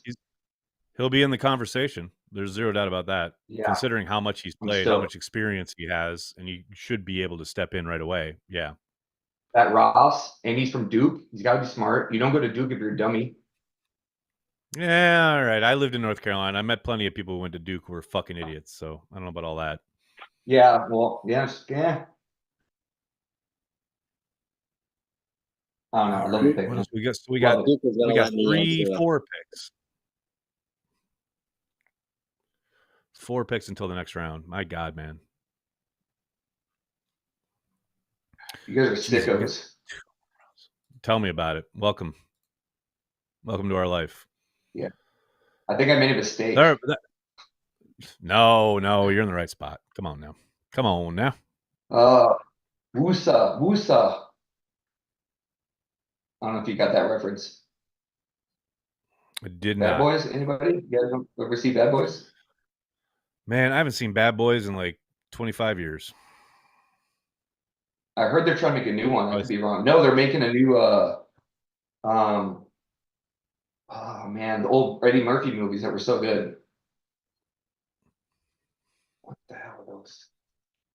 Yeah, they're gonna redo there's those. a new Beverly Hills Cop coming out on Netflix. That's what I'm talking about. Beverly Hills Cop. Yes. Yeah. Man, love this. Okay. Hey, Nags, have they traded back to get the last pick in the draft so you can hang around as long as possible? No, not yet. I'm sure they're thinking about it though. Probably talking about it. Good God, man. What I need them to do is package those 7s, move up, and their 6th round pick, and move up to the top of the 6th round, pick a guy, and say deuces. That's what I need them to do. But they're not going to. Oh boy, come on now.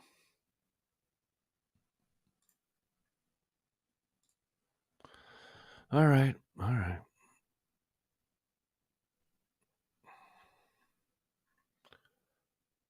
Jacob Monk. I am loving the Monk pick. That's exciting, man. Yes. Bad Boys 4 comes out this summer. Thanks, Falzad. That was the other one. Yes. God help us. Want to get to some super chats here. Got that one. Godsmack. Thanks for the super chat, man. Can I say something that pisses me off? I'm sick of hearing the crap term premium position. All positions are important. Screw the DIC. Well, I understand the misgivings about the draft industrial complex. However, that is how the Packers think. Like, you look at the first round, it's about tackles, corners, edge rushers, and quarterbacks. Those are your premium spots. And I know there are people who argue about wide receiver, but for the Packers, it's those 4. So as frustrating as it might be, it is within the parameters of how the Packers are thinking. Bill Dowmiller, thank you for the super chat. I believe it's like a super sticker. Really appreciate the support, man. John Simitovich, what's up, man? Joseph is the new Emery Hunt. Man, he's good. Go, Pack, go. I'm sure Joseph appreciates it. Joseph is the man, the myth, the legend. Aaron Rodgers is in the chat. Thanks, Aaron. Thanks for the super chat. Thoughts on Malik Washington? Would have liked him. I don't even know. Joseph, any thoughts on Malik Washington? I believe he's probably already been selected. No, I think he might be still available. He's a wide receiver out of UVA. I didn't care for his performance at I want to say it was the Shrine Bowl. I was kind of sour on him. I don't think he's on their board. I mean, not a bad person. I just kind of walked away, left unimpressed. Kind of sloppy route running, and he didn't test very well. He didn't test bad. He was just kind of like, eh. And I have yet to see the Packers kind of take a flyer on a wide receiver who isn't like an amazing athlete. And I would say Washington is more of like a mid athlete at receiver. So I think he and Brendan Rice is probably in that same mold. Brendan Rice did not like wow people with his testing, which may be why he's falling as well. Those mid, wide receivers, they may have to, earn their spots through, getting a camp invite. Then we have Mark Gordon. Thank you for the super chat. Hope the Jets called Rodgers before drafting a quarterback. The Jets did just take Jordan Travis after trading up at 171 overall. Jordan Travis out of Florida State, I believe. So, yes, I hope they made that call, Mark. J-Cab, thanks for the super chat. Packers picking up Pac-12 safeties who know Caleb. I mean, guys who have played against him, no doubt about it. Every little tendency break helps.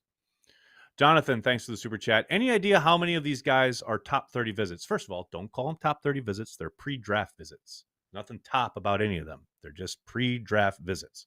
As far as of the guys they've selected, is that what you're talking about, or guys who are still out there?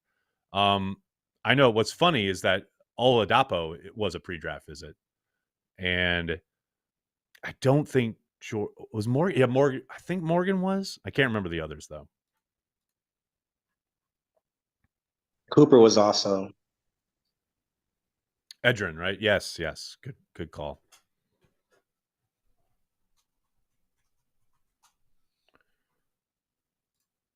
All right.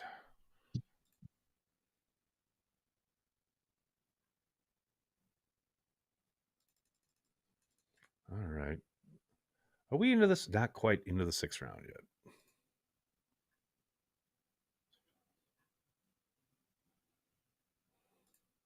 Tyler. That response on Twitter. What a weirdo.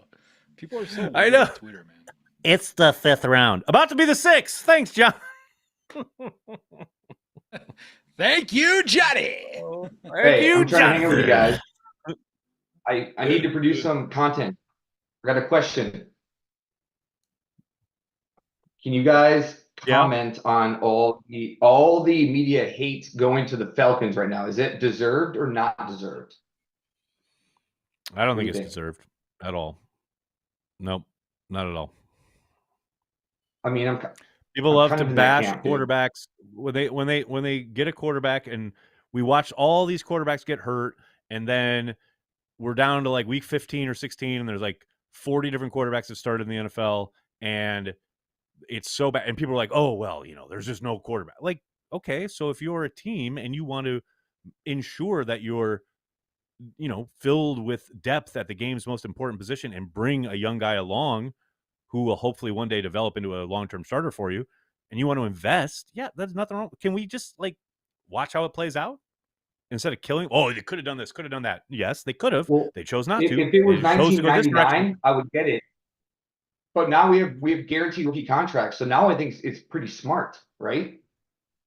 Like we did with Love, we paid him nothing, to wait.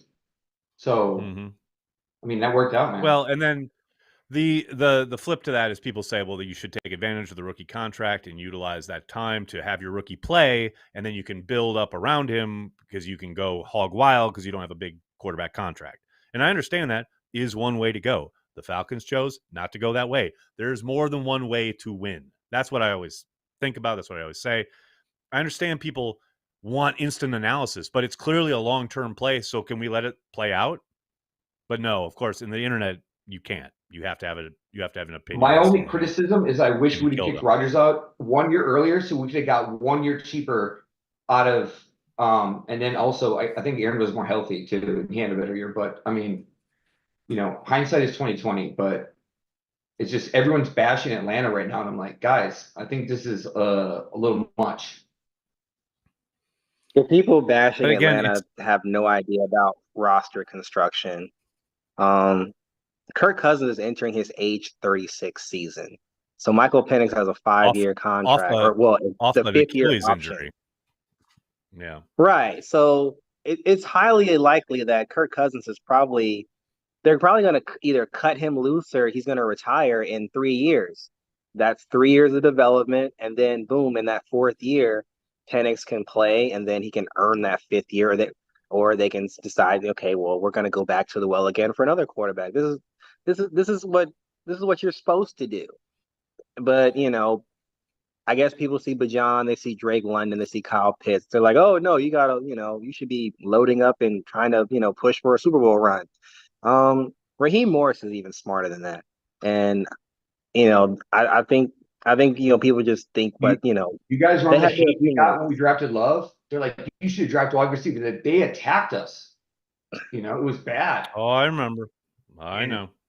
Yeah, oh my God, man. It was a what? And that's what Atlanta's going to get right. They're trying to actually be competitive for years to come. And when you change that culture, people are like, oh, that's stupid. And then when they realize, oh, you know what? That was actually pretty smart. But people hate to admit they're wrong. That's just human nature. Well, I'm rooting for Atlanta now. Like, I hope it works out for them, because of that. Somebody else had their hand up. I'm sorry, we jumped in front of you. Soder, I'm sorry. There was somebody else who had their hand up. It was Cyril. I missed Cyril. Yeah, what's up, Cyril? How you doing, man? Hey, I was just gonna ask. I was just looking. I noticed that kid we just picked. You guys had him suggested that he might even go as high as day 2. Was that just your influence suggesting that push for him on day 2, or did he just happen to drop? That happened well before I put out my crushes video. So no, that had nothing to do with me. Okay. I just think he's a really good player. Soder, what's up? I just want to give a shout out to the 30 people who have stuck it out this far. I can't believe it, man. And especially to Gerd, Adam, and Robin, because they're over there in Europe where, it's getting late-ish. So way to go, guys. I mean, hell, we had people like in Sweden last night who were up at like damn 5:30 a.m. Like y'all are diehard, man. Y'all are crazy. I love it. The 30 here on the Zoom, but also the 1,000 plus of you watching on YouTube. Appreciate you. You're insane like we are, which is exactly how it should be. Especially when you got Oz just hanging out, man. Like you can't. That's some dynamic presence that it's hard to deal with, like continuously through a whole entire afternoon. Sad, ain't it? No, it's brilliant. It's genius. I love it. It's my job. My job. I know, exactly. It's what you do. All right, come on now. Are we done with the 5th round yet? Not yet? You've got to be kidding me. Oh my God. The Jets are on the clock with the final pick in the 5th round. We still got 2 rounds to go. Okay, you know how the NFL told the Bears to hold the first pick for 5 minutes? I need the NFL to tell all the GMs to pick it the fuck up. That's what I need. Come on now. Woo-ga. Oh boy.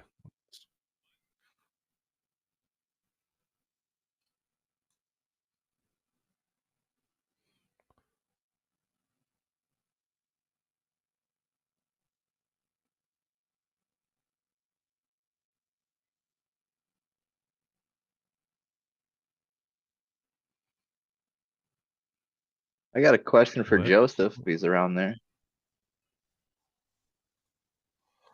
Here. I'm here. I don't know anything. Cedric Johnson on the edge? Cedric Johnson is another tweener in this underwhelming defensive class.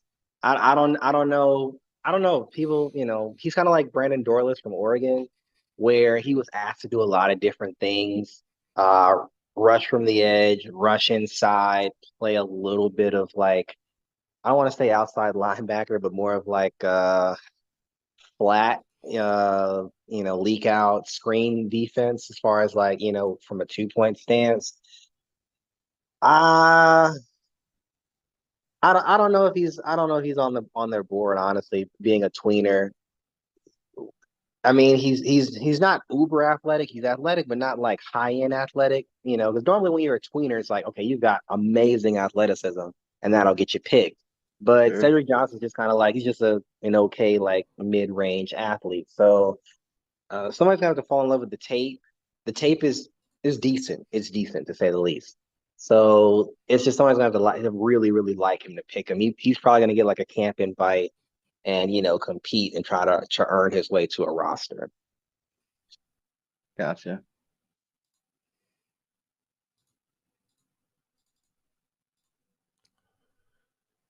Oh my God. The Tonight Show. Star. Hey, Nicholas, are you there?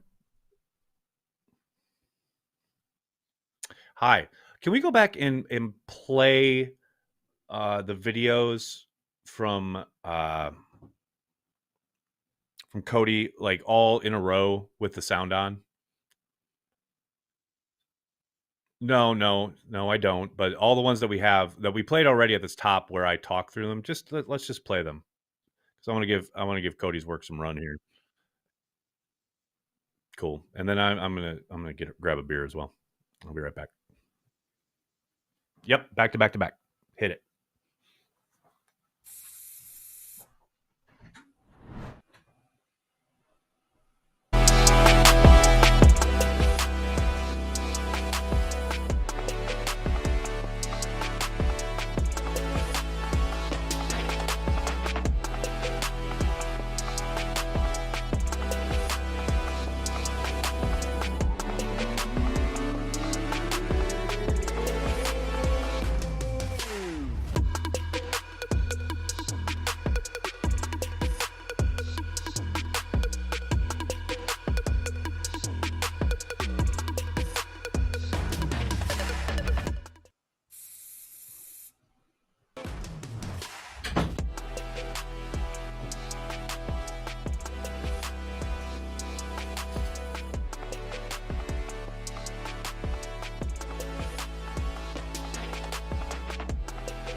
Man, Cody, you're amazing. You are just amazing.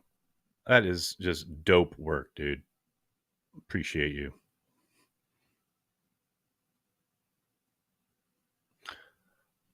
Okay. Thank you. I appreciate it. I appreciate you, man. Just killing it. And that the shit that the fact that you can do not just that, but then turn them into verticals, which also just work. Like, they look so good on Instagram. It's so fucking good. Like, it's so dope. I appreciate it. Yeah. New for this year. Had to change it up a little bit. Yeah, man. Shit, yeah. Good shit. Do you have a favorite? Is there a guy that you like the most? Guy I like the most? Probably Bullard. I feel like is the guy I like the most. I feel like, especially after like putting this video together and getting to look through his highlights and stuff like that. Right. Working on the video right now for at the end, recapping the whole draft class and looking at some of Monk's stuff right now. He seems like the next Packers 5th round player that we're talking about 10 years from now. Right. So a long time from now. Right. I got it.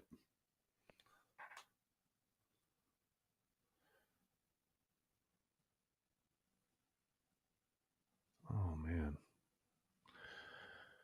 All right. Let's get some super chats up in here.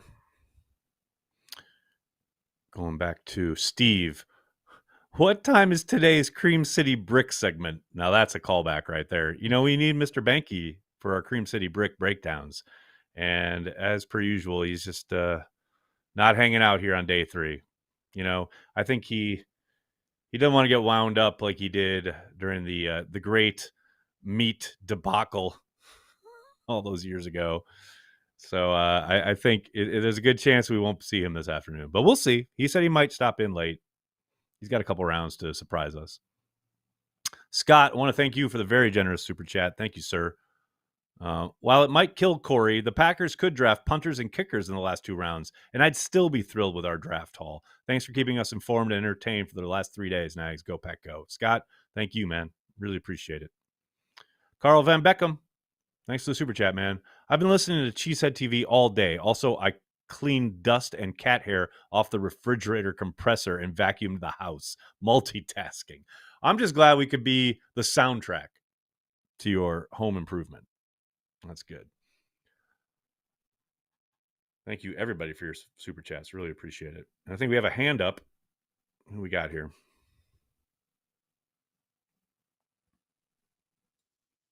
Brian, what's up, man?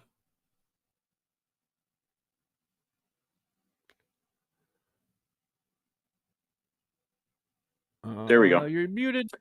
There he is. Wondering. Sorry about that. Just kind of wondering what if you were going to give the Packers draft a grade right now without the remaining picks left, what are you grading it? A+. No, I kid. I always say the same thing. It's incomplete. It's impossible to know. It's impossible to say. I'll let Joseph grade it, though. Joseph, you're a diehard draftnik. If you had to grade what the Packers have done up to this point, what would you say? It's a trap. Don't. It is a trap, and I'm Yeah, it's. I hate this. It's a trap. It's a trap.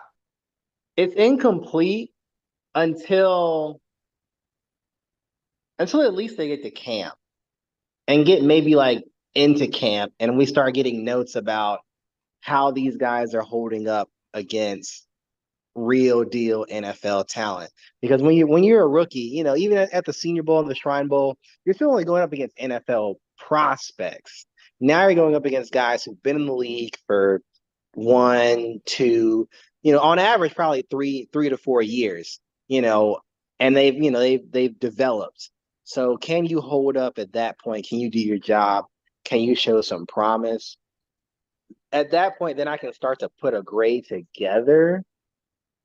But really, you know, with all these overreactions about, you know, Jordan Morgan and, you know, Javon Bullard or, you know, whoever they don't like, you know, from this draft class, the grade really doesn't get finalized until, you know. Can I give you a grade? Can I give you a grade? A+ answer, man. Because some people say, hey, I can't give a grade until 2 years. This is a trap. And they're like, oh, well, we're going to go off value. But how can you give a value grade when you're going off the media? You don't know what the team's board looked like. So that's still a trap. It's all a trap. You know, like I love that when like you didn't fall into it, man. I respect the fact you gave a really good, clean, you dodged very nicely, my friend. Thank you. And every position is going to have its own, you know, at least for me, its own threshold as far as what a grade is. Like for these day 3 guys, it's an A grade if they make it to their second contract, because you know, a lot of these guys are up for replacement year in and year out. You play for an NFL team, the same NFL team that selected you, and you're still there 3-4 years later. I mean, that's an A grade. So, you know, first, second, and third round is a little bit different. But yeah, for these guys on day 3, if they're still here in 2027, you know, that's a great pick, because you probably had to beat somebody out to keep your job at that point, whether it was a free agent or another, you know, young gun that was drafted a year later. You probably had to do something to fend those people off. So if you're still here in 2027, you know, it's an A grade. Yeah. All I'm going to say is I like it. I like it. I'm not going to give it a grade, but I like it.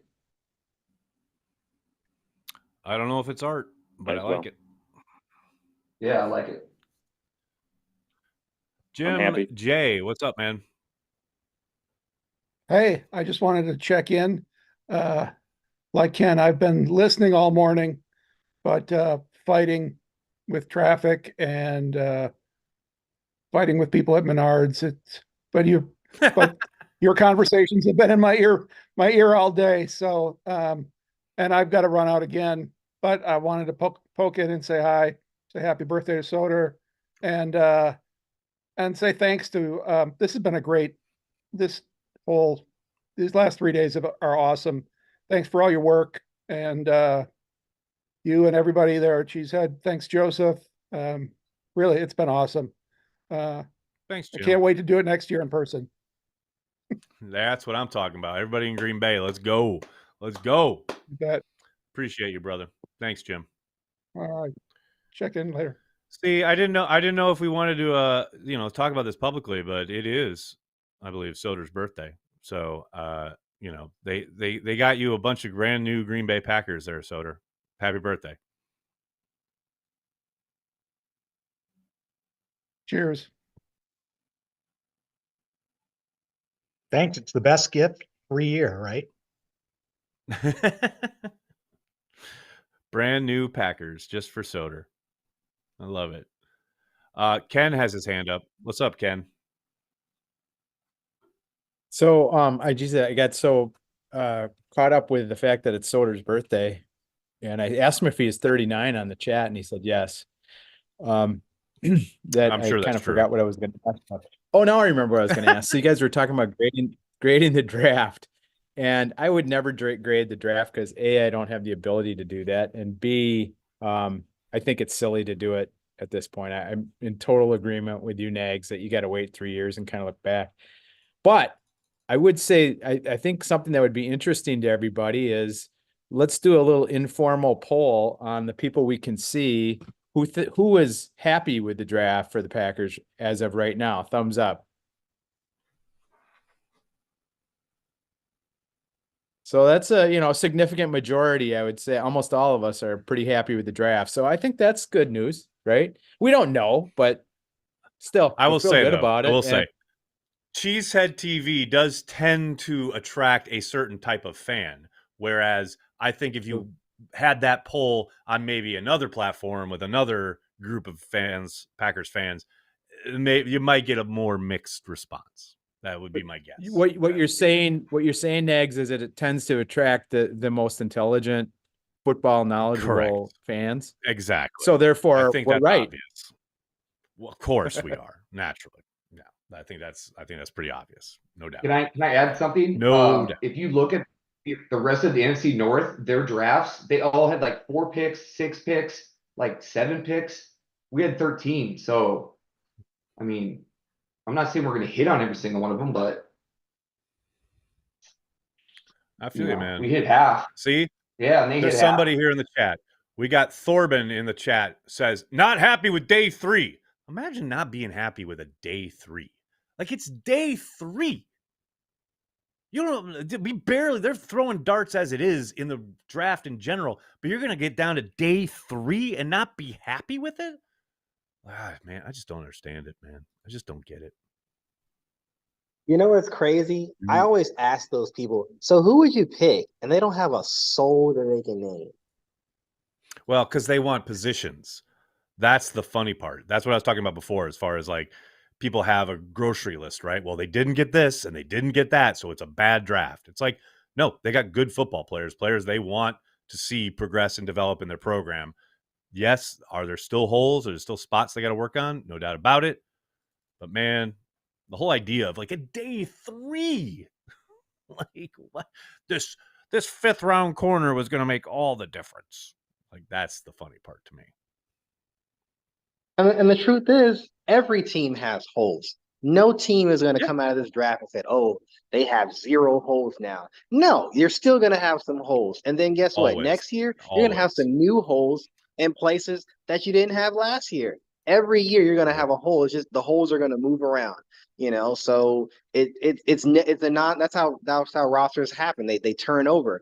people retire, people get cut, people get hurt, people get bigger contracts elsewhere. You're going to always have holes. There's no such thing as a zero hole team in the NFL. So if they don't plug it, it's because there wasn't a guy good enough to plug it.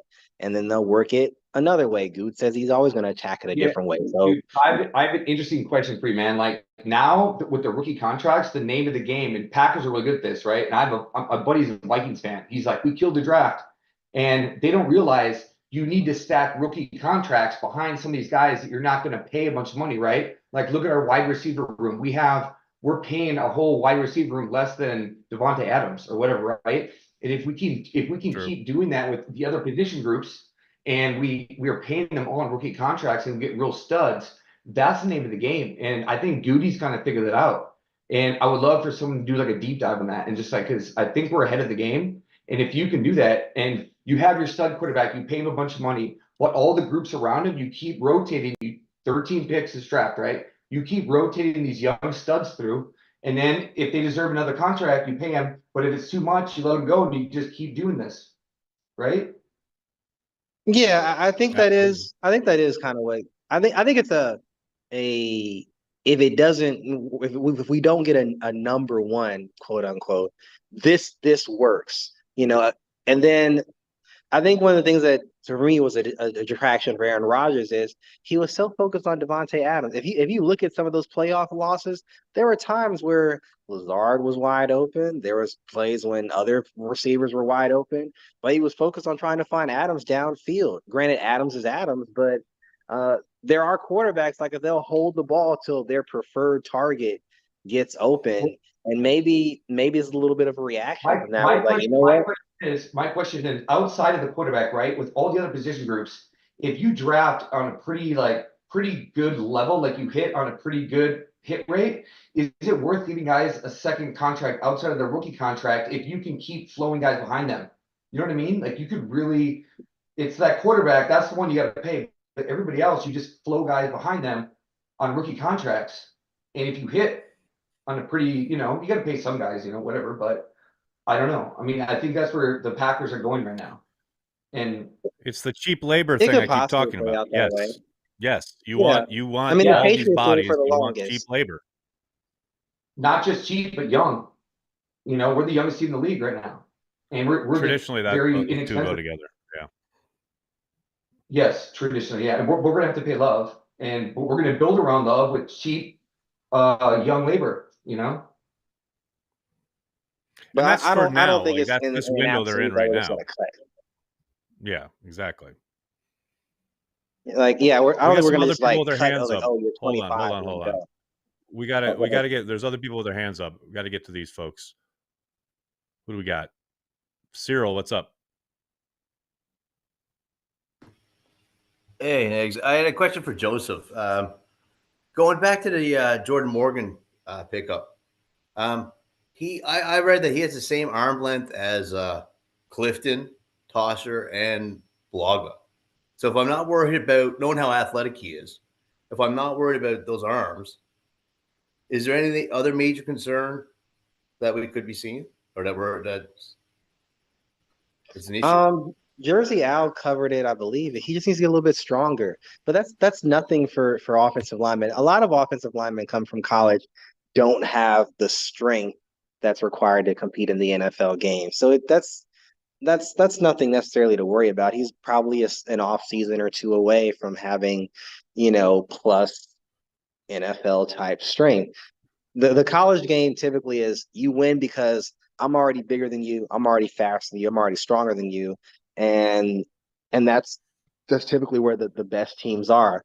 And then some teams they develop a little bit more, and then they become superstars. So that's kind of how Jordan Morgan's ascent to stardom began. Not to say that he's totally inept at technique, because that would be a misconception, but yeah, just needing a little bit more strength, a little bit more probably guidance and leverage for the run game, and he's going to be a stud. But he's absolutely an NFL tackle from day one. He just needs to work on a couple things to be like a future star at the position at the NFL level. Then I think we got Soder. What's up, man? What's up, birthday boy? Don Lucas just wanted everybody to know that he's happy with the draft as well. Well, I was multitasking. concerned. I was sitting here wondering if John Lucas was happy with the draft. Is he upset with the draft? It's good to know. It's good to know. I'm also extremely happy with the draft, but then I was excited when they drafted Robbie Bosco. So, Wow. Whatever it is. Happy birthday to you. Yeah. Robbie Bosco in the house. Talk about a random Packer. Oh, man. I want to give a shout out to Brandon Miller. Thank you for the super chat. Each season, there's a lot of conversation around the 30 pre-draft visits. I wonder how many each year they ask to come in for visits and decline to visit, whether scheduling issues or whatever reason. As far as I know, that's pretty rare. I can't recall hearing of guys being asked to visit and not being able to or not wanting to. I'm not saying it's never happened or it couldn't happen, but more often than not, those agents make sure that those guys get on a plane and get up there. But it is something I'll ask about. Because, again, it's not something I've ever really heard about. Michael, your hand is up like a gentleman. What's going on, man? Well, I've been a slacker today because I was running errands. So I've been late to the party. But happy birthday, Soder. And just wanted to say that. And honestly, a little disappointed you're not spending your birthday in a Randy Wright jersey. There you go. Right? Come on now. David Whitehurst jersey, man. 17. Whitehurst jersey. There you go. Got to get yourself a Whitehurst jersey.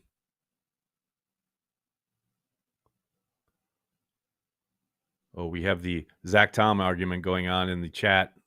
Zach Tom needs to not go to center, so we have depth at tackle. Zach Tom is too good to relegate him to center. But what if he's better at center than everything else? Aha. Here's the fun part. We got Caleb Jones at depth tackle, damn it. There you go. Oh, my goodness.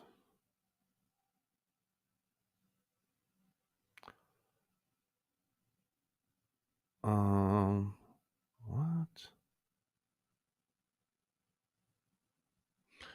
All right. When right is not right. Well played, Kent. David says, can we please leave Tom at right tackle? They just might.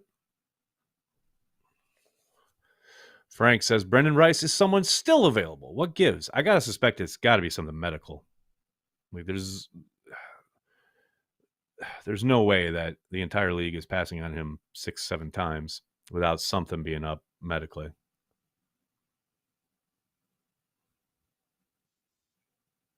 Doug Hype's here. What's up, Doug? Hey, what's up, guys?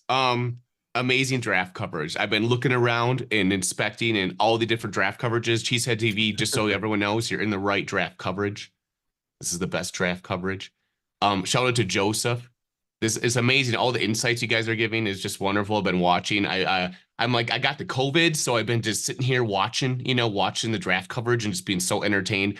There's a couple things about the Packers, though, Nagler, that I think we kind of need to address, and we're working on that right now, like the inside run game, right? That? Like, even though we're a little bit of a zone, Aaron Jones was kind of a guy that just kind of would like scoot it outside and use his agility, but I think they're fed up with not having like a real run game, and maybe that's why they're okay with having Jacobs in and bringing up this other guy that seems to be a pretty good guy to bounce the ball around in the zone. Do you think that's something that the Packers are really looking to work on, Nigs? I mean, it's always a focus, no doubt about it. I don't think there's a material difference that you're going to see as far as how they work up front. It's going to be very game plan specific. Tyler was talking about it earlier. They are one of the few teams who really mixes in different concepts dependent on who their opponent is. But I do think Jacobs is a whole nother animal, man. The fact that he is such a 3-down back who plays, plays entire games. He's a throwback workhorse kind of back that we certainly have not seen in Green Bay for a while. I do think he's going to get a lot of run. I know Matt wants to mix it up. I think the biggest difference with these backs is how much they're going to be utilized in the passing game. I mean, Lloyd at college, he's great with his hands and his ability with running routes, being able to make moves in space in the screen game, I think that's where you can probably see an uptick as far as production goes. But yeah, I don't see a material difference just because, yes, they've certainly added some depth along the interior. They've added a tackle and they're adding athleticism. I still think the scheme is the scheme, and I think they're going to continue to run what they've been running. I don't think there's going to be a big shift in that regard. Question number 2 for you, Nags. The defense and special teams. Do you think that the special teams changes on the kickoffs are going to be a huge deal? The second they announced it, I thought teams are going to shift their strategy. You need guys that can fly around, guys that can hit. Every kickoff basically is now like almost like a short punt. There's probably going to be a huge uptick in kick returns for touchdowns and turnovers.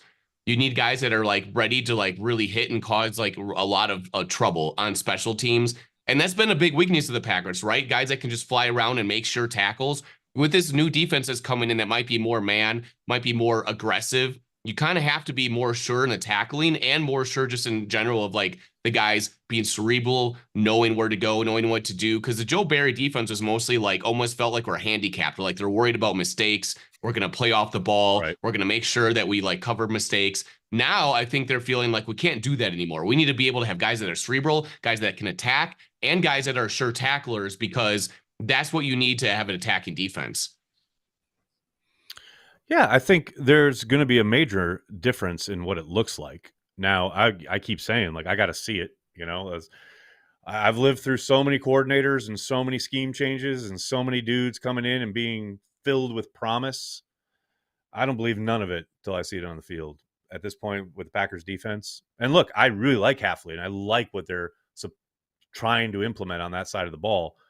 But man, how many fucking times have we sat here and heard Matt LaFleur talk about play style and it's got to be 11 hats to the ball? Well, okay, we've heard that so many times through two different coordinators, and it's rarely changed. So maybe Hafley is the trick. Maybe he gets them on the right page, all on the same page, and it looks instantly different. That could happen, but I just have a hard time putting a lot of faith into it until I see it at this point. You're so jaded. Well, I am. You've been beat down. I know. You know what? I'm going to take the opposite approach. This defense is going to be awesome until they prove me wrong. How about that? And that's great, man. Well, yeah. I'm protecting my heart. I want to die. I don't care, man. I want to believe in it, and until they prove me wrong, I'm going to believe in it. Sweet. Hey, I got something for you guys. Hold on a second here. I have never in my life, ever, not once, in the entire 50 years I've been on this planet, ever had a White Claw. Not once, ever in my life. But this is how down bad the beer fridge is here at LiveX. There is no more digestible beer. There's Blue Moon, but I would hurl myself off of the Brooklyn Bridge before I drink a Blue Moon. So I'm going to have my first White Claw ever. That's how bad it is. Nagler, I could have DoorDash you some Mad Dog or something. I apologize in Too late, advance for you, man. Nagler. Too late. Here we go. Why Can we the take Blue up a Moon collection? hate? Yeah, we need a collection and we need a beer fund for Nagler. I'm gonna super chat right now. We need to super chat Nags right now. Start the super chat hype train. Go for it. I'm not a beer guy, but I'll send her some money. I Evan can't Williams. go get the beers. They don't have Uber Eats or something there? Or? Yeah, but then I gotta go They're down one of them and get it. producers. I'm up. Where do I donate? They're all in Green Bay. This is all done remote. I owe Nagler money. One of those producers. The producers are in Green Bay. Oh, I thought they were with you in Manhattan there, Nate. I'm all alone. There's no one here to guide me. My problems are all gone. Because Blue Moon fucking sucks. Good Lord. Have you tried a Blue Moon? I have tried many Blue Moons with the There's orange your garnish. answer. Come on. Oh my God. I want a beer, not a Kool-Aid drink. Which, by the way, is exactly what this is. Holy shit. People drink this shit? Oh my God. That is way worse than a Blue Moon. Come on. Somebody get him a Miller Lite or something. Pretty similar. Yeah, it's pretty terrible. That's all I know. Oh, Lord.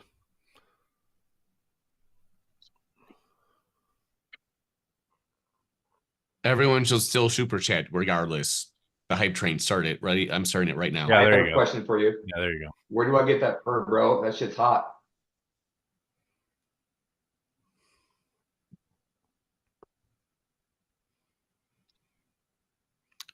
Michael's got his hand up. What's up, Michael?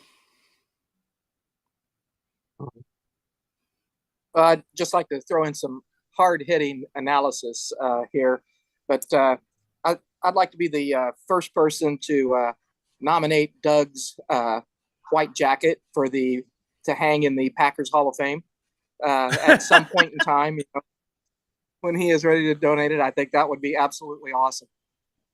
That is the only place I would donate this jacket. Everyone, just so you guys know, I travel the world doing all this stuff for like crypto and Web3 gaming and stuff. Everybody in the world wants to wear this jacket. Like Boss Rutan's worn it, all this stuff. Everybody wants it. The only place that I would ever donate it to is the Packers Hall of Fame. That's it. Wait, so did I ask a question that was off limits and I didn't even know it? No, it's definitely on. That's a good question. I mean, anybody's free to ask questions, but that's the only place I would ever accept to donate the jacket to. Oh, I was gonna say, man, I won't rip off your game. I just like the jacket. Like, I like the fur, man. It's a good look. I appreciate that. I wear it often. Even I was just in Dubai in the desert in like 100 degrees wearing it with hawks flying around me. It's a good time. Also, you guys should know, everywhere I go in the world, people fear the Green Bay Packers. When they find out I'm a Packer fan, they get real quiet and they're like, oh no, because you could tell they're not a Packer fan. And like Jordan Love has struck a dagger into their heart and they don't know what to do anymore. I mean, they're just sitting there going like, what are we going to do? We have no chance. The Packers are the meta. And that's pretty much how the conversation goes. And I go, yeah, I'm sorry for your loss. Oh, I love this. Alex Green, former Packers running back. Packers just won the draft. Come on, Alex Green. Carrying the G.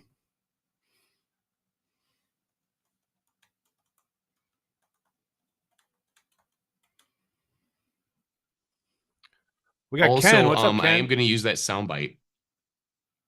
Of course. So, naturally. Nags, I heard you say that you were drinking a White Claw. And I thought I would just do this for you. Ken. Just do you. You know. Wow, that was rough. Appreciate you, Ken. That was rough. I am down bad, and you are over here like kicking dirt in my face, man. I did say on the chat that if I could text you one of these, I would, but unfortunately, it doesn't work that way. I appreciate you, brother.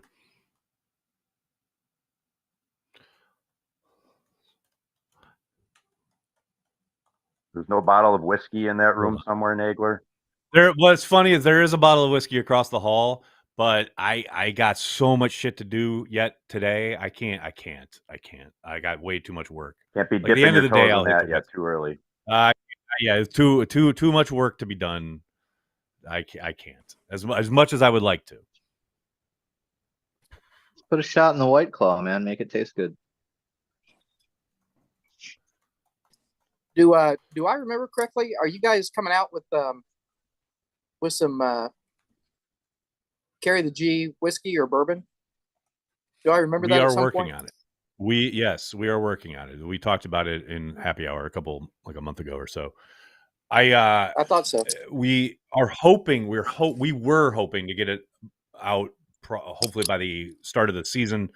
Don't think that's going to happen, but hopefully some point during this upcoming 2024 regular season, probably second half, we should be fingers crossed getting it out. So yeah, that's the plan. I'm a big bourbon guy to go with my cigars, so there you go. I got it. Well, we're lining it up for you. And unlike the beer, this will probably be hopefully be able to be ordered online. That's the hope. So, oh, that would be great. We shall see. Hopefully some tequila by 2030.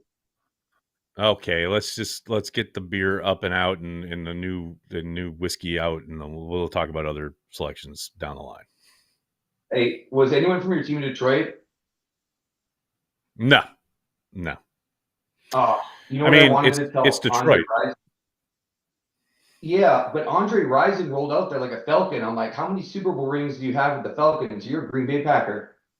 And did you see him behind the commissioner? And he was like on his phone the whole time. Like that was so funny, man. I loved it.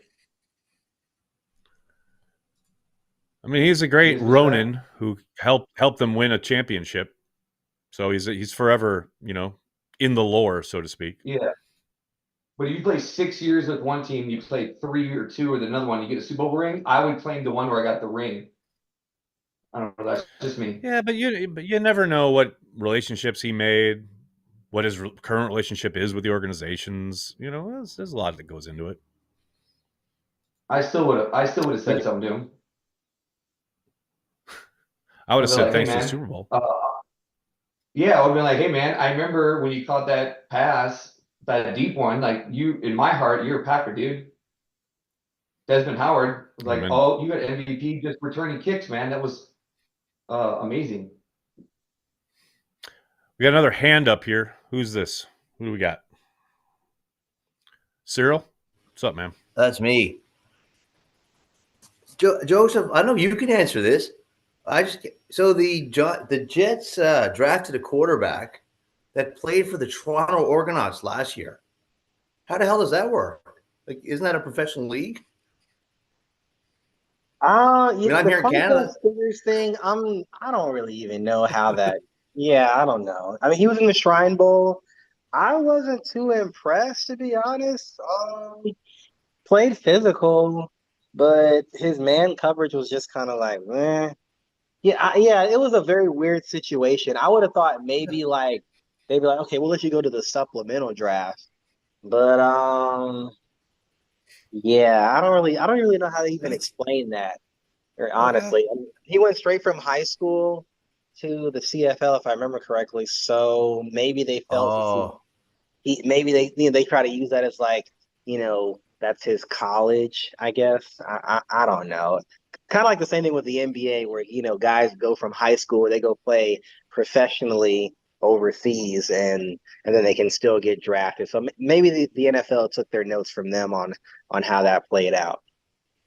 Okay, I was like, man, that's not normal. I've never seen that in my last 20 years watching football drafts. I suspect we'll see something similar with like these rugby players starting to kind of get a little bit of notice, and the NFL is actually putting like they call them like universities, I guess, in like different parts of the world. Like there's definitely one in Australia, I believe there's one in Germany, and I think they have plans to put one either in South America and or Asia. So as they start to like push the game international, we'll probably see guys who play professionally somewhere else, but they can still get drafted.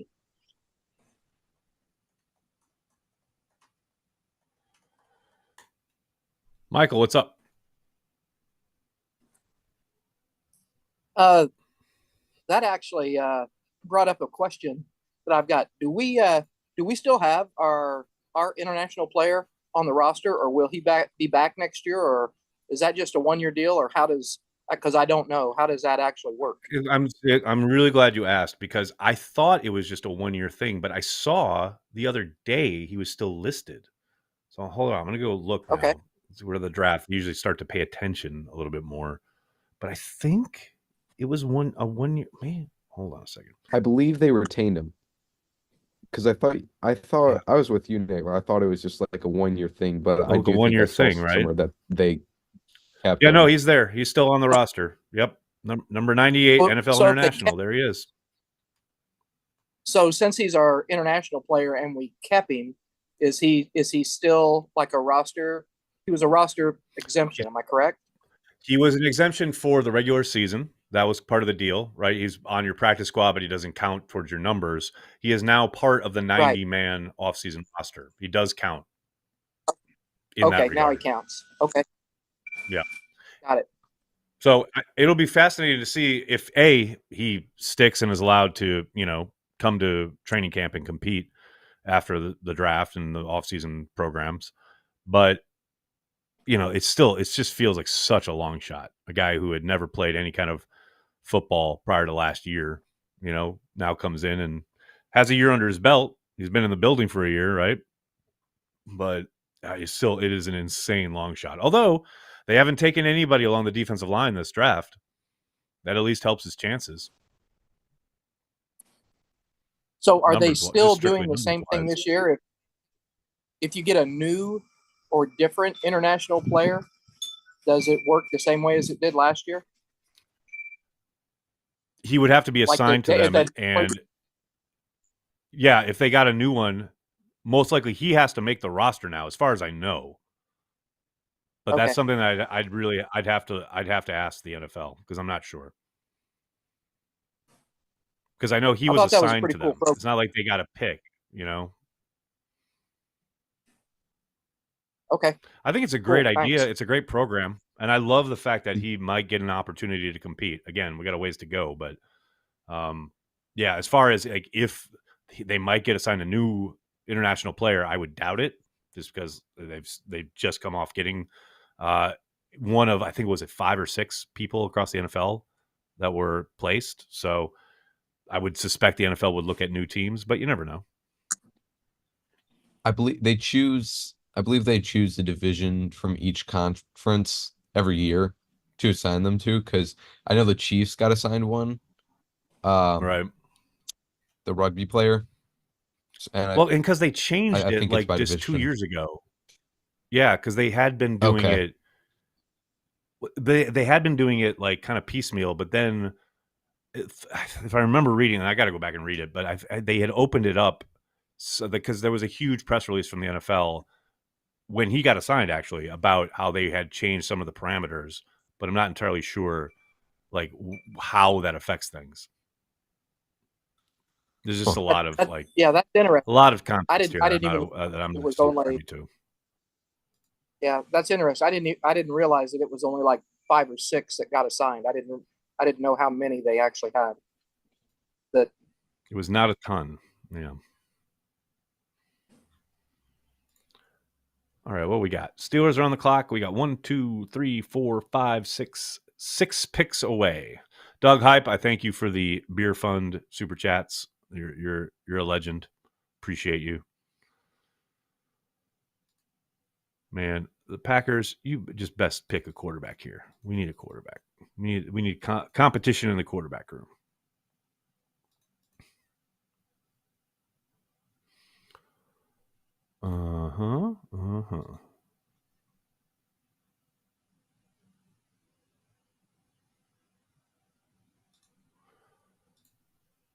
Tyler Herrick, are you here?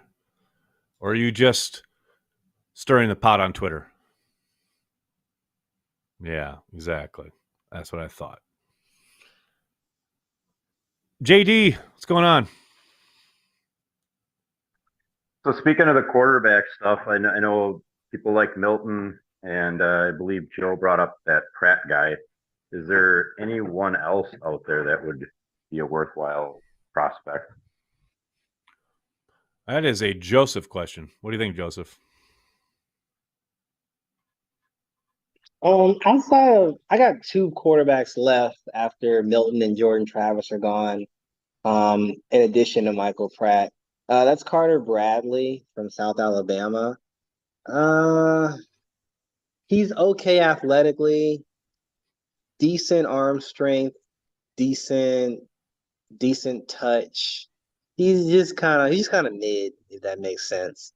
So he could be in play. He wasn't the Senior Bowl. He did all right. It wasn't anything to write home about. And then there's Talia Tagovailoa, which is obviously Tua's younger brother.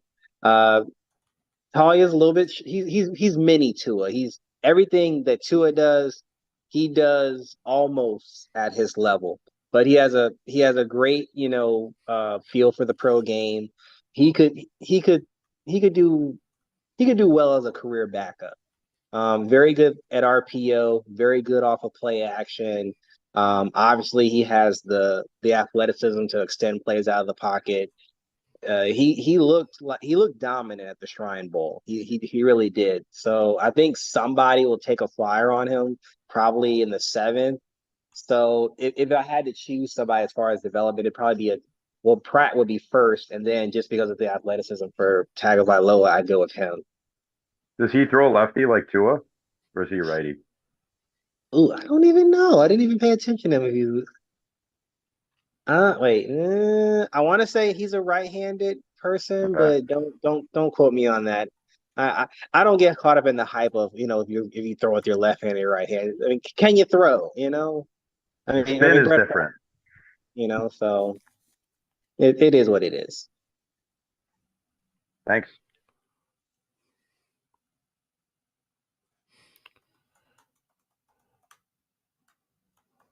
Oh man. All right. Where are we at? Come on now. Why is my phone buzzing? Man, people, don't you know the draft is on? Oh.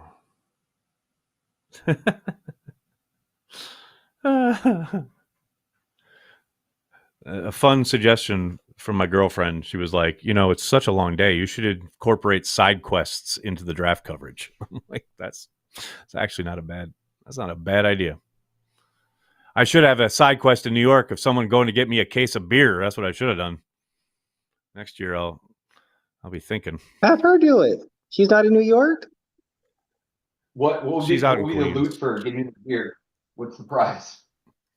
Yeah, How far away is Queens? I don't know anything about New York. Joseph, I'm on the west side of Manhattan. Queens is like 5 billion miles away. Well, you just say like, if you love me, you'll bring me a beer and a sandwich. Right. Exactly. Soder, your hands up. What's up? Just remember, next year we get to do all this while standing in a parking lot. It'll be spectacular. Well, I mean, depends on where they put the draft, right? I mean, where they have everything. I mean, that's going to be fascinating to me how they even set it up. We should have a booth or something, some kind of setup. A booth, like it's a trade show, like a booth, we should have like a booth, like a corner. We've got kielbasa sausage on offer. No, like a Vegas pool party with tables and all that stuff, man. Like VIP. Yeah, brother, this is Green Bay, service, Wisconsin in April. What are you talking about? There can be no pool Hey, parties. they can make it sexy, dude. Come on. Like you want to watch this live cast, you got to pay. Think of all the carry the G you could sell. Exactly. Hey, if you make it sexy, we might get some of the rookies to come in and be like, "Oh, look at these guys right here. I want to hang out with these guys." Man, there is nothing in Green Bay that screams sexy to me. But hey, man, maybe they can. We'll see. Hey, I grew up there, dude. I know some sexy stuff. I'll show you. The Oval Office. Okay, relax. All right, just relax. Man. Where the hell? 1, 2, 3. I'm sorry, Nate. I was Googling stuff to do, and it said nightclub. I was like, okay. I walked in, and friendly bouncer. Sure you were, Joseph. Sure you were. He chatted me up for like 15 minutes. I was like, he's like, "Oh, I'll let you in for free." All right. So, I have no idea what's going on yet. So I walk in, I was like,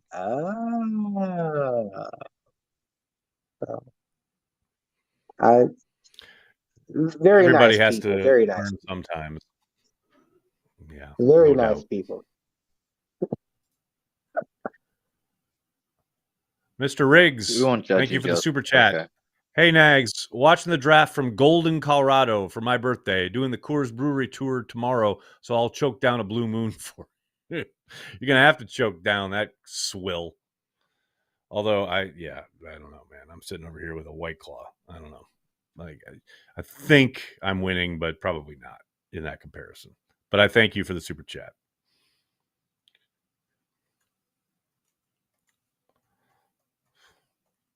Be out of Nagler, the next time you're in Milwaukee for a Brewers game, if I'm at the same game as you, I'll be buying you a Blue Moon at the stadium. No fucking way will you be buying me a Blue Moon. I'll be pouring out the Blue Moon right in front of you after you buy it for me, but I appreciate the sentiment and the offer. That's funny. I saw you last time I was at a Brewers game, didn't I? Yeah, I stopped and talked to you and your buddy that owns my friend Luke, the liquor store. that owns the wine bar. Yeah. Yeah, that's right. I've just because that was literally the last time I was at a Brewers game. That was like 3 years ago. I think it was 2021. Yep. And they won on a walk-off, which was awesome.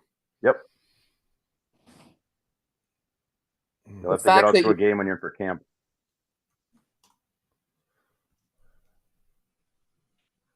The fact that you picked a White Claw out of your fridge over a Blue Moon pretty much tells us what you think of Blue Moon. Blue Moon is fucking garbage, man. And plus, I never had a White Claw, so I was like, all right, let's see what that's about. I'm just seen them everywhere over the last couple of years, and I thought, okay, give it a try. But yeah, that's hot garbage too. So I won't be having any more of those. Chris, thank you for the super chat. Apparently, I drunk on bourbon and announced the famous people from Bill and Ted's Excellent Adventure last night. My bad. Sorry, not sorry. I got drunk, I believe you mean to say, on bourbon and announced the famous people from Bill and Ted's Excellent Adventure last night.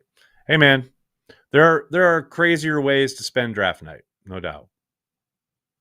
Dustin, thanks for the super chat. Blue Moon is far superior to Dirtwater White Claw. I'm going to have to disagree with your police work on that one there, Dustin. They are both epic garbage. Epic garbage. I got a hard disagree with that shit, man. No way. Epic. I would take a Blue Moon every day. Yeah, but there's a time and a place for everything. You don't bring a Blue Moon to a pool party, but you bring a White Claw to a pool party, right? So, you know what I mean? I don't bring a White Claw or a Blue Moon anywhere. That's all I know. Yeah, fair. The Patriots took Joe Milton. Oh, man. There goes the quarterback dream.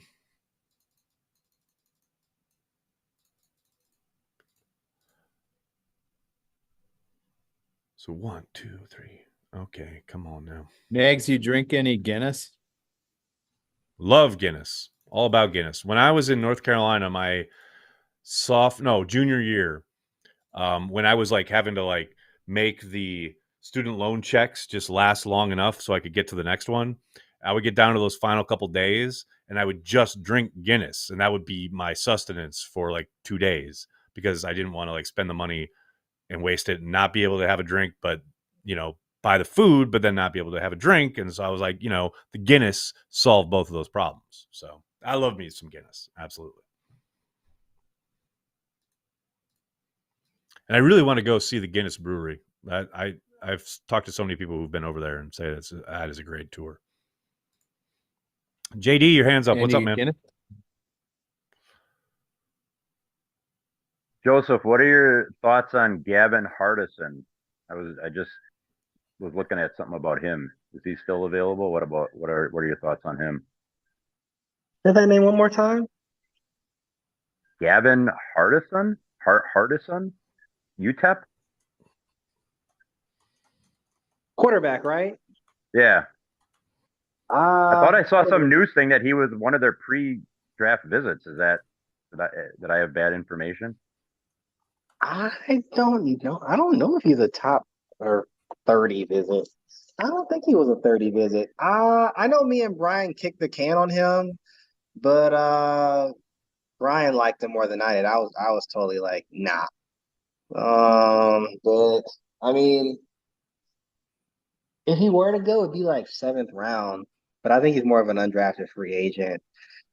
UTEP has not had the greatest offense in quite some time, really since Aaron left. So it's hard to grade guys who are kind of struggling, because of they don't have the weapons and then, non-premium talent.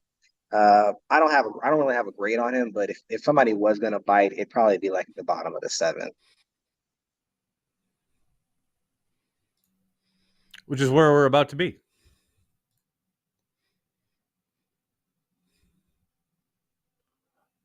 Hello. Oh, okay, there we go. No. Go back. Why? Where? NFL draft. Why is this so hard? There we go.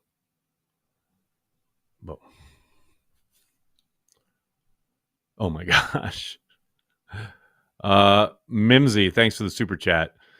Not to trigger Corey, but not sure if Times Square or the NFL draft is worse for the combo of great for TV and bad in-person experience. Well, I don't know if that would trigger Corey. I think there's little doubt that the NFL draft at like Radio City was dope as hell. I loved it there. But now that it's on the road, so to speak, I think it really depends on where it lands. We were talking about that last night, with how they've made it so big and they need an outdoor space and it's become like a festival almost, but you don't have anything other than just basically stand there, right? And they do enough kind of theater to try and make it interesting, but you are literally just waiting around to hear selections. So yeah, I think the Times Square thing is definitely boring for New Year's Eve if you're standing there as a participant. But I will say, as a production member, when you can just walk around, that's pretty dope. That's a lot of fun. Oh my gosh. Chris Rosebrook, thanks for the super chat. Blue Moon indicted OJ, just saying. We are off the rails. Dustin, what's up? Thanks for the super chat. Guinness Tour, best beer tour out there. See, that's what I've heard. I've heard that from multiple people. That's why I definitely want to check it out. Oh, okay. And I will say this. This is amazing. Chris Rosebrook also says, making my 10-year-old watch the Lord of the Rings extended version this weekend. Progress. Whoa, Chris, didn't you see? They're coming to the theaters. All three of them. Coming back to the theaters, I believe, right at the early part of June. So, in 4K, exactly, as Nicholas points out. Jamie, this is exactly what I was going to talk about. Jamie said, did you see the Chelsea score, Nags? Yes, I know they're checking for a handball, and Chelsea's about to take the lead, and Mark Oldacre can suck it. That's what I know. He said, though, he said he's going to probably go and watch them lose. Oh, do we have a Billy Schmid on the line? Hey, what's going on over here? Bill Talking about Chelsea Schmid? winning after they give me a fat L on the money line last week. Oh, no! Bill Schmid checking in from his car. What is up, buddy? How you doing? What's going on with everybody? How we feeling? I got kicked out of the casino quick after the show at Rock and Brews. How we feeling? I'm feeling great. Are you liking this draft? Are you happy about it? What are your feelings on the draft? I'm a big fan of it. I know that we're going to chop it up for a while about it, but I like having a clear plan of wanting to get faster at seemingly every level. Yeah, no doubt, right? I mean, the fact that every one of these dudes is going to look very different as far as what we're used to on defense. And I don't know if that's necessarily going to be better, but I think it's going to be noticeably faster. Oh, totally. And one of the other things is, like, we were joking about it a little bit that in lying season, there are some things that you can take from it. Brian mentioned that they wanted to get faster and that they were going to potentially take all 5 of the top 100 picks. Not only were they going to do that, they're going to get a little bit more ammunition to start picking and prodding around day number 3 as to where they want and who they are going to be grabbing. I love it. I love the plan of it, Negs. And you already know I love being able to go get a big ugly right away at 25 and get a 5th-year option on an offensive tackle. There you go. I haven't talked to you since we've barely spoken since the draft started. What were you surprised by that pick? Is he as an offensive lineman and offensive line coach? What are your feelings on him? So I like it because I actually think, Negs, he's a better offensive tackle than people are going to give him credit for. I think he's going to play offensive tackle at the NFL level. Yeah, and that's where everybody else's big boards and prognostications It doesn't really matter. It all depends on what they end up seeing. They're not worried about the arm length, and his feet are fantastic. So that's where I think it's going to be great. I'll do my Shaq impersonation here. I was unfamiliar with Jordan Morgan's game. I didn't watch a ton of Pac-12 after dark, and definitely didn't watch a ton of Arizona Wildcat football this year, but I should have. I mean, they won 10 games. Probably would have won more money than betting against him. I think he's got a lot of options. And for that to be really the only marquee offensive lineman that they end up grabbing, they weren't going to get another one. And I like him better than, I know some people like Kayden. I like him way better than Kayden. The Packers are on the clock. The Packers are on now we're the talking. clock. Look at you, Billy. You show up. The Packers are on the clock. Let's go, baby. Let's go. Are you surprised, That's Billy? timing Are you right surprised here. that they, I know it's great timing. Are you surprised they haven't taken a corner yet? The pick is in, by the way. The pick is in. Yeah, a little bit. Hey, Carrington Ballantyne, Corey Ballantyne, what's up? Yeah, Congratulations. What's You're up? gonna be a focal point of it. They also Rich Bisaccia, I hope he likes the run on special teamers that they've ended up going with. Like, Seriously. talk about put up or Right. shut up time on the special teams. You capitalize with the amount of guys that they had basically slotted in that they're going to be special teamers. Big fan of that. Put some pressure on, because that decision is going to go, and you're going to get some fruits of that labor here now. I'm about that life. All right, let's see. Come on, give it to me, Twitter. I need the new pick. I need the newest member of the Green Bay Packers coming at us. Come on. I'm gonna You got take a stab Sleeper in the corner. at Donovan Jennings from South Florida. Donovan Jennings, you think? Let's see. Yeah, he had an extensive visit at the Shrine Bowl with the Packers, and they also brought him in for a 30 visit. So he's a tackle, but he's making the transition to guard. He has a 8.93 RAS as a tackle, but he has a 9.65 RAS as a guard. So that's my best educated guess. I like it. I'm down with it.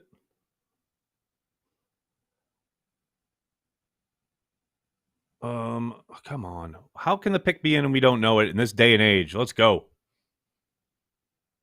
Come on, boys. 2024, the year of our Lord. We don't know the pick yet. We don't know the pick yet? Come on. We're about tipping picks. Let's do it. Travis Glover. Travis Glover. I was close, I guess. Tell me, right. What do you think? I didn't care for Travis Glover, but I mean, we're talking about a day 3 pick. A little bit athletic. He's most definitely a guard at the next level. So, like the Jennings I mentioned, the Packers love, guys that can move it, guys that move from tackle and move to guard. He did play pretty well at the Senior Bowl. So there you go. I picked a guy that played very well at the Shrine Bowl. They picked a guy who played very well at the Senior Bowl. Well, and Nags, Joseph, what do you think about this part of it where, hey, man, they're getting more guys that played more football than we watch in a year? Dude. 58 games this guy played? Are you kidding me? Like, that kind of experience. That is a lot of ball. I don't care what conference it is. That's great stuff. You get that kind of experience, Nags, that you can't teach that. You can't practice that in, and you sure as hell can't showcase it in your underwear. Like, that is learning on the job. I'm a huge fan of the experience of guys they brought in. Well, and you talk another guy along the offensive line in Monk, the guy they took from Duke. He's played like over 5,000 snaps, dude. Like 5 years of college. It's unbelievable. Ball. I mean, you are talking about guys who are going to come in with a wealth of experience, and they're going to at least compete right away, like at the bare minimum. I'm about that life. And the thing is, they have spots. I mean, if you're gonna have spots, you might as well bring in guys that are going to be able to play. And the lack of underclassmen in this draft, I still think incentivizes more players and more teams to grab guys that you think are going to have maybe a higher floor, but a little bit lower ceiling. And I think you're seeing this draft is littered with those types of profiles. Yep.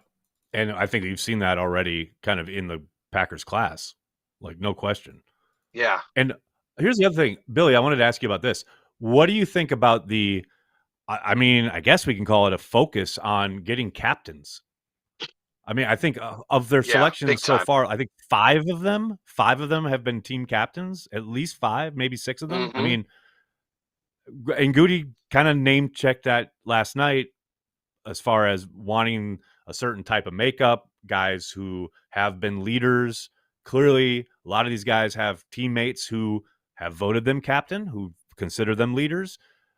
I can't say that's a coincidence. That's got to be something they've maybe earmarked even for this draft.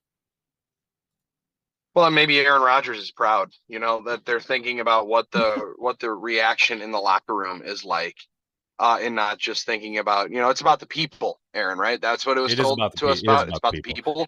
But you got to get guys that players you got to find guys that players respect. And I thought about this with Jordan Morgan instantly.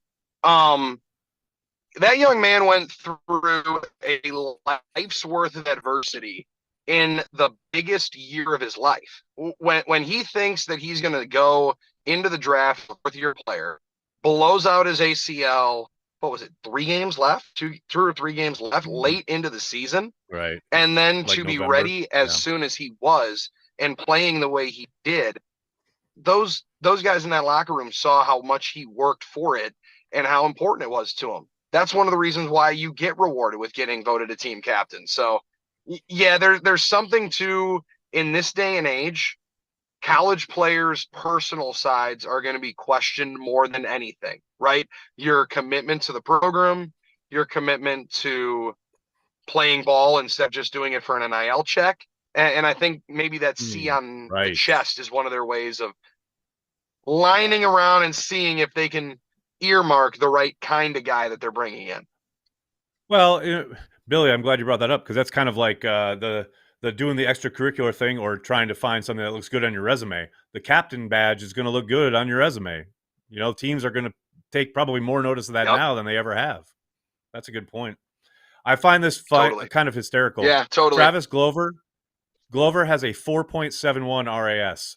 So clearly out of the normal thresholds for the Green Bay Packers.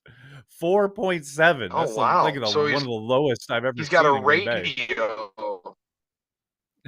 He's got a radio relative athletic score. Essentially 4.7. That's amazing.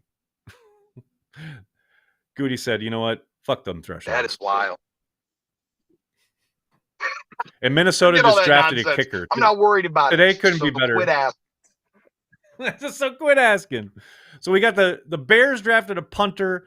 Minnesota drafted a kicker. I love this draft. This is great.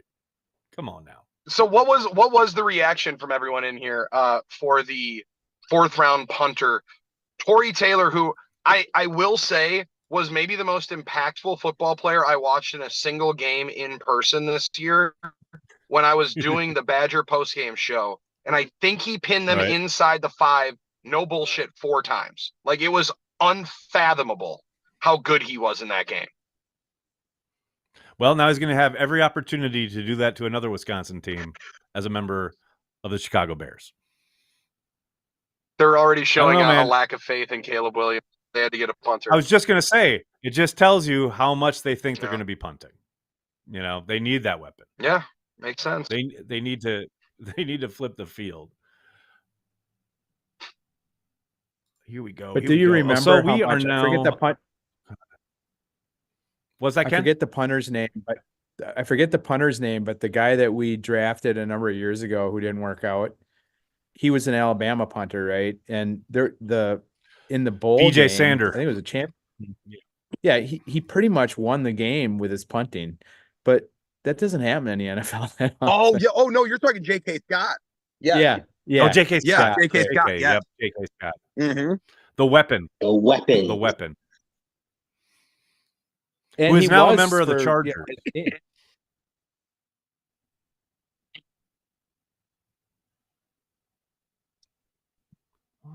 I mean, let's be honest. In the heyday of Nick Saban, how often do the Crimson Tide actually punt? I mean, yeah, fair. He could have got a pedicure on the sidelines as much as they punted. But in that one bowl game, he did have to punt a bunch of times, and it made a big difference. God, you can consider that line stolen, Joseph. My man just said he could get a pedicure on the sideline for how few times he was punting. That is an all-time. Add it That's to the probably lexicon. why he didn't do that good. That's probably why he That's didn't do one that of my good. He's like, favorites. wait, I got to punt like multiple times a game. I'm not built for this. You know, I think I saw a world-renowned Packers content creator join us. I think Andy Herman. You guys may have heard of him, may have seen him. Hey, friends. Once or twice Legend. on the YouTubes. Legend. What's up, Andy? How are you, brother? Hey, how's it going, guys? How you doing? We're hanging in there. We are on the long slog to the 7th round now. We are in the deep bottom of the fries, where you're just trying to get that last fry, a little maybe fry dust, maybe even. But we're here. We're enjoying it. What are your thoughts there, Andy? I know you've been tweeting up a storm, as you are wont to do. What are your overall impressions of the 2024 draft? Yeah, certainly some themes, right? We've got, first of all, versatility everywhere. Offensive line, Jordan Morgan, versatile. And then just every single pick. Javon Bullard, versatile. Obviously, almost every single pick today, versatile. Every single one of the picks. We've seen like 1 billion team captains. Apparently, through everyone's draft guide next year, their thresholds are now going to include team captains. Captain, right? So add that one to the exactly. list. Everyone's got short arms. So if anyone's trying to eliminate people for short arms in the future, that's out the window. Everyone's got short arms. But yeah, I think they hit a lot of needs too. And I think that's a really fun aspect of this is Goody did not shy away from really going heavy on some positions of need. 3 offensive linemen now, 3 safeties, 2 linebackers, a running back. He just literally said, screw quarterback, screw wide receiver, screw tight end. We've got all those guys, defensive end, defensive tackle. And he just literally went, we're going to take all the guys that we need. Were you surprised at the lack of quarterback, considering what he had said multiple times about wanting to get back to drafting quarterbacks every year? Not necessarily, only because I didn't think it was a super strong quarterback class. I think there's a reason 6 of them went in the top 12 is because after that, it hit a pretty big wall. If they would have gotten Rattler, somewhere in that round 4 range, that's probably where they would have had to. There was the Rappaport report that they potentially brought him in for a visit, which is interesting. So I think that would have probably been the guy. They could still do something here in the 7th round if they wanted to take a flyer on a guy, just to have him, compete for maybe that number 3 quarterback practice squad spot. But it just wasn't a ton going on at the quarterback position once those top 6 guys, and certainly once Rattler was gone. Yeah, I mean, I was kind of pulling for Milton, but yeah, I totally understand it, and you're absolutely right. Like, the cliff was steep, right? And that is undoubtedly why you saw 6 go in the first 12, because it's like, get them now, because they're going to be gone sooner rather than later. I loved your note on Twitter about the attacking style on defense. As far as every prospect they've brought in, there is zero doubt it is going to look different. This is something we've talked about a lot today. It's going to look very different as far as going from what we have seen the last 3 years, the shell type defense, keeping it all in front of you. Now, yes, there are going to be times you're probably going to have busts. You're probably going to get beat. They're probably going to give up some plays, but it's going to look markedly different. And I think today and throughout this entire draft, really, you've really seen guys who are going to be able to go sideline to sideline, get downhill, get after the quarterback, get after the ball carrier. And that seems to be a theme. Very much so. I think it starts with Edgerrin Cooper, really at linebacker. There's an explosive element to his game that we use the phrase jump off the tape probably far too often, but legitimately you're watching him and you just go, wow, that's different. And it just feels so much different from, I mean, let's be real about Devondre Campbell. You know, he obviously had that amazing season for Green Bay. And then there was a step and a half that got lost over those last couple seasons. Didn't have quite that same explosiveness. You're going from that to a player that is going to be, I think, one of the most explosive linebackers in the entirety of the NFL. And then you see him play an attacking brand of football. 8 sacks a season ago. There's that screenplay that he just completely blows up using instincts and agility. Those are the type of things. And as you mentioned, the sideline to sideline speed. Javon Bullard at safety, he is not afraid to come up and hit somebody. He is the 4.40 speed screaming up from the secondary going forward is something that I think you're going to notice very quickly. And he plays an attacking brand of football. Tyron Hopper, I know some people were maybe a little bit down on that pick, but you watch him a little bit more in 2022 and you see him play that attacking brand. People all the time are saying, well, you know, can they play Quay and can they play Edgerrin Cooper together? Could they get somebody that's maybe a little bit more willing to take on some blocks? You'll see that attacking style a little bit more with Hopper. Evan Williams has it. He was a great blitzer. Katano Ladapo has it. Even these last two offensive linemen too, they are definitely not afraid to go and pancake some people. So this is a Right. more attacking draft from Brian Gutekunst than what we've seen. Are you surprised, or not surprised, but did you suspect that offensive skill positions outside of the running back, of course, which they took, but it is kind of the feel of, okay, we are set there. Like, we've done a lot, obviously those last 2 drafts in particular. I love that they're rolling with this group, but I did think maybe there might be an addition there at some point throughout this draft, but especially with such a deep wide receiver class. But they've clearly sent a message like, this is our group. Yeah, I think at some point there's some law of diminishing returns on it.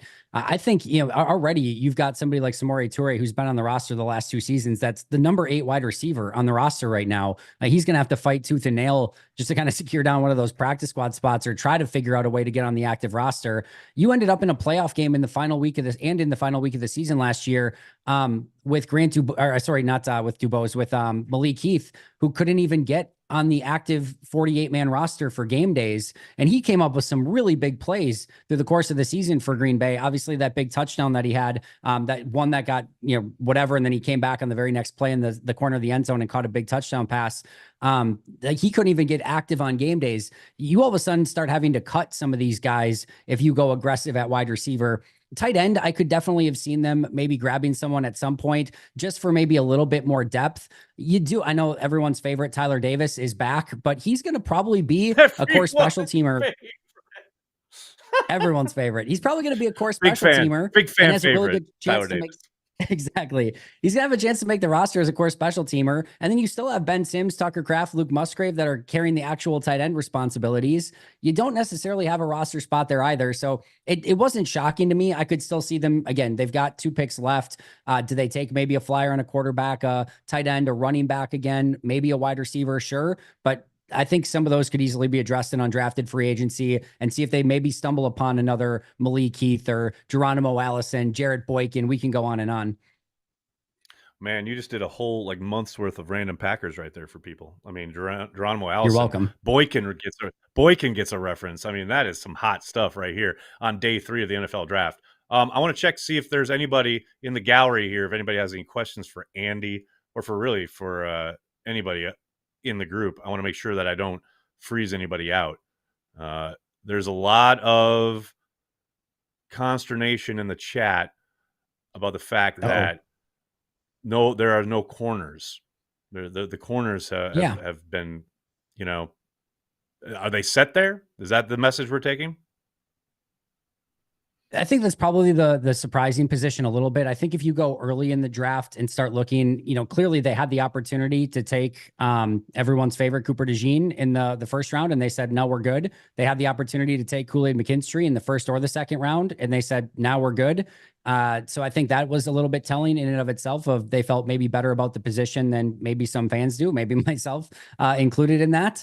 And then it sort of falls off, I think, a little bit after that. You kind of go back in the 3rd round. And at that point, I think like a Jerrion Jones was somebody that they brought in. I could have seen, you know, being maybe that slot corner for Green Bay, competing with Keyshawn Nixon a little bit. They had the opportunity to take him. They took Tyron Hopper and Marshawn Lloyd right in front of him. Elijah Jones, somebody that they thought the Boston College connection there. Would Green Bay go him? He goes right after they take Marshawn Lloyd. So like Green Bay had the opportunity to take a variety of different corners throughout this draft. And Goody said, no, we're good. I think where it's at right now, clearly you feel good about Jair. I know you've had the suspension and maybe hasn't been quite the all-pro player that he was a couple of years ago or whatever, but you're clearly banking on him bouncing back and being a big time all-pro, hopefully caliber corner again on one side. You're going to have the ability to compete Carrington Valentine and Eric Stokes on the other side. I think two players that they still are hopeful for that can be, starters within this defense. And you have those competing. You just signed Keyshawn Nixon back in the slot.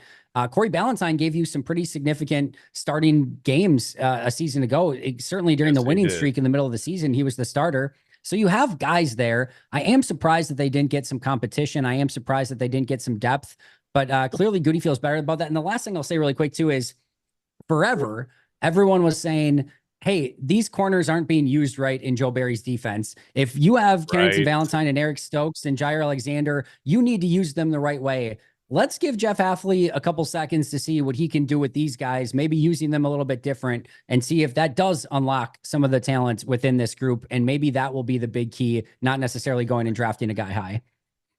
That's a really good point. And it's, very, very, very significant as far as the style of defense they want to play. We've heard Hafley and LaFleur mention it a couple of times. I do want to let some folks ask some questions real quick. Let's get to Joseph with his hand. What's up? Oh, Chad is the first? Who's Chad? Chad's up here? What's up, Chad?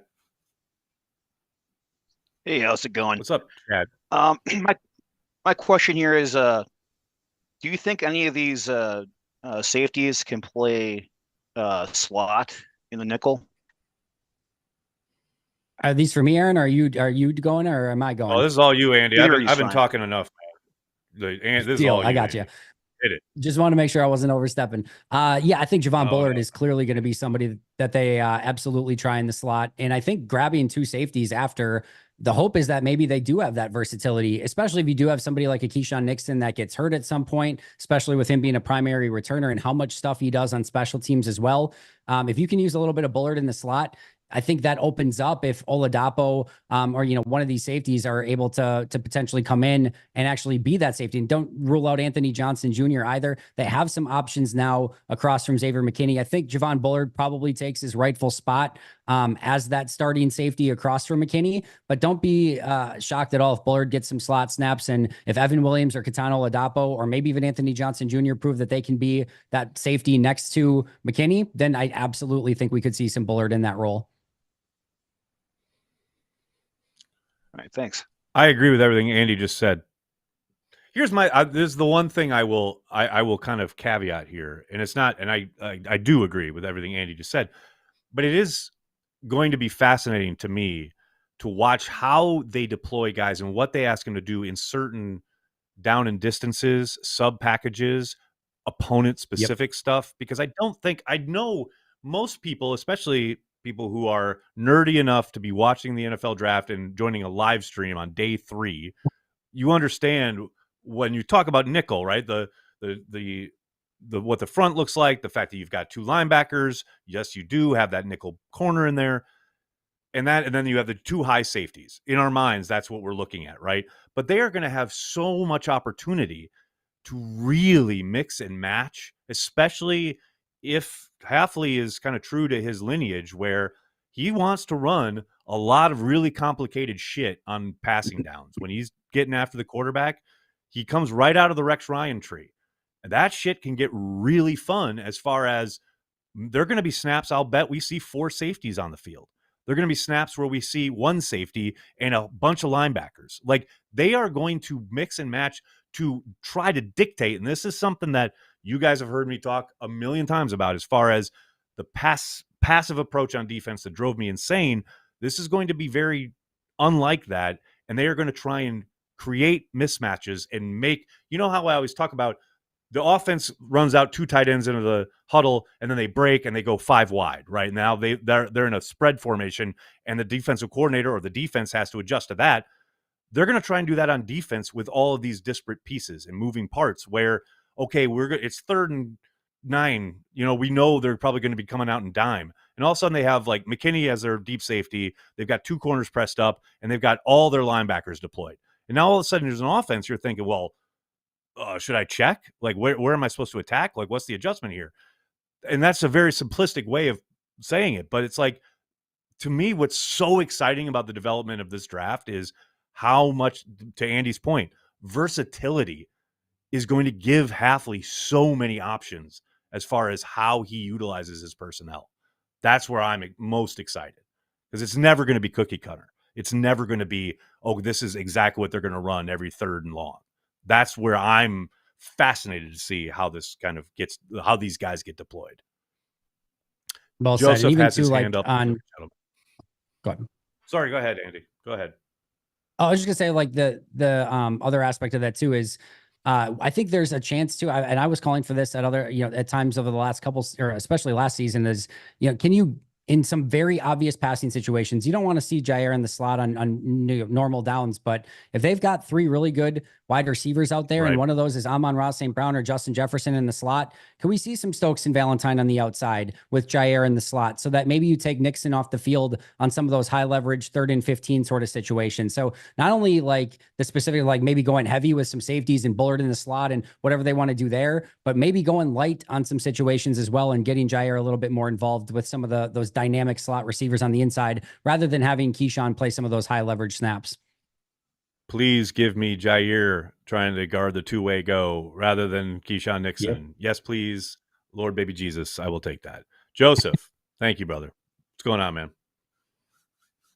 Hey, Andy, I just want to pick your brain from one scout to another. Since you're an Irish guy, what was the meaning for the fall of Cam Hart? Yeah. So first of all, common misconception, not an Irish guy, not an Irish hat, just a live lucky hat. So that's a very common misconception. But I get that all the time. As far as Cam Hart, he was somebody that I definitely had on, a potential Green Bay Packer. I thought he was going to be like a 3rd round guy. He ended up going, was it early 5th or late 4th? Yeah. Somewhere in that range. I thought that's not like, we're not talking somebody who's expected to go 2nd that fell to the 6th or 7th. But overall, I thought that was a solid, draft pick for him. But like I said, I thought this was going to be somebody that maybe Green Bay was very interested in on round 3, very much in their athletic threshold sort of realm. But yeah, liked him. Certainly watched him a little bit over the last couple of days because he did hit so many of those thresholds, but good player. But I don't think there's like a major fall here by any stretch of the imagination. Okay. And then second question, do you have any, because I've been looking, any knowledge as to why Brendan Rice is on this free fall? Because I had him also as a solid day 2 guy. Yeah, I was surprised. I actually just saw somebody, I don't know if it was online or somebody in here that just said like, go get Brendan Rice. I was actually surprised because obviously I've been watching all the Packers stuff and I'm trying to get all the content out on that. I didn't realize that he hadn't been selected yet. And yeah, when we're talking round 7, that's pretty surprising. I would have thought maybe 4th, 5th round is where Rice came off the board. But overall, if you get somebody like that in the 7th round, obviously you got the bloodlines, the lineage, good route runner, you would have thought that he would have been off the board by now. Yeah, it's unfortunate. I'd still love to have him. I mean, we'd have 9 receivers, but I'm sure he'd force some business decisions as to who gets let go. Yeah, you wouldn't hate it at this point. That's for sure. At this point, just take good players. Who we got next? We got somebody with their hand up. Jason, what's up?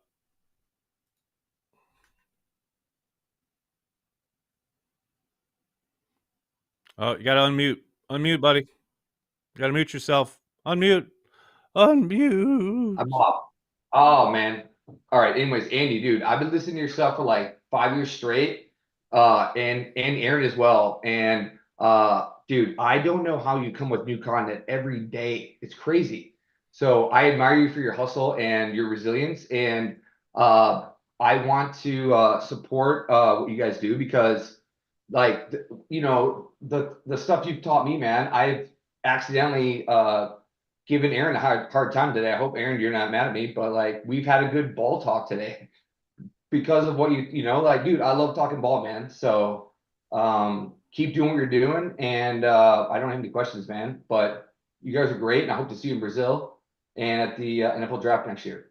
Yeah, you bet. Well, thanks so much. I appreciate it a ton. What I always tell everyone, Aaron and I, and obviously there's a lot of other people that live in this sphere now too, but before there was a time and place where like if you covered the team and you were a fan of the team, it was sort of frowned upon. And there's obviously always that line there.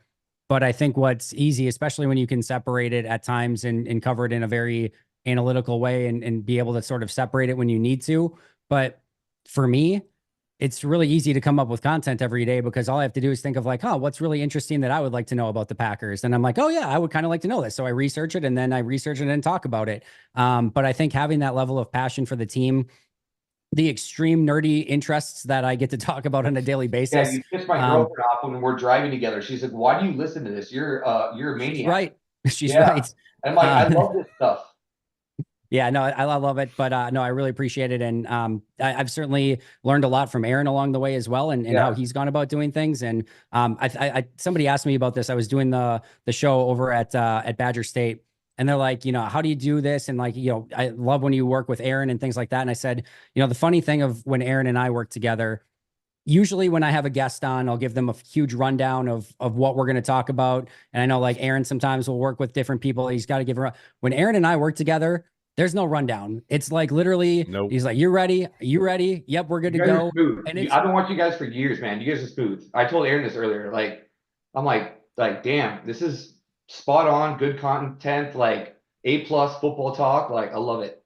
I appreciate it. But yeah, Aaron and I could probably go for 5 hours without even having to, look anything up. There's just an amazing synergy there. It's I don't know if really, that's a really good fun. thing, Andy. I don't know. It might not be. There's no doubt though. It's funny because it's funny you bring that up because I said the same thing to Billy. Like Billy and I, we don't ever have to. Like there are tons of times where you have to like get here's our like a checklist of everything, the bullet points or whatever. But man, with you, I just talk ball. It's so easy. Yep, I love it very much so. We have a couple more hands up, Andy, and we'll get you out of here. I don't have you locked in on a Saturday afternoon, but you're good. Ken, your hands up. What's up, Ken? So, first of all, I got a confession. While I been watching Cheesehead TV here this whole time, I have had you on the side thing, Andy, a bit. At least the first 2 days of the draft. Today I've been in and out. But the thing that was remarkable to me is it seemed like you were predicting almost every single pick the first couple days. How long did your streak go before you missed? I mean, it depends, right? Like I certainly gave myself some outs on stuff. The first one, I think I technically had Tyler Guyton, but Jordan Morgan was my second option for them that I said. I think in the second round, I definitely had Edgerrin Cooper and a lot of different things that I did, but I think my official one was Marshawn Nealon, but Edgerrin Cooper was my second again. And then in the third, with their third pick, Javon Bullard was my pick. But then when we got to the third round, like once you get to that point, like just good freaking luck. So there was definitely guys that they took on my short list at that point. But the thing with Goody is he definitely has a type. They definitely have things that they like. And it makes it a little bit easier, I think, to narrow down some of the players that they're looking at. And when you start looking down at their likes and their dislikes, their needs, and like just what's available at the time, you can get a pretty narrow window of some of the players that they might be considering. And that certainly makes it a little bit easier to sort of predict some of that stuff. But sometimes you cast a wide enough net and you catch some fish. And I think that was maybe the benefit this year as well. And the other thing I was going to mention is with all the drafting of all the safeties this year, I think last year, sometimes we blame the defensive coordinator a little too much because the safety room was so vacant that they kind of had to play a certain type of ball. And I know he likes to play that little bit of sit back and relax, but he didn't have the safeties to really play very aggressively. Do you see that as, kind of as much as the coaching change, the thing that's going to change the defense this year? Well, the first thing I'll say is it definitely crossed my mind of what Joe Barry is thinking this offseason as they go get Xavier McKinney and 3 new rookie safeties to go in the back of that room. And he's just got to be like, you've got to be effing kidding me. Like you fire me and then you go get Xavier McKinney and 3 rookie safeties and Edgerrin Cooper and all these guys. Like, thanks a lot. But I mean, there's obviously a ton of nuance in that. I think there's plenty to blame Joe Barry for. We'll see what Jeff Hafley's able to do with these guys. I do think that safety room going from Darnell Savage and Rudy Ford and Anthony Johnson Jr., Dallin Levitt and Jonathan Owens and all those guys, to now Xavier McKinney, Javon Bullard, and obviously all the rookies, Oladapo, that they were able to get this weekend. It is a night and day difference in talent. They are going to be able to do so much more with McKinney being that sort of cleaner on the back end. It's going to make things a whole hell of a lot easier for Jeff Hafley. I joked on Twitter, Jeff Hafley took one look at the Packers 2023 tape, called Goody and said, "Get me safeties." And Goody knew that he understood the assignment. Love it. And then we have one more. Oh no, two more. Michael, what's up? A couple things real quickly. First, just want to know, Andy, when you threw out the first pitch the other night, did you throw a strike? It was not a strike. So here's what happened. First of all, I'm totally saying this. I just had surgery, so I haven't been able to like really use my core yet. So it's all arm, number one. Number two, I'm like, I think I'm going to be able to be a little bit more aggressive here. And then here's what happened. There were two people throwing out pitches that day, myself and an 8-year-old birthday boy. And they put the 8-year-old birthday boy, up first. And mother effer threw a strike on a seed right down the middle of the plate, right before me. So there's this 8-year-old kid that winds up and throws a seed for a strike right ahead of me. I'm like, thanks a lot, jerk. So anyway, my whole thing at that point just becomes, I'm no longer trying to throw a strike. I am at that point, can I just make sure that this thing gets to the catcher? Be embarrassed. 8-year-old throws a strike ahead of me, and then I throw it into the stands or throw a dribbler. So I was definitely much more cautious. Didn't use my core, just kind of lofted one. It got to the catcher. Fang caught it, and I was very pleased with the overall outcome. So if it had not been for that huge jerk that rubbed it right in my face ahead of time, birthday boy, I would have maybe been a little bit more aggressive. Secondly, real quick, and on Daily, it's been a few weeks ago, and I think, Aaron, I asked this question wrong. I asked if Stokes was in for like the voluntaries. I guess really what I was wondering is like how his health is coming along. Do we know? And do they feel like he's going to be coming back? The fact that we didn't take any corners and he's going to be able to be productive this year. Yeah, I'm hoping the second part of your question is what answers the question, right? Is we don't know yet. Obviously, media has not been available to any practices yet. We'll get to go to rookie mini camps next weekend. And then a little bit after that, we start getting into mini camps and OTAs, and we'll see if Stokes is there, if he's working, where he's at with everything. But you have to think, if they were at a point where they were extremely concerned about Eric Stokes and if he was going to be able to return or if he was at the same level, at that point, if that were to be the case, you basically have to put Eric Stokes to the side and say, we can't trust him. We don't think he, has a guaranteed roster spot. And you go into the draft thinking all we have is Carrington Valentine, Corey Ballantyne, and Jair Alexander and Keyshawn Nixon. And we need to big time add some corners to that room. The fact that they didn't do that, and we're sitting with 2 picks left in round 7, and there are no corners added unless you're using Bullard as a slot guy, that tells me that they certainly still might have some faith there in Eric Stokes to be able to come in and hopefully compete, and play at that level like he did as a rookie. Thanks, and I really appreciate all your content because I listen to you and obviously Aaron on Cheesehead TV all the time. I appreciate that. I don't listen to Peter Bukowski. Oh man. Is Tyler here? Tyler, you need to clip that. Fired. Shots fired. I didn't know about this. Amazing. Okay. That was amazing. Soder, what's up? 8-year-olds are just total evil. So I'm with you on that one, Andy. Was there anything that just totally shocked you or just anything that surprised you a little bit about where the Packers went or in the way in which they played the draft? I mean, drafting 3 safeties in an allegedly weak safety class, I found that kind of interesting. Yeah, there's certainly some things that were a little bit surprising. I think the biggest one is when Jaden Hicks is still available in the 4th round and you trade up for a safety and the name is not Jaden Hicks. And very clearly, the NFL was not as high on Jaden Hicks as seemingly everyone. I think Brugler had him high. I think Jeremiah had him high. I loved him. I thought he would fit perfectly with Xavier McKinney. especially when they got to that point. I understood Bullard earlier because they wanted that versatility, but once you start taking some of those other guys, that would have been one that I maybe would have attacked a little bit aggressively in that 4th round. So that was one. Obviously you take Hopper. There's a guy like Cedric Gray that's still out there. I know the Peyton Wilson one, everyone's kind of up in arms about. The Peyton Wilson injury stuff. I don't know that dude's going to be playing in 3-4 years. I think the anonymous scouts, said something to the effect of, yeah, if you draft him, you might only get him for 1 contract. And clearly the NFL, again, he lasted till end of the second day, end of round 3. I can give Green Bay a pass there all day, every day if they just didn't pass him on medicals. But there's certainly things like that always surprise you. As an NFL draft as a whole, 6 QBs going in the top 12 is always interesting. Michael Penix going number 8 is obviously shocking.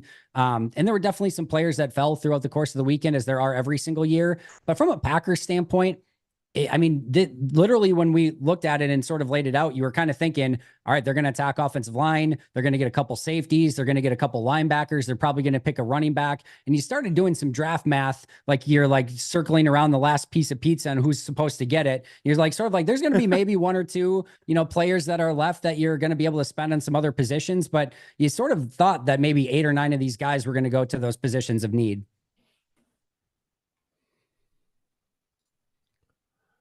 Absolutely on love that topic, it. why Andy? did Tampa fall so far? I'm curious. What's that, Jason? Tampa. Why did Tampa fall so far? He was on the board forever, man. It was weird. Because he Yeah, was popped, really high. First of all, Nagler, did you guys have the TJ Tampa panic in your draft room when he was supposedly the pick, or was that just a Pack-A-Day specialty? Well, no, someone had said PFF had it out there, and then it turns out it was just a testing score, kind of just bad timing thing. There was a moment, I wouldn't call it panic, but I did think, wait, what? And then I was frantically searching for it on Twitter because I was like, I want to make sure that's the case before I start saying, oh, that's the pick. So yeah, that was a fun kind of 35, 40 seconds. Yeah, the 2 fake minutes where TJ Tampa was a Packer was really, really fun in our room. So we the first day we didn't tip any picks, and then on the second day somebody did a $50 super chat and said you need to start tipping picks. So I'm like, all right, if anyone wants us to stop tipping picks, you need to tip over $50, and then we'll go back and forth if we need to. So we started tipping picks, and through all of day 2, every single tip pick was right. Everyone in the chat was always all over it, and it was immediate, and it happened right away. And it would be one thing if just one person said it, but it was everyone said it. And then so day 3 comes along and the pick is up, and TJ Tampa, everyone in the chat's going TJ Tampa, TJ Tampa, TJ Tampa, TJ Tampa. It's everyone. And then the funny thing is I'm looking for the leaks on my phone and there's nothing about TJ Tampa. And I'm I'm not seeing anything come up for TJ Tampa yet, but I'm well, all of you guys are saying it. I'm assuming you're not lying. So I start talking about TJ Tampa and how he could fit. And then all of a sudden it comes up as the safety. And I'm what just happened? How did we get to this point? But either way, just really quick on TJ Tampa, really like the player. And I think the first thing that maybe should have told you that a player like this could have fallen a little bit was just the fall of Terrion Arnold in the first round. Those guys that just don't have that deep speed, they have to be so perfect with everything else or have some really good length or just something to make up for it. Because you don't have that makeup speed. And with TJ Tampa, as much as you like him as a player, he doesn't have that long speed. And I think that probably makes him fall a little bit on the board. But I think they got whoever, I don't even remember who got him at this point, but probably got quite a steal at that point. And we'll see if the consensus was right and he should have gone earlier, if the NFL was right. And, maybe he flames out because he doesn't have that long speed, but really good player that surprisingly lasted as long as he did. Do you buy anything into the fact that people were labeling him just a zone corner and he would struggle in man? I don't know. I think he had the ability to play both. It was funny. I don't know if you heard NFL Network because he wore number 2 and Rich Eisen's stop breaking down the tape. This is a guy whose name is Tampa and he wore number 2. Does he play Tampa 2? And Daniel Jeremiah is no, I think he's better in man. And Eisen was pissed. So he's it's Tampa 2 and he doesn't even play Tampa 2. That was a great NFL draft moment, but I think he can do a little bit of everything, but maybe some teams did not view him as a man corner and, just viewed him as a Tampa 2 guy. But who knows? But I definitely thought he would have gone a little bit earlier. Do you believe the GM of the Jets, Aaron Rodgers, chose Braylon Allen just to troll us Wisconsinites? No, but I did see they drafted a quarterback that, I was surprised. There was probably jokes out there. They moved up to get him make sure he was okay. Moved up to get him too. Did they, was Aaron on board with it? Did they call Aaron? But no, I haven't thankfully had to pay too much attention to the Jets draft board this weekend. So, well, honestly, one of my favorite things as we wind down here, as I might get a post-draft pizza tonight. One of my favorite things is just to finally go through every team's board and see who each team kind of picks. Because as Aaron knows, when you go through this every single day and you're constantly doing content for what the Packers are doing and who they took and starting to break down that stuff, you get so lost in the minutia of like, oh yeah, that's right, so and so took this guy and so took this guy. So just kind of going on and seeing who, some of those team fits is really, really fun to do. Yeah, I mentioned earlier, you get so kind of zeroed in with the Packers that someone asked me, who else do you think had decent drafts? And I'm like, I have no idea. Like, I barely comprehend what the Packers have done. Like, I'm sure there are people covering the whole league that can do it well. Yep. But yeah, when I'm in this kind of mode, this is all I'm really focused on. Andy, I really appreciate the time, man. Really, really appreciate you stopping by here. The depths of day 3. Obviously, everyone knows, but make sure you're checking out Andy's stuff, his YouTube channel, his podcast, everything he does. Andy, appreciate you, dog. Yeah, you bet. You guys enjoy the rest of the draft. And Aaron, I'm sure we'll talk soon. Absolutely, brother. Have a good day. Go a pack, go. All right, you diehards. We are in the 7th round. Officially, the Bills are on the clock. Goody picks at 35 in this round, the third to last selection, and also at 25. So we got a ways to wait. Maybe he'll package these picks and jump up, put us out of our misery. Let me get to some super chats here. First of all, I want to say a shout out to Robin Lawrence, a Carry the G Club member forever, and one of the most generous individuals you'll ever meet. Heading to bed soon. Just wanted to say huge thanks to CHTV for the annual draft coverage. Second to none. Still here finishing my beer. Happy birthday, Soder. Bless you, man. Thank you so much for being here. We also have Mimsy. Thanks for the super chat. A real who's who of guests. Bob McGinn next. I kid. Bob McGinn next. I kid. Yeah, I don't think Bob's going to be getting on the Zoom anytime soon. I don't know, though. We'll see. There's a whole round left to go. Tiago, I'm not going to even try to pronounce your last name. Thank you so much for becoming a Care the G Club member. Really appreciate the support. What else we got here, folks? Timothy, I had to take a shower, so I missed the pick. Man, we had like 4-hour break between selections, and you took a shower right when they were on the clock. That's amazing. That is amazing. All right, let's go. Let me see the fan. Where's Dustin? White Claws are the bears of booze. That's pretty good. That's pretty good. Not going to lie. That's pretty good, Dustin. Well done. Chris Rosebrook. Carry the G Radio gets me through the dog walks. More. Oh, thanks, brother. Yeah, Billy and I will be back at it. We'll be back at it this week. Billy is so easy to talk ball with. I absolutely love talking with him. And I appreciate you listening. My goodness. All right. What else we got here, folks? Live chat. There we go. Holy cow. Look at these diehards. Y'all look like me, like a bunch of zombies. We are down to the nitty gritty. Oz is literally reading the paper. This is the content I am here for. I feel you, dog. I feel you. I have to run to the restroom real quick, so you're all going to have to talk amongst yourselves. Joseph, let us know who you think they select of these next 2 picks.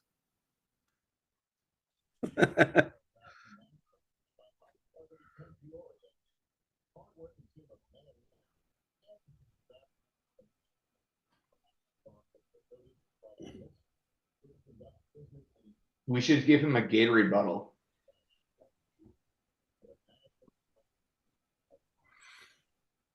No? In your honor, I just finished a Liney's Northwoods Amber. Oh, don't. That was a joke, man. Trying to give you a little time.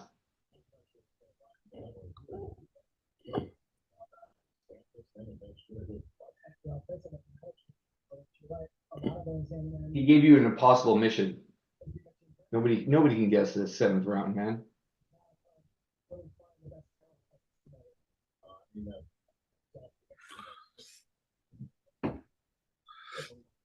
When it comes to the 7th round, what I do know is Goot likes to roll the dice. Some of his, I won't say worst picks, but some of his picks that just go completely outside the norm are typically in the 7th round.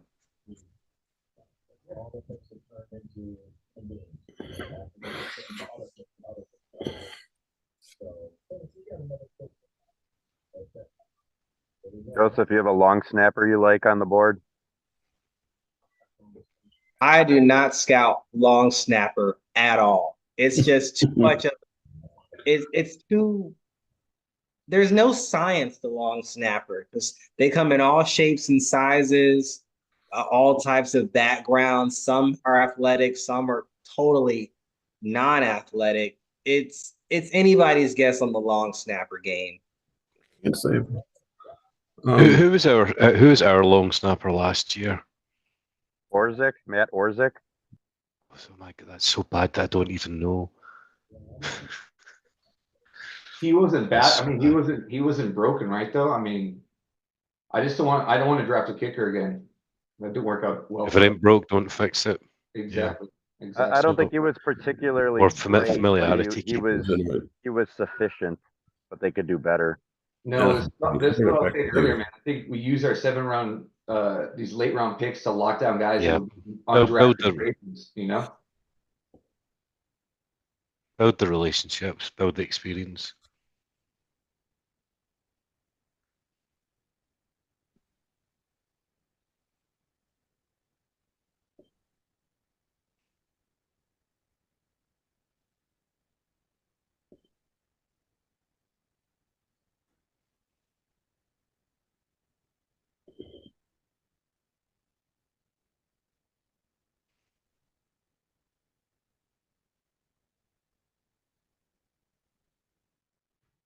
Joseph, where you at? Are you actually in Wisconsin or where do you sit?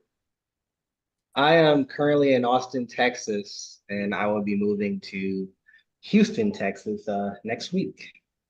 Oh man, why are you doing that?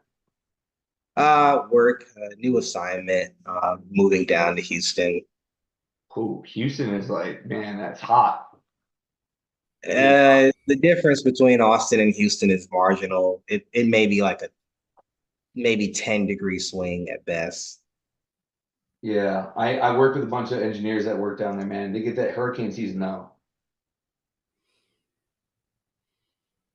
Yeah, I know it's really big on the energy industry and all that stuff. Oil and gas, big time. I dated So a what girl are you from doing down Houston. there? Like, are you Never going back to Are Houston. you still scouting? Or what are you doing? Oh, he's back. I am a recruiter. All right, all right.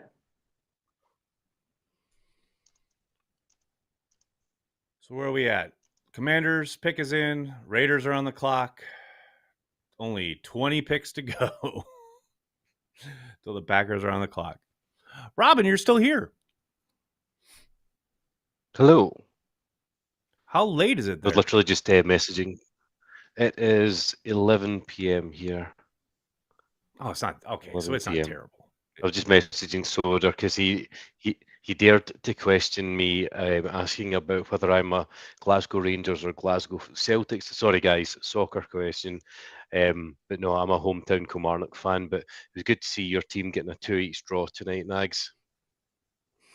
I mean, they had a winner that got disallowed by VAR because that's fucking VAR always. Oh, but I'll take it. I was at my hometown team's game today, and we should have had a goal that was ruled out of a VAR, and you just question why it's there. Dude, what we need to do is get the NFL refs who are so perfect, perfect in every way, to come and judge. I'm sensing some sarcasm. I don't know. Well, it's good to see you, brother. Perhaps. Appreciate you being here, man. Perhaps. You too, sir. You too. Yeah. I saw the video last night where you sent out the there's usually the bat signal, but I heard the Robin signal where you were calling out for people to come and help you today, so that's why I'm here. Well, I appreciate you, man. Really appreciate you. I want to give a shout out to Corey Krenz. Thank you for the super chat. Nags and everyone at Cheesehead TV, thank you for the draft coverage this weekend. Can't wait for next year. Dude, next year is going to be off the hook. And also to RDC2, thanks for the super sticker. Appreciate you, buddy. John Lucas is here. Ladies and gentlemen, boys and girls, it only took 7 rounds and about, one stretch. Wait, the draft started? Yes, sir. The draft started? It most certainly did. Oh, man. Apparently. I know Always you're living late the life for these over things. Sorry. Yeah, living the life, working on crap around the house because I've been gone so much that the honeydew list rolls out of my office, down the stairs, across the floor. It's not a lot of time, but finally things are slowing down. I have no travel plans. I have none. I don't have a single flight booked going forward right now, which is new. It's been a year and a half since Different. that's happened. Right. So, but I been trying to keep an eye on stuff and see what's going on. I've been watching you some while I was working. I have TV out in the garage, so I was watching on YouTube, but I couldn't participate until now. Well, I'm appreciate pretty you just happy watching overall, that. I think. Absolutely. I was going to say, I'm do you pretty have a happy with favorite what pick? they've done. I don't, I don't, because I purposely don't study up on it, because I don't want to fall in love with anybody and then go, oh, they didn't take my guy. But I figure these guys make a lot of money figuring this out, and I instead will just sit back and go, looks good to me, and wait And for root 2 for them years when and they then see if become they do good. Packers. There you go. Exactly. I think it's a wise way to go about it. Definitely. So now, if I had been home more, I probably would have read up too much and then would have and then gotten disappointed fallen along with in love. everybody else. Exactly. Don't So, do it. Don't do I it. Instead, I'm just going to drink, carry the G, and enjoy the ride. Everybody drinking carry the G except for me, man. That's the story of this weekend. It's just unacceptable. Well, Unacceptable. Just got to come to Minneapolis. I got some for you. Yeah. That's If all. I you gotta only do. knew the Go to supplier, Minneapolis. if you I know, right? well, that's the other thing. Like last you year, only Corey knew- sent some for the draft. Like, why am I sitting here without our beer? Like, that's just wrong. Yeah, you'd think you'd have an in on that. Yeah, I got to talk to somebody about it. Might have to network a little more. Apparently. All right, where are we at? Come on, people. What's the draft? What are we doing? The Raiders are still on the clock. Come on. People, we're in the 7th round now. How are they not just flying through these picks? I do not understand it. At this point. Oh, Arcane has a good question. Where's Joseph? Arcane wants to know if there are any run stuffers out there. They got any big bodies left? You got any of those big uns out there, Joseph? How we doing in the 7th round?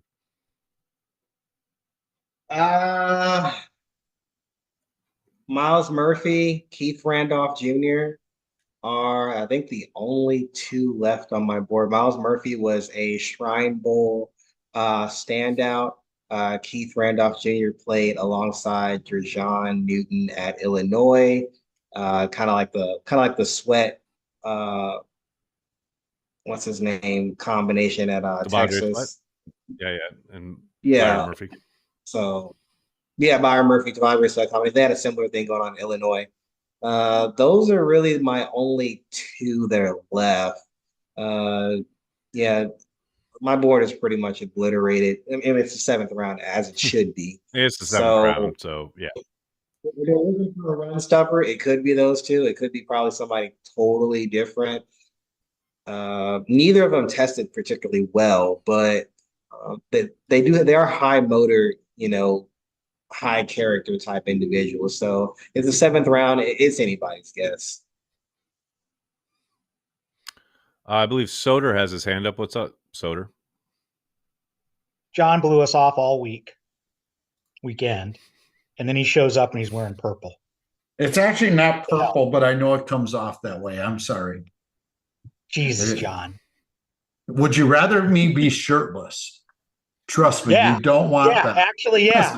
You don't want that. No, no, no, And absolutely Soder, not. I did wish you happy birthday. So I didn't totally blow you off. You that is correct. Thank you, John. Wait, Soder. So which one of these picks on your birthday is your birthday present? I'm going to go that they were super smart and when they moved up for Evan Williams. Oh, okay. All right. And I'll buy that. And pull for the kid from Oregon / Fresno State. Yeah, Fresno, let's go. Dude, there's no way the Raiders are still on the clock. Come on now. There is no way. There's every way. My God. Oh, so the Cardinals, do they trade up? The Cardinals must have traded up. My goodness. Looks like the Cardinals are 4 picks after the Raiders. Yeah. So the Raiders took Trey The Taylor NFL from Air Force. There we go. The NFL hasn't updated their tracker. That's why. It's Trey Taylor. That's Chargers took Brendan Rice finally. Yeah, that I saw. Hey, Soder, just for your birthday. Not shirtless. Well done, John. He Well wants done. shirtless for his birthday. Just for you. Not shirtless. No. There you go. See, there you go. Now we're cooking with gas. About damn time. Only because it's Soder's birthday. Yeah. Did you guys see the new Goodell proposed season that he wants to eventually push forward? I put it in the chat. I think it's. I think You mean it's a the great 18 idea. games? Yeah, you get 2 buys. You get the Super Bowl right before President's Day, so you get a day off. Not all companies do that, but I mean, like, I think it's a great idea. But I don't know if it's realistic. I don't know if the Players Association would like buy into it. But Oh, I they mean, will. they'd The get bigger pie the pie keeps continuing to grow. You look at this offseason with the significant jump in the salary cap. That pie is going to continue to grow with as much international as they're doing, all the media deals they've signed, the way that money is starting to flow. 18 games is inevitable. They've always been headed that way. When they went to 17, they knew they were going to get to 18 eventually. Both sides did. It's just about what they're going to be willing to give the Players Association. And now well, I don't know the how much one thing they left out. fight The they're one thing they left out is they need to increase the roster size. That's the See, issue. and that's the thing. The NFL, that the owners have really resisted that until COVID happened, and then things really changed when obviously came up with new practice squad rules, and they added a couple spots to the game day roster. And I do think that's an area where the Players Association will push, because they've taken a lot of the offseason work off the table, especially in comparative to past years. But I do think that's an area where the owners have been so resistant in the past, but now they want to get to 18 games, and that's an easy giveaway, at least to my eyes, for the ownership. So yeah, you're paying exactly. 1 or 2 more players, but you are getting that 18th game and all the attendant money that's going to bring in. Yeah, to me, that's most likely the swap. Look at educate me on this. I don't know what's the roster size of college football teams. Is there even a maximum? Like they play less games think and they have there's- giant. Yeah, they Yeah, have monster rosters. unlimited rosters, and that's good for the players. It's good for. I mean, obviously they're not paying all of them, but now they will be with NIL to a certain degree. But I mean, you can't. Well, someone You is. can't, Someone's paying them, not necessarily the schools. Yeah. Wink, wink, nod, nod. Right, but. No, right. If you want 18 games, you can't have a 53-man roster, man. You gotta change that. That's ridiculous. Yeah, I think, and like I said, yeah, you're spot on. That is probably the chip that the ownership will have to dangle. Yeah. If I work for the PA, I'd be like, hey, this is the limiting factor right here. We're not doing this unless you do this. add 7 players to the roster, or actually 8. Make it 60, flat 60. Here's the thing, though. It depends on what percent. Like if they don't want to do that, if ownership doesn't want to do that, and they say instead we're just going to increase your percentage of the pie that you're going to get by 1 or 2%, there are some players and probably some representatives who might be down for that and might push for that, because would be a significant increase in the pie. There's slice of the pie. You mean more money for everybody involved on the player side. So yeah, they'd be down for more risk for more money, right? Yeah, I mean that's the balance that they're going to have to strike. But I do think it's inevitable, though. It's coming, and that'll probably be. I think we're 5 years away from the next CBA negotiation, somewhere around there. So it's going to be here sooner than we think. Where is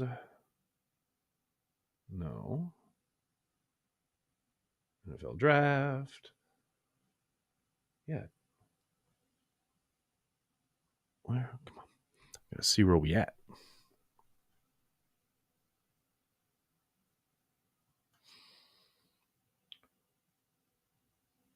No, I don't want a draft simulator. Stop. Why do all these draft websites suck? That's what I want to know.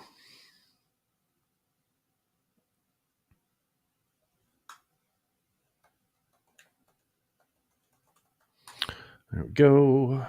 Ooh. There we go. How hard was this? So the Browns are on the clock? Come on now.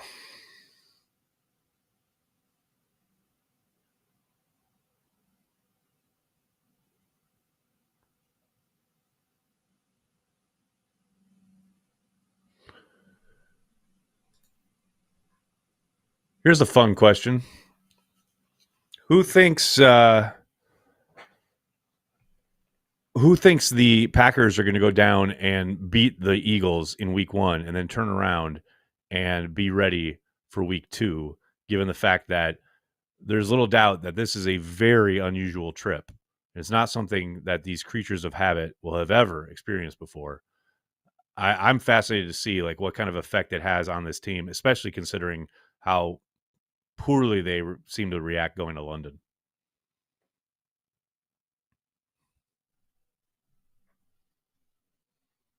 And that could be for anybody. Oh, I like what you guys had said, I think a couple weeks back, when you said, you likened it to the Super Bowl, I think, where you said you take that week or so to get ready for it in that regard. And given that it's the first week, why not adopt that mentality? I don't think it's going to be that big of a turnaround for them. I think they'll be ready to go. I like that. I'm more interested. What's the third game, Aaron? We'll find out, right? Yeah, you're right. The schedule not yet. Because I'm like 50-50 in that next game, but I think a trip like that with a bunch of young guys, it makes them more resilient. When you travel like that, it creates camaraderie and it creates resiliency. And I think it might hurt them in the short term, but I think it'll make them stronger in the long term.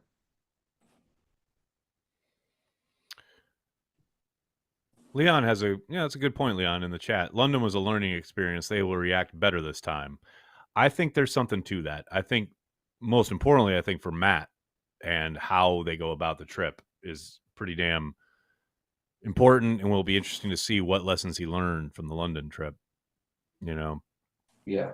Another chat it'll here. It'll be really good for the young guys, because if you can they're not resist that distraction in the first week, and you got all the lights of the NFL on you, opening game, that's going to be a lot of stuff. But after that, I think they're going to be able to focus a lot more, and they might lose the next game, but going forward, they're going to be kind of bulletproof, or at least resilient, more resilient.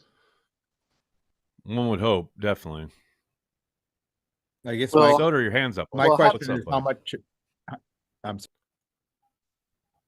how much are they going to allow them to go out and party in Brazil? That might affect it. That could. You never know. Hey, they went out for dinner in London. Maybe that was it. Maybe that was the problem. I kid. That wasn't the problem. I mean, they'll Soder, have a what's up? couple of extra days of rest, right? You would hope. Go ahead, Michael. Go ahead. No, I was just all I said was that after that game, they'll have a couple extra days of rest, maybe an extra day off or so. After that, after they come back from that game, would that be correct? You would hope so, yeah, because it's a Friday game, so you have the return on Saturday, and then Sunday, Monday, probably back at it Wednesday, most likely. Sorry, Soder, didn't mean to jump in on your hand being up. That's fine. I would just go early and then leverage the extra day. Of course, they'll, the bus ride from Milwaukee to Green Bay will probably kill them. Get out of here. I saw that, man. That was such a Mark Murphy move right there. I was like, are you joking me? You can take a flight to freaking Milwaukee. Or he's like, we have to take a bus. I'm like, get out of here, man. That's some BS. But that was a smooth move by Mark Murphy right there. I mean, our runway's not big enough. Get the F out of here, man. Well, no, that's true though. The runway isn't big enough. That is for a but he said anyway. we're going to have to take a bus. We're going to have to take a bus to Milwaukee. That's not true. You can take a plane from Green Bay to Milwaukee and then fly to Miami and then fly to Sao Paulo. It's a lot of flights. But a lot of flights. Smooth move. But the good thing is they didn't give up a home game. Okay, so that's the big win. Exactly. That is a win. Yeah. Big time win. Big time. I think we have another hand up. What's going on? Who do we got here? Well, Nags and especially Solder, Eddie? I'm gonna have to give you guys I'm gonna give you a spoiler for week 1. That spoiler ends with we're gonna whoop their ass, first of all. And the second spoiler is Christian Watson is gonna absolutely torch Cooper DeJean for a touchdown, and we're all gonna look back on on Friday like, damn, that was a good decision to pass on him. When Christian Watson is just absolutely flying past him, and then we're partying in Brazil, and the tequila is flying. See, I love More how than you one, manifest Soder. shit, man. I'm down in that. 42, and then I'll give him 3 points because we feel bad for him.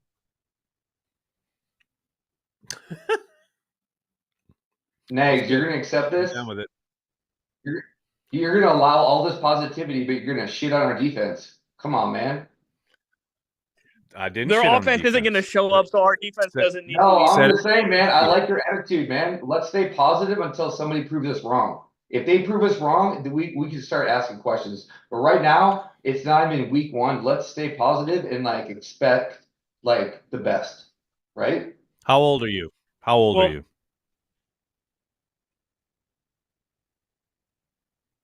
How old are you?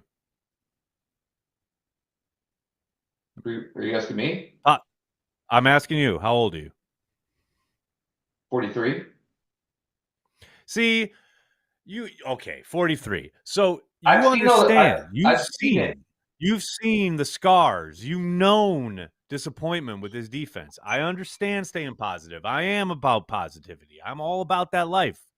But man, I got deep cutting scars. So do I. That's the thing. I heard so much. But here's the thing. I'm going to say, you know what? We're going to go in there and kick their ass on defense until they prove me wrong. If we get blown on defense, then I will change my mind. But I don't want to go in there and say, oh, and hedge my bets and be like, oh, I don't know. I've seen it before. I don't know if they're good. No. I'm glad you brought that up. Why do people say that? That's not hedging bets. That's needing to see it. That's totally different. Well, I'm not putting any money on the line here. I'm not either, because man. we've been told on defensive changes. There were literally people on Al Gore's internet 2 summers ago pontificating about the fact that the Packers could have a top 5 defense. Top 5 defense. And I kept saying, we got to so that we'll slow down, blah, blah, blah, blah. And then lo and behold, we go out there and they get fucking ramrodded all year long. Look like complete idiots. Aaron. And this is happening again and again and again. Aaron, are you trying to be right now, or are you trying to set the tone? I'm trying to set the tone. I'm just telling you And if how I they prove feel. it- I'm not trying to do anything. I know. I'm telling you how I I feel. got the scars, man. I got scars all over my body from this shit. The fucking Niners, they like, dude, I've been through it. So I'm sick of that. I'm not going to go in negative. I'm going to say, hey, we're going to go in there and we're going to come in hard. And if they prove me wrong, I'm going to change my mind. But I'm not going to go in there and be like, I'm going to hedge my bets or be like, oh, I don't know, prove me right. No. Prove me wrong. I believe in this defense. If they get blown out, and I will change my mind. But we got to be more positive, man. Packer fans, I love you guys. I fucking love all you guys. And we beat up on ourselves so much. And I think part of the reason is we're too much in the ball. It's not about being right. It's about, like, right now, it's about just wish casting, I guess, which is, kind of a bullshit word, but I want to wait. Hold on. I understand. What's funny is you're saying all the shit I always say, and I totally agree with everything you're saying, but I'm not trying to be right. I'm literally talking about my feelings. There's no right or wrong. It's how I feel. Okay, that's cool. All right. I just want to make sure you weren't trying to be right. I want to make sure we're hedging. Because I'm gonna be like, hey, we're gonna go in there, kick ass, and I feel that way, but I could be very wrong. Word. But, like, I'm gonna put it out into the ether, man. I'm gonna put it out there into the ether. And I'm bringing it back. I'm gonna bring it back down. Hey, this guy right here. He said we're gonna go out there and kick ass on offense. You didn't say nothing to him. No, well, because here's the thing. I don't give a fuck what the defense does. I don't have scars from the offense. If we don't score any points, I mean, we're not gonna I feel like I'm losing my fucking mind. Why don't you doubt him, bro? Have you Why watched don't you doubt Packers him? on defense for the last 30 decades? I am losing my I fucking have. mind here. We have a new. Yes, I have no scars on offense. 30. None. 0 scars. Negative scars on offense. All my scars scars are on the everywhere. defensive side of the ball. Hence why I didn't say anything when I started imagining Christian Watson doing a double move on Cooper DeJean and going downtown for a touchdown. I've watched that. I've seen that. I know that. That's been my life. You're jaded. You're jaded. I'm jaded. But I'm not going to let people know I'm jaded. I'm not going to let people know I'm jaded. I'm not going to let my team know that I'm jaded. I'm going to yell for my defense. I'm going to be in Sala, Brazil. I'm going to be in the stand. I don't know how and I'm I going can to be break screaming this my to head up you. with those guys. I don't know if I can break this to you, man, but the Packers aren't watching. So I'm pretty sure they don't know how we feel. Yeah. Or care. We can wish everything we want into the defense.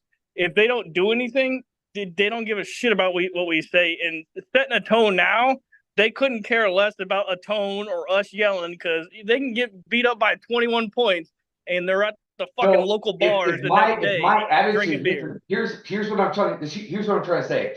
If my attitude doesn't matter, then I'd rather have a positive attitude going forward, right? I don't want to be like, oh well, blah, blah, blah, like we've had a shitty defense for 30 years. I want to be like, you know what? New regime, new players. We just drafted 3 safeties. We just drafted 2 linebackers. I want to be like, let's go. Okay, I don't want to sit back and be like, oh, we've had shitty defense for 30 years. No. You're just acknowledging fucking reality, dude. It's just reality of how things have been, man. That's just all he's doing. Is just no one's stopping you. I just want to point. Here's what I don't. I just want to point out No we've one's reached stopping you. the 7th round. We've reached the 7th round of Punch Drunk. Yeah, we have. But do you? No one's stopping you, dude. You do you, I'll do me, and we're cool. No, I'm just saying. I want you to do me though. I want you we should be positive on this. A little bit more than I'm prepared to give. Huh? It's a little bit more than that's a little far. It's a little far. It's a new regime. We should be pumped about this, man. No. Wait. You keep saying we should be. No, you are that way, and that's great. Okay, I'm you. sorry. Everyone is gonna fan however they fan. Okay, I was just trying to dude, if we're all pumped about it, it's gonna be better. But I'm just gonna be by myself. That I'm sorry. I'm sorry, man. Oh, that's great. I'm gonna do that. And then guess what? Here's the best part. When we're on watch party, say in October, right? and Corey and I are like, the defense is kicking fucking ass, right? You can chat like right here on the YouTube channel. You say, Nagler, remember when I told you we were going to kick ass? We're kicking fucking ass. And I'll be, God damn, you were right, man. It was awesome. But I'm not trying to be right. I just want to put that out there, man. I want to support them. Are you trying to be right? Like, if they don't kick ass, are you going to tell me that you were right? Like, what is this about, man?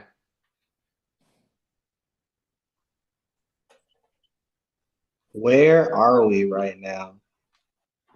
We're Put a sock in it. We are punch drunk in the 7th round. We're That's the what same we are. team, man. We're We're the beaten same into team. submission in the 7th Okay, round. we're done. We're done with this We're the same conversation. team. We're done with this conversation. This conversation is done. Soder, what's up? Yeah, I won't say it, but it's a I blame- Packer history lesson. No, I I blame understand history. White Claw. No, history has slit my throat for the last 20 years, man. Say I'm it, 43. Soder. Say it. Okay, so listen up. The Packers have historically won with high-level quarterback play. By and large, defense has not factored into their success, with the exception of the Lombardi 60s when everybody on that defense was a Hall of Fame player, and 2 blips in 1996-7 and 2010/11. So generally speaking, the Packers win when they have really out-of-this-world quarterback play. And the defense just kind of goes along for the ride. It sucks. No, but that's the way it is. Hey, You listen. can look, just before you say anything, Okay. go look at the numbers. It started with Herbert and Don Hudson, and they jacked the league up by throwing the ball deep. And it's just run like that since. And every time the Packers kind of have average to below average quarterback play, with the exception of Lynn Dickey, they kind of go into these troughs of where they are absolutely no good. And that pains me because Tobin Rote was a damn good football player. Okay, past does not determine prologue. Okay, we have a fresh start here, and if we play shit and we have the same coach next year, I will be jaded again. But I feel like we have a fresh start here, and I feel like we have a fresh start. I want to start fresh with not a jaded look at what we did in the past. A whole 4-3 new defense, and I don't want to start off jaded, man. That's all. It's not jaded. We win. We win with high-level quarterback play. We have Jordan Love. We are going to win games because Jordan Love plays at a high level. It would be nice if the defense came along, but you know what? I'm not counting on it because I have 100 years of freaking experience in the past that says that just doesn't happen very much in Green Bay. We don't even effectively run the ball, with the exception of the Lombardi era Packers. We throw to win. It's who we are. It's the DNA of this franchise. When we had Reggie White, we were like, They're with great. we were like number 2 defense in the league that year. I said with the exception of a couple blips, the blips. But I watched Lynn Dickey get his ass kicked trying to drag the Packers somewhere with no freaking defense I have an for honest multiple question. freaking years. You guys think And the you know last what? 60 And years, I've watched Aaron Rodgers not be able to get us over the hump, or Brett Favre get us over the hump, because by and large the defense has been weak. And I don't know why it is. They draft resources, they shuffle coordinators, they try to fix it. It just doesn't work. But you know what? They win because they invest in quarterbacks. And God love them for doing it, because they figured it out and we're pretty damn solid because of it. Yeah, but football is not an economy. It doesn't work that way. Just because we had a shit defense for like 60 years, and back in the 60s, we had a really good defense. We could have a really good defense this year, and I want to believe in that until they prove me wrong. I don't want to go into it and be like, you should do that. You should do that. You should do whatever you want to do. No one's telling you not to. That's the difference. You said, Aaron, why don't you yell at that guy? And I told you why. We're done. This conversation's over. Who's up next? Sorry, guys. You're good. You've made your point, and I appreciate it. But you've made the point, the same point, for the last 20 minutes. We're done. It's cool. We get it. Yeah. Do you? No one's telling you not to. Okay. What's so up you next? believe 6 years? Okay, yeah, I'm done. I'm done. RCS.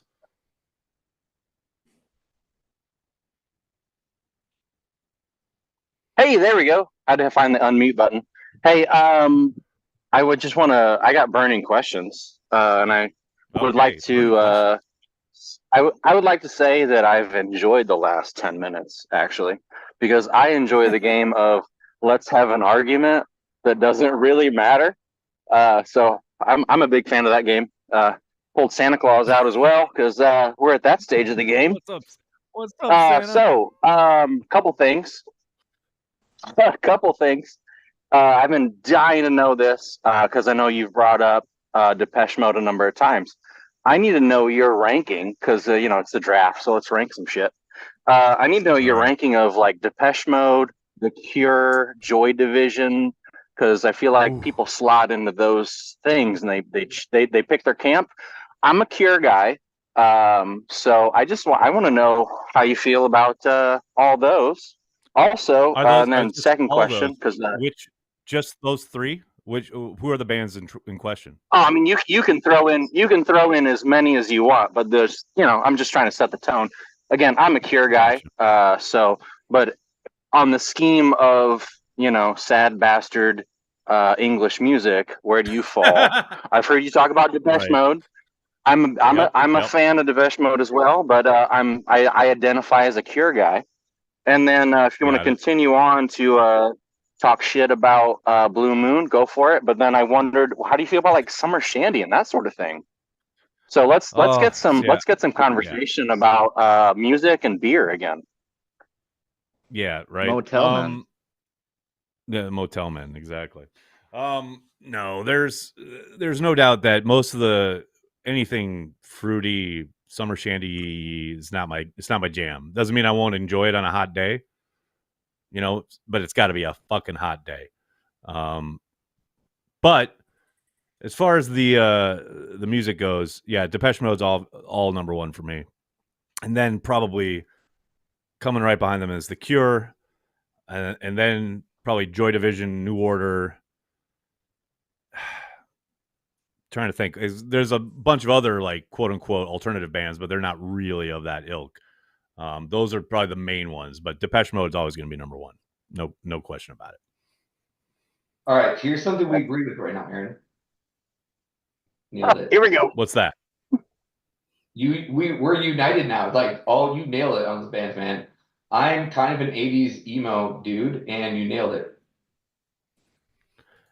It's just how I feel. I mean, rock. Depeche Mode is always the one that like I was obsessed over. But I love The Cure and I love Joy Division. Hell, I don't know if anyone's this old as far as how long you've been following my content, but when I was on the beat, my Nagler's Never Right podcast utilized a Joy Division song as its intro. I love that. And the fact that no one on the staff at the Green Bay Press Gazette had any clue it was a Joy Division song. I've always appreciated that. Michael, your hand is up. What's up, buddy? Well, first of all, I would just like to say that I think it's pretty awesome. And I don't know that anybody's going to have this passionate of a discussion in round 7 of the draft on a draft watch party. And I think that's pretty amazing. And the thing that really topped it passion, but yeah.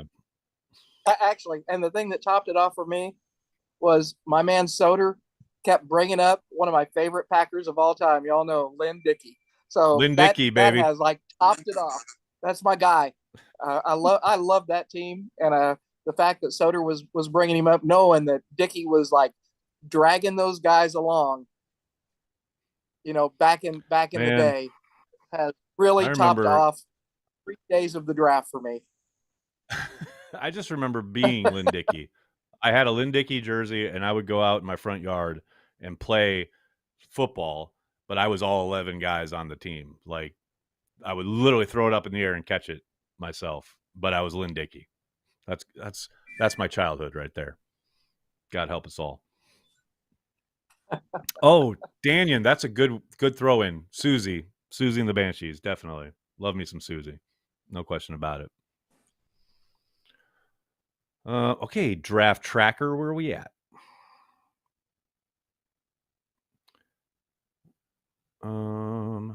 Pick 25.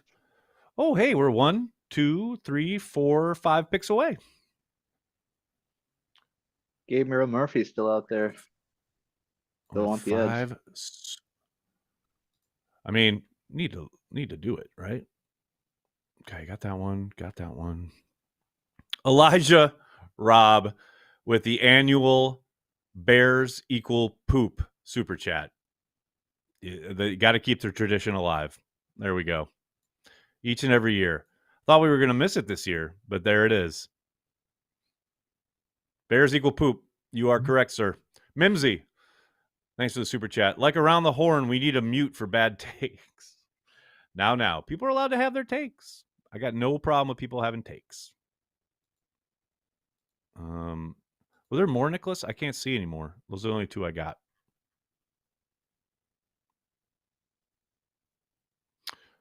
Corey Krenz. Oh, didn't I read this one already? Nags and everyone at CHTV, thank you for the draft coverage this weekend. Can't wait for next year. Thank you, sir. Really appreciate it.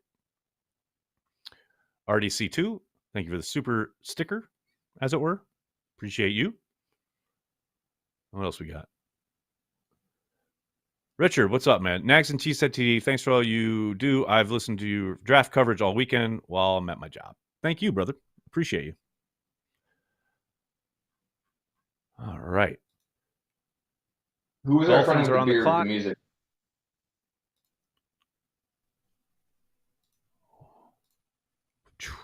Soder's got his hand up. What's up, Soder? So at the draft, they have bands playing, right? So who's going to be the Wisconsin band? Is it going to be Steve Miller? Is it going to be the Violent Probably. Femmes, or is it going to be Head East? I'm pulling for Head East, damn it. How about Yeah, Motel Men? Yeah, there you never go, going to be too. Motel. Hey, Nobody needs Fleetwood no Mac, Motel Men. Fleetwood Mac, she didn't die. She died last year. It's super sad. I mean, They I were think so they good. could do like a combo, right? I'll bet maybe not a band, but I'll bet they have Charlie Barron's perform at some point. They'll do a stand-up kind of act gig thing. That wouldn't surprise me.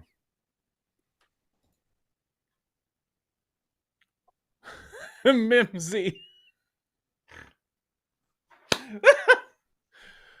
Mimsy, thank you for the super chat. We need to know how Sunglasses rates Conups day 3. Yeah, the Corey Banky Conups rant will live in infamy, no doubt about it. JD Ram, thank you for the super chat.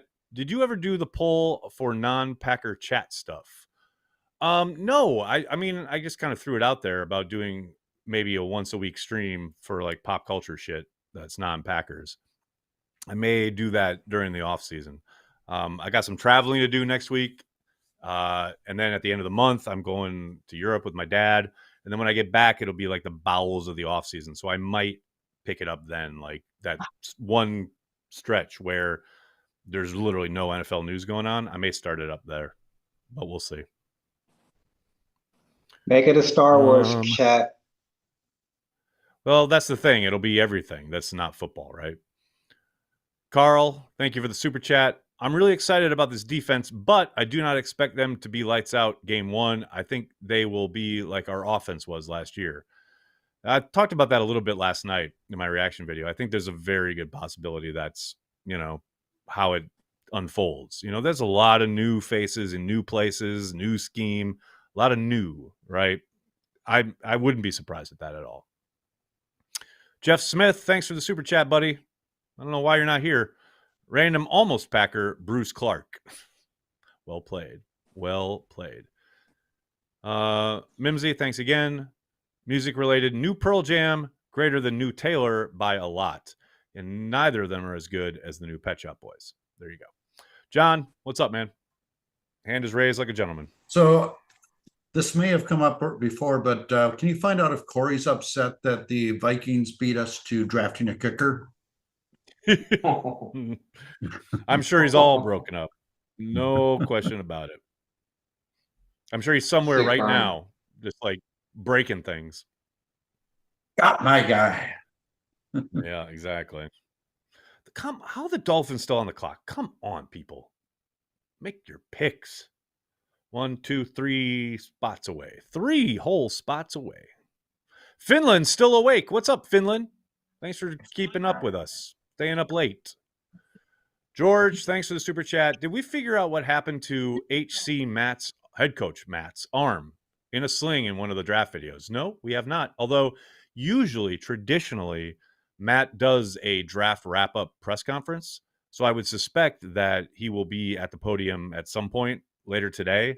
And you can bet he will be asked about it. So, yeah, but as of right now, no clue. Jesse, thank you for the super chat. Sorry, I was working all day. What's the short and sweet take on taking 3 safeties? I mean, completely ripping up the room, something that was entirely necessary.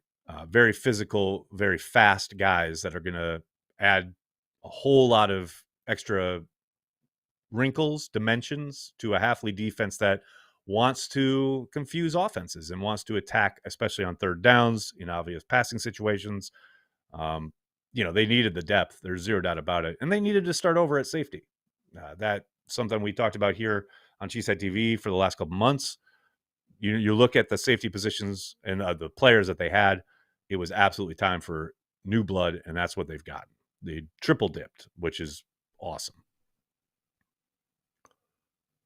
Ryan, thank you for the super chat.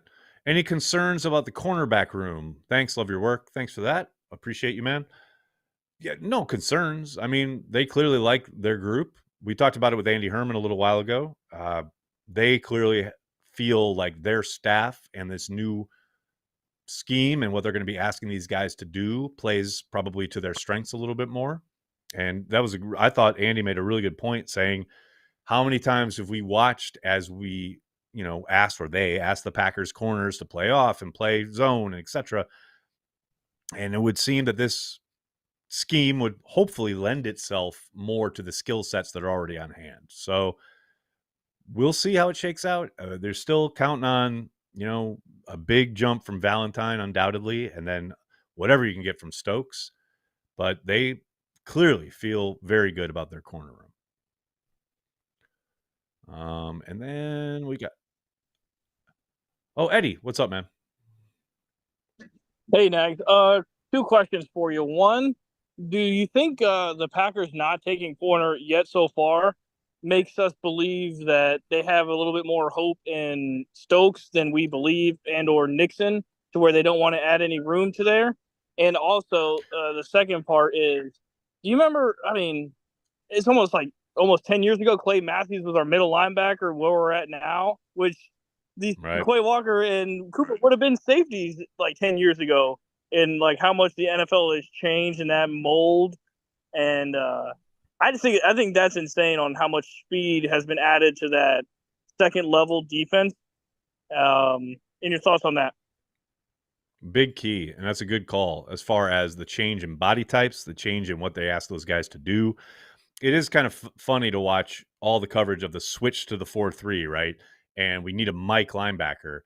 And there weren't really any traditional Mikes in this draft as far as classic thumpers take on those guards, take on the running game fullbacks. That's just not the NFL game. That's not football now. So, yeah, things have certainly changed at that position specifically. You've seen, though, how important that position is. I mean, you just look at the playoffs and those defenses that were on display. All of the top quality defenses have really superior play at the linebacker spot. I think athleticism is a premium that they've clearly tried to kind of infuse. And I think Cooper's going to be a lot of fun to watch. I think he's going to become a fan favorite real quick. As far as the corners go, yeah, there's something to that. I think the Nixon thing is different because of the number of safeties they got who all have the ability to play in the slot, especially, you ask any kind of obvious passing situation where you're trying to mix and match. You're playing a single high on McKinney back there. You could have Bullard drop down to pair with Nixon. You could have Oladapo and Bullard and have Nixon on the sideline. Like, that's what I was talking about a little bit earlier, where I think there's going to be a lot of mixing and matching. But as far as like no corners in the draft, what that means for Stokes, I think it's very clear that they, at least right now, feel pretty good about his ability to get on the field this year, hopefully stay healthy and contribute. It can change real quick, though. We saw last year, you can look completely stacked and ready to go at a position, And it doesn't take long for it to kind of change. The Packers are on the clock. Ladies and gentlemen, the Packers are on the clock. Here we go. It's the 7th round. Deep into the 7th It is. round. It is quarterback Michael Pratt. There we go. Quarterback Michael Pratt. There it is. There's the QB. There's the quarterback. Oh, wait. That's an L, people. Come on now. From Tulane. All right, then. So that answers that question. There's your quarterback to come in and take some snaps and try to develop and turn them into something. Now I got to answer my own tweet. Sorry, guys. Just give me 2 seconds here. That would be Michael. All right, there we go. Mimsy, thanks for the super chat. Matt had Tommy John from throwing Joe Barry out. I like that. Michael Pratt is your quarterback. Absolutely love the fact that they're going to have a robust competition in that room. Shout out from Mark Gordon. Thank you, buddy. Thanks for the super chat. Shout out to the Bears for hedging their bets and drafting a punter in the 4th in case Caleb isn't as good as they think he is. Oh, boy. Man, anytime you can make fun of the Bears, you got to do it. You got to grab hold of that opportunity. Did we have? I thought I saw someone with their hand up. I may be mistaken, Nicholas. Sorry.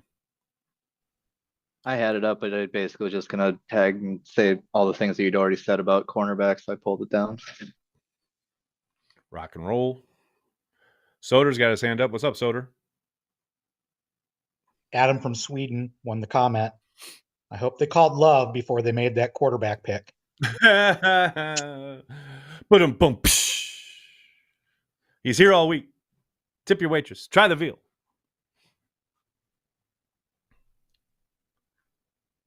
Oh, wow.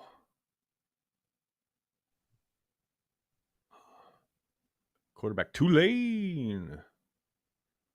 Oh, here we go. There, it didn't take long. Richard's in the comments saying they could have waited and picked him up after the draft.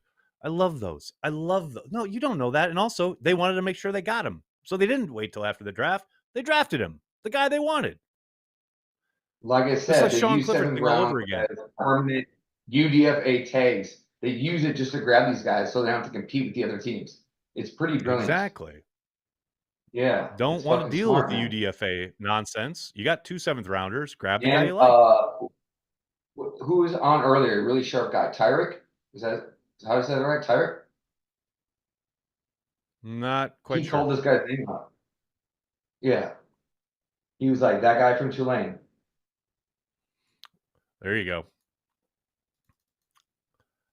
I'm going to have to go watch him because I haven't watched a whole lot of Tulane in my life, let alone this past year. Nick, what's up, man? I'm gonna jump out because I got to go right about Mr. Pratt now. But I appreciate you guys doing this all the time, man. I really love chatting ball with y'all, and I hope you have a great rest of your weekend, man. You too, brother. Thank you so much. And I hope you feel better after that surgery. All right, thanks, man. Cheers. Go Pack, go, y'all. Thanks, bro. Have a good day. Go Pack, go. Oh, I think I saw another super chat. Or no, I didn't. Good. All right. Didn't miss any. That's so good. Is Joseph here? Joseph, what are your thoughts on Pratt? Yeah, we talked about him earlier. You know, a gunslinger guy, great accuracy in the middle of the field. Has a very high end arm. A little bit of athleticism to him. He can extend the play if necessary, and sometimes he'll hang in the pocket. He'll take a hit. It's so poetic that the guy who came out and announced the pick had a Brett Favre jersey on, because he kind of reminds me of Brett Favre. You know, I mean, he's down there, Alabama, you know, not too far away, or sorry, Louisiana, not too far away from Mississippi. So he'll hang in there. He'll let it rip. He'll take some gambles. I love it. I love it.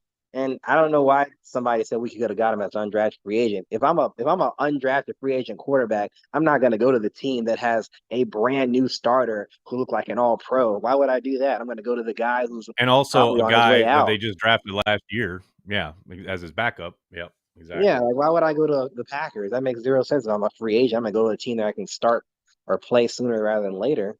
But Pratt is probably a guy that we like we mentioned, we try to flip in like 2 or 3 years. If he comes along with development, especially with that arm, somebody's gonna start calling like what's the news on Pratt? Can we get him? That's what Pratt's probably long-term future is. He's gonna be a starting quarterback for somebody, not the Packers, unless Jordan Love has some kind of significant injury. I'd be surprised if he ends up as a starter, but I think he can be a long-term backup in the league. That wouldn't surprise me. But who knows? I mean, the way quarterbacks get hurt in the league, he might get that opportunity. Mike Witt, thanks for the super chat. They must think Stokes is 100% pre-knee injury healthy. Now, that's the only reason I can think of for not drafting a cornerback in this draft. Go Pack, go. I mean, I get the idea that that's definitely a vote of confidence in Stokes, right? But not necessarily the reason they didn't draft corners or any corners. There's every possibility that the board just didn't fall correctly. I said this last night. It's like I understand that you may think you need a corner, and they've certainly addressed needs in this draft. You can't say they haven't, right? But they've done so by following their board, and there's every possibility that when they were on the clock and they had guys falling to them and they were looking at how they had them stacked on their board, linebacker was here, corner was way down here, they took the linebacker. That just happens. So they had probably every intention, I would suspect, of probably addressing it, but the board didn't fall that way. I mean, I'm sure Brian might get asked about it in his presser later today, but that just because you don't land somebody at a certain position doesn't mean that they weren't targeting it at all.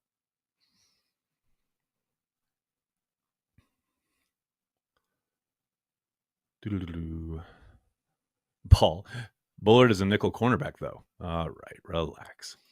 I mean, he's going to play some nickel, no doubt. He's going to drop down.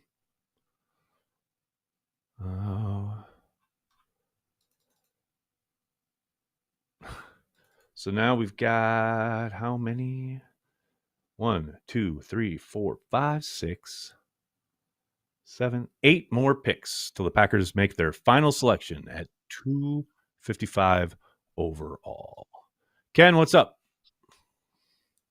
Yeah, I was just telling you, I think you missed my super chat. It was right after Mimsy's. Oh, I did. I scrolled down too far. Sorry, buddy. But also that quarterback, I was looking on the board before the Packers picked him, and the CBS Sports had him like 93rd or something like that in the draft. I mean, they had him really high, so it was kind of interesting. That's crazy. Why am I not seeing your super chat? Wait a second. Are you trying to gaslight me? Oh, there it is. No, it was right after Mim. Just thank you, Nags, for a great Packer draft show. Really appreciate you, man. Ken, that's entirely too generous. Thank you, sir. Really appreciate you. Shout out to Klaus for becoming a Carry the G Club member. Appreciate you. JD Ram, thanks for the super chat. Transplants with Corey before camp. Maybe few guests. Takes on the draft class as a whole. Andy Joseph, Ramage, Grassi, Aunt Gert. I'd love to get Aunt Gert's take on the draft. No question about it. We'll undoubtedly have another transplant sometime this offseason. Not sure when, though. Wait, am I the heel now? Am I heel? What? No? Okay. I thought you said Gertz. That's my last name. Aunt Gert is Corey's great aunt who's been on Packer Transplant several times, and she's like 95 my last years name old. is Gert. I'm sorry. I was like, oh shoot, am I a heel? I'm sorry. You're all good, man. Aunt Gert, Packers legend. Soder, your hands up. What's up, man?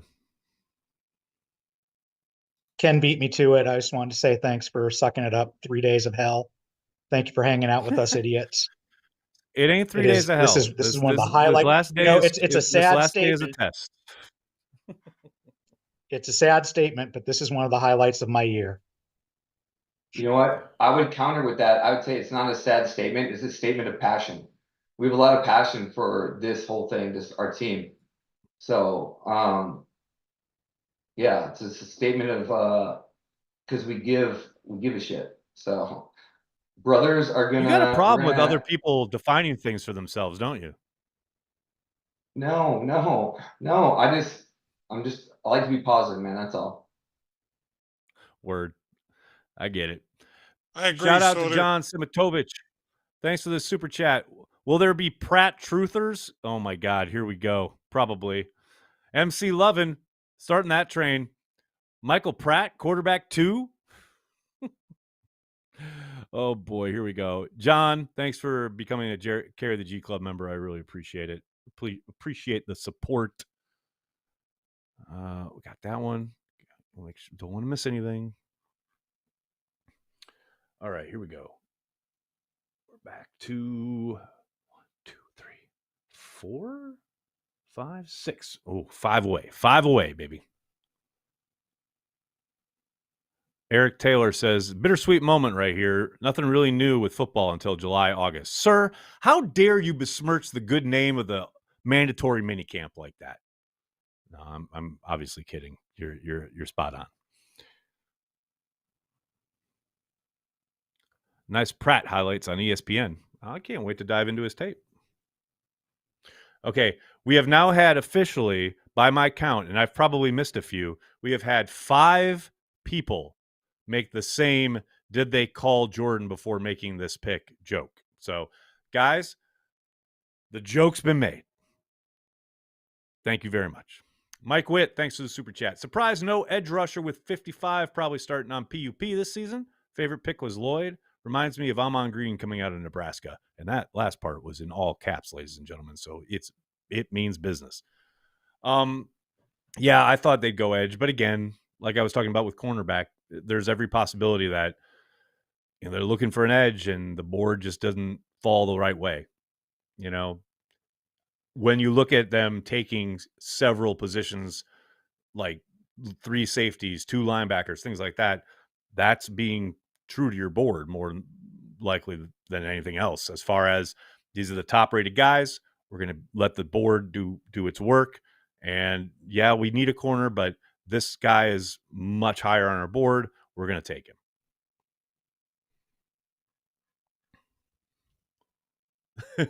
CFL draft is April 30th if you're looking for something to do, Nags. No thanks. I choose life. John, what's up, man? I just was thinking about the fact that we're all watching all this and worrying about different draft picks, but at least we're not the Vikings and the Bears who have quarterbacks they drafted that they're hoping can lead their team and can hoping a prayer that they got the right pick and they spent a lot of draft capital on them. So we got a great quarterback. All we got to do is improve as opposed to totally rebuild like they're trying to do. Sucks to be them. I love it. Hey, there's my friend Matt Miller on TV. What's up, Matt? New York Cheesehead, thank you for the super chat. Nags, thanks for yeoman work. Great job. Go Pack Go. Thank you, sir. Appreciate the support. Oh, Jeff Smith. You knew Jeff Smith was going to chime in. Clifford is still QB2 as I sit here rocking my new Clifford jersey. Thank God, wore 8 last year. The alteration of the jersey wasn't too hard. Well played, sir. Well played. Jeff, why aren't you in the chat? I don't understand why you're not on the Zoom, buddy. Come on now. I am. I'm just sitting here in the background. Prolific. Oh, there you go. There he is. Okay. He's just hanging out. He's incognito. He doesn't want to reveal himself. I get it. I see what's up. Oh, there he is. See? There you go. There's Jeff. How you doing, buddy? Drinking water this time. I should start doing that pretty soon. Hydrate or die. Correct. That's a good point. Black Swan, Carry the G Club member. We don't just have a QB, which is important, but we have a stable organization. And not all organizations can say that. You're not wrong. You are not wrong. John Semitovich, when does free agency open for non-drafted guys? Actually, it's kind of going on right now. I've told this story before, but I'll tell it again. There is no more fascinating kind of stretch than coming down like the 5th, 6th, 7th round when certain guys start getting calls. Their agents start getting calls. I was on the floor of Radio City back when the draft was here in New York, and I sat next to an agent who was taking calls throughout the 7th round from multiple teams about a couple of his guys, but one guy in particular who I literally heard him kind of get them to start bidding against each other as far as what they would like. And it was a little different back then as far as what they could offer or were able to offer.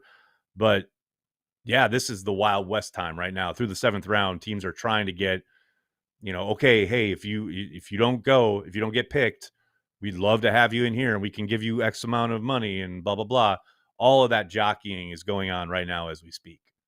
So as soon as that last pick gets made, it's on, So, the free agency started a couple hours ago.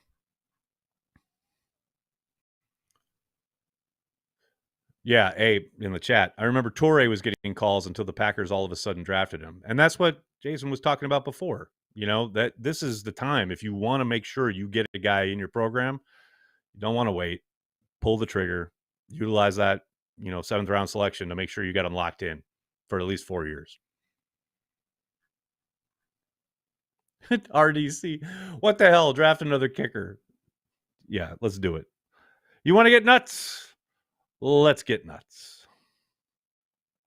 Titans are on the clock. And then the Packers are 3 picks away. My goodness.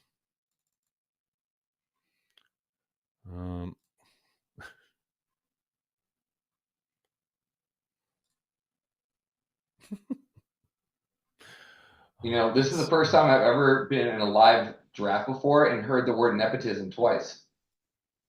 A lot of nepotism, right? Yeah, but in different contexts.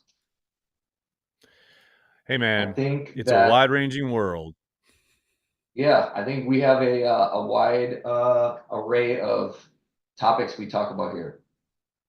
Very, very true. I love it. Well, only on day 3 of the draft because it just goes on forever. Well, day 3, you gotta wait 3 hours. You gotta talk about something, man. Exactly. Sorry, someone has their hand up. Who is this? Sorry, Nicholas. RCS. What's up, man? Hey, how's it going? Santa Claus and I just wanted to say again, thank you to everybody at CHTV. Joseph, thank you for the last number of days of your expertise. I just love how many times someone's like, hey, I have a question for Joseph. So thank you so much for that. Aaron, thank you so much for everything you guys do. And then I just wanted to give a quick story because I feel like it hasn't been brought up for a while of my kindergartner got a little talking to a while back because at school he brought up the Bears still suck. And I just couldn't be more proud. And so I just wanted to share that with all you guys. I enjoy this community so much. You guys are great. Been a blast. So thanks everybody. Appreciate it.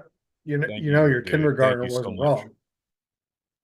Truer words have never been spoken by a kindergartner. I mean, you got to discipline. I know, but I am trying, and he's a lot. So he's 6 and my daughter's 7, and they're a lot. And we're messing him up in new and exciting ways compared to the way my wife and I were messed up as children. But we're doing some things right, and he's got that right. That's the Bears right. Still suck, so it's There's okay. no Everything's better gonna be all epic. right, man. Love it, man. That's awesome. Oh, hey, the Packers are 2 picks away, which means that we should be on the clock momentarily. Here we go. The final Packers selection. Are we staying through to Mr. Irrelevant, or are we cutting out No, right sir. after the Packers? I'm cutting out. I got so much shit I got to do. As soon as this pick gets made, Okay. I'm heaving out of That's here. fine. I'm not arguing that. So No, yeah. I got to get all sorts of different content up, and then I'll be live a little while later. I was just wondering from the perspective of how long I had to wait to go to the bathroom. So Packers are on the clock, so not too long. Cyril, thank you for the super chat. Thanks, Nags, Joseph, and to everyone at the CHTV team that hung in there today. Go Pack Go. Thank you, buddy. Appreciate you, Cyril. Packers are on the clock. Packers, their final selection in the 2024 NFL Draft. Give me What do you Eric think, Watts. Joseph? Give me Eric Watts. I just want. I mean, I know he went to his pro day. Maybe he was only there for Christian Haynes, but I just want Eric Watts because he's my gem for edge. Down with it, man. Future Hall of Famer. I'm calling it now. Future Hall of Famer right here. Coming at you. Yep. Still don't. Packers, what we got? Come on now. Nothing yet. Nothing yet.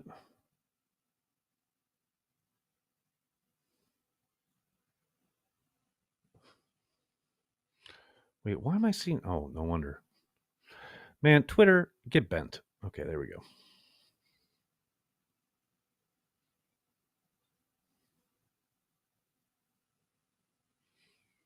Nope, nothing yet. Come on, boys. One more pick. Make it happen. Here we go.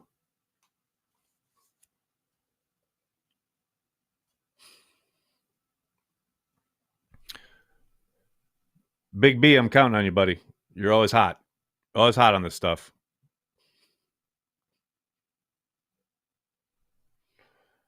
No, nothing yet. Watch him trade the pick. I'd throw something.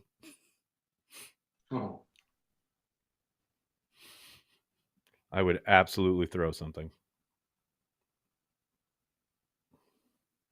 Have any of you guys been to the Rams Stadium or the Chargers? No, not the new one. No, not yet. Dude, it's very impressive. Very impressive. The pick is in. The pick is in. Yeah, I look forward to getting out there. I mean, it looks kind of cookie cutter, but it does look impressive. And you guys come out, man. It is. They basically they buried it in the ground to reduce noise. So when you walk in the stadium, Right. you're actually at the upper level. Yeah, it's wild. Caleb King. Packers select Kayden King from Penn State University, cornerback. There you go, Jeff. Wow. Here's your Penn Stater corner. Look at that. Oh my there's the corner. I would have for gone everybody. Johnny Dixon if I was going to go Penn State cornerback, but heck, he's a fighter. Hey, but he's a fine player. He is a fight. What do you think, Joseph? He will fight. This may be one of those things where, like Dontavian Wicks, where or even Tyron Hopper, where they go to last season, not this season. Kayden King was probably a future first rounder how you declared last season, and then it just went completely off the rails this season. He was just everybody's go-to target to abuse in the passing game. And then he didn't test very well either. So I'm thinking the Packers are like, you know what, we're going to go off of the junior tape, not the senior tape. And then as pick 255 overall, I mean, if he doesn't pan out, then it's all right. It's a 7th round pick. Yeah, you're fine. So there's your corner. I mean, there's your corner. They found something pretty decent in Valentine last year in the 7th round. We'll see if they can do that again here with King. I'm down with it. All right, folks. There you go. There is your 2024 draft class. I'm going to have to get another jersey now. Yeah, you are, Mr. Penn State. Which one? It's going to have to happen. Whatever number he gets, and then just hope that I can alter it for the following year. Nice. Appreciate you guys. Appreciate everyone. Cody will have a recap, kind of wrap up video for us later this afternoon. I'll be live in a little while. I'm gonna get this situated here and get some stuff up on social and do some stuff with the website. Hopefully, maybe dip in and listen to Goody's press conference. And I think, like I said, pretty sure LaFleur will speak at some point here soon as well. Really appreciate it, everybody. Thank you so much for the support, for hanging out for all 3 days, especially this day, because it's always long. It's always fun. Thank you from the bottom of my heart. Really appreciate the support. Thanks a lot, everybody. Nagler out. I'll see you. Go Pack, go. Live chat in a little while. Thank you. Pack, go. Thanks, everyone. Go Pack, go. Go Pack, go. Oh.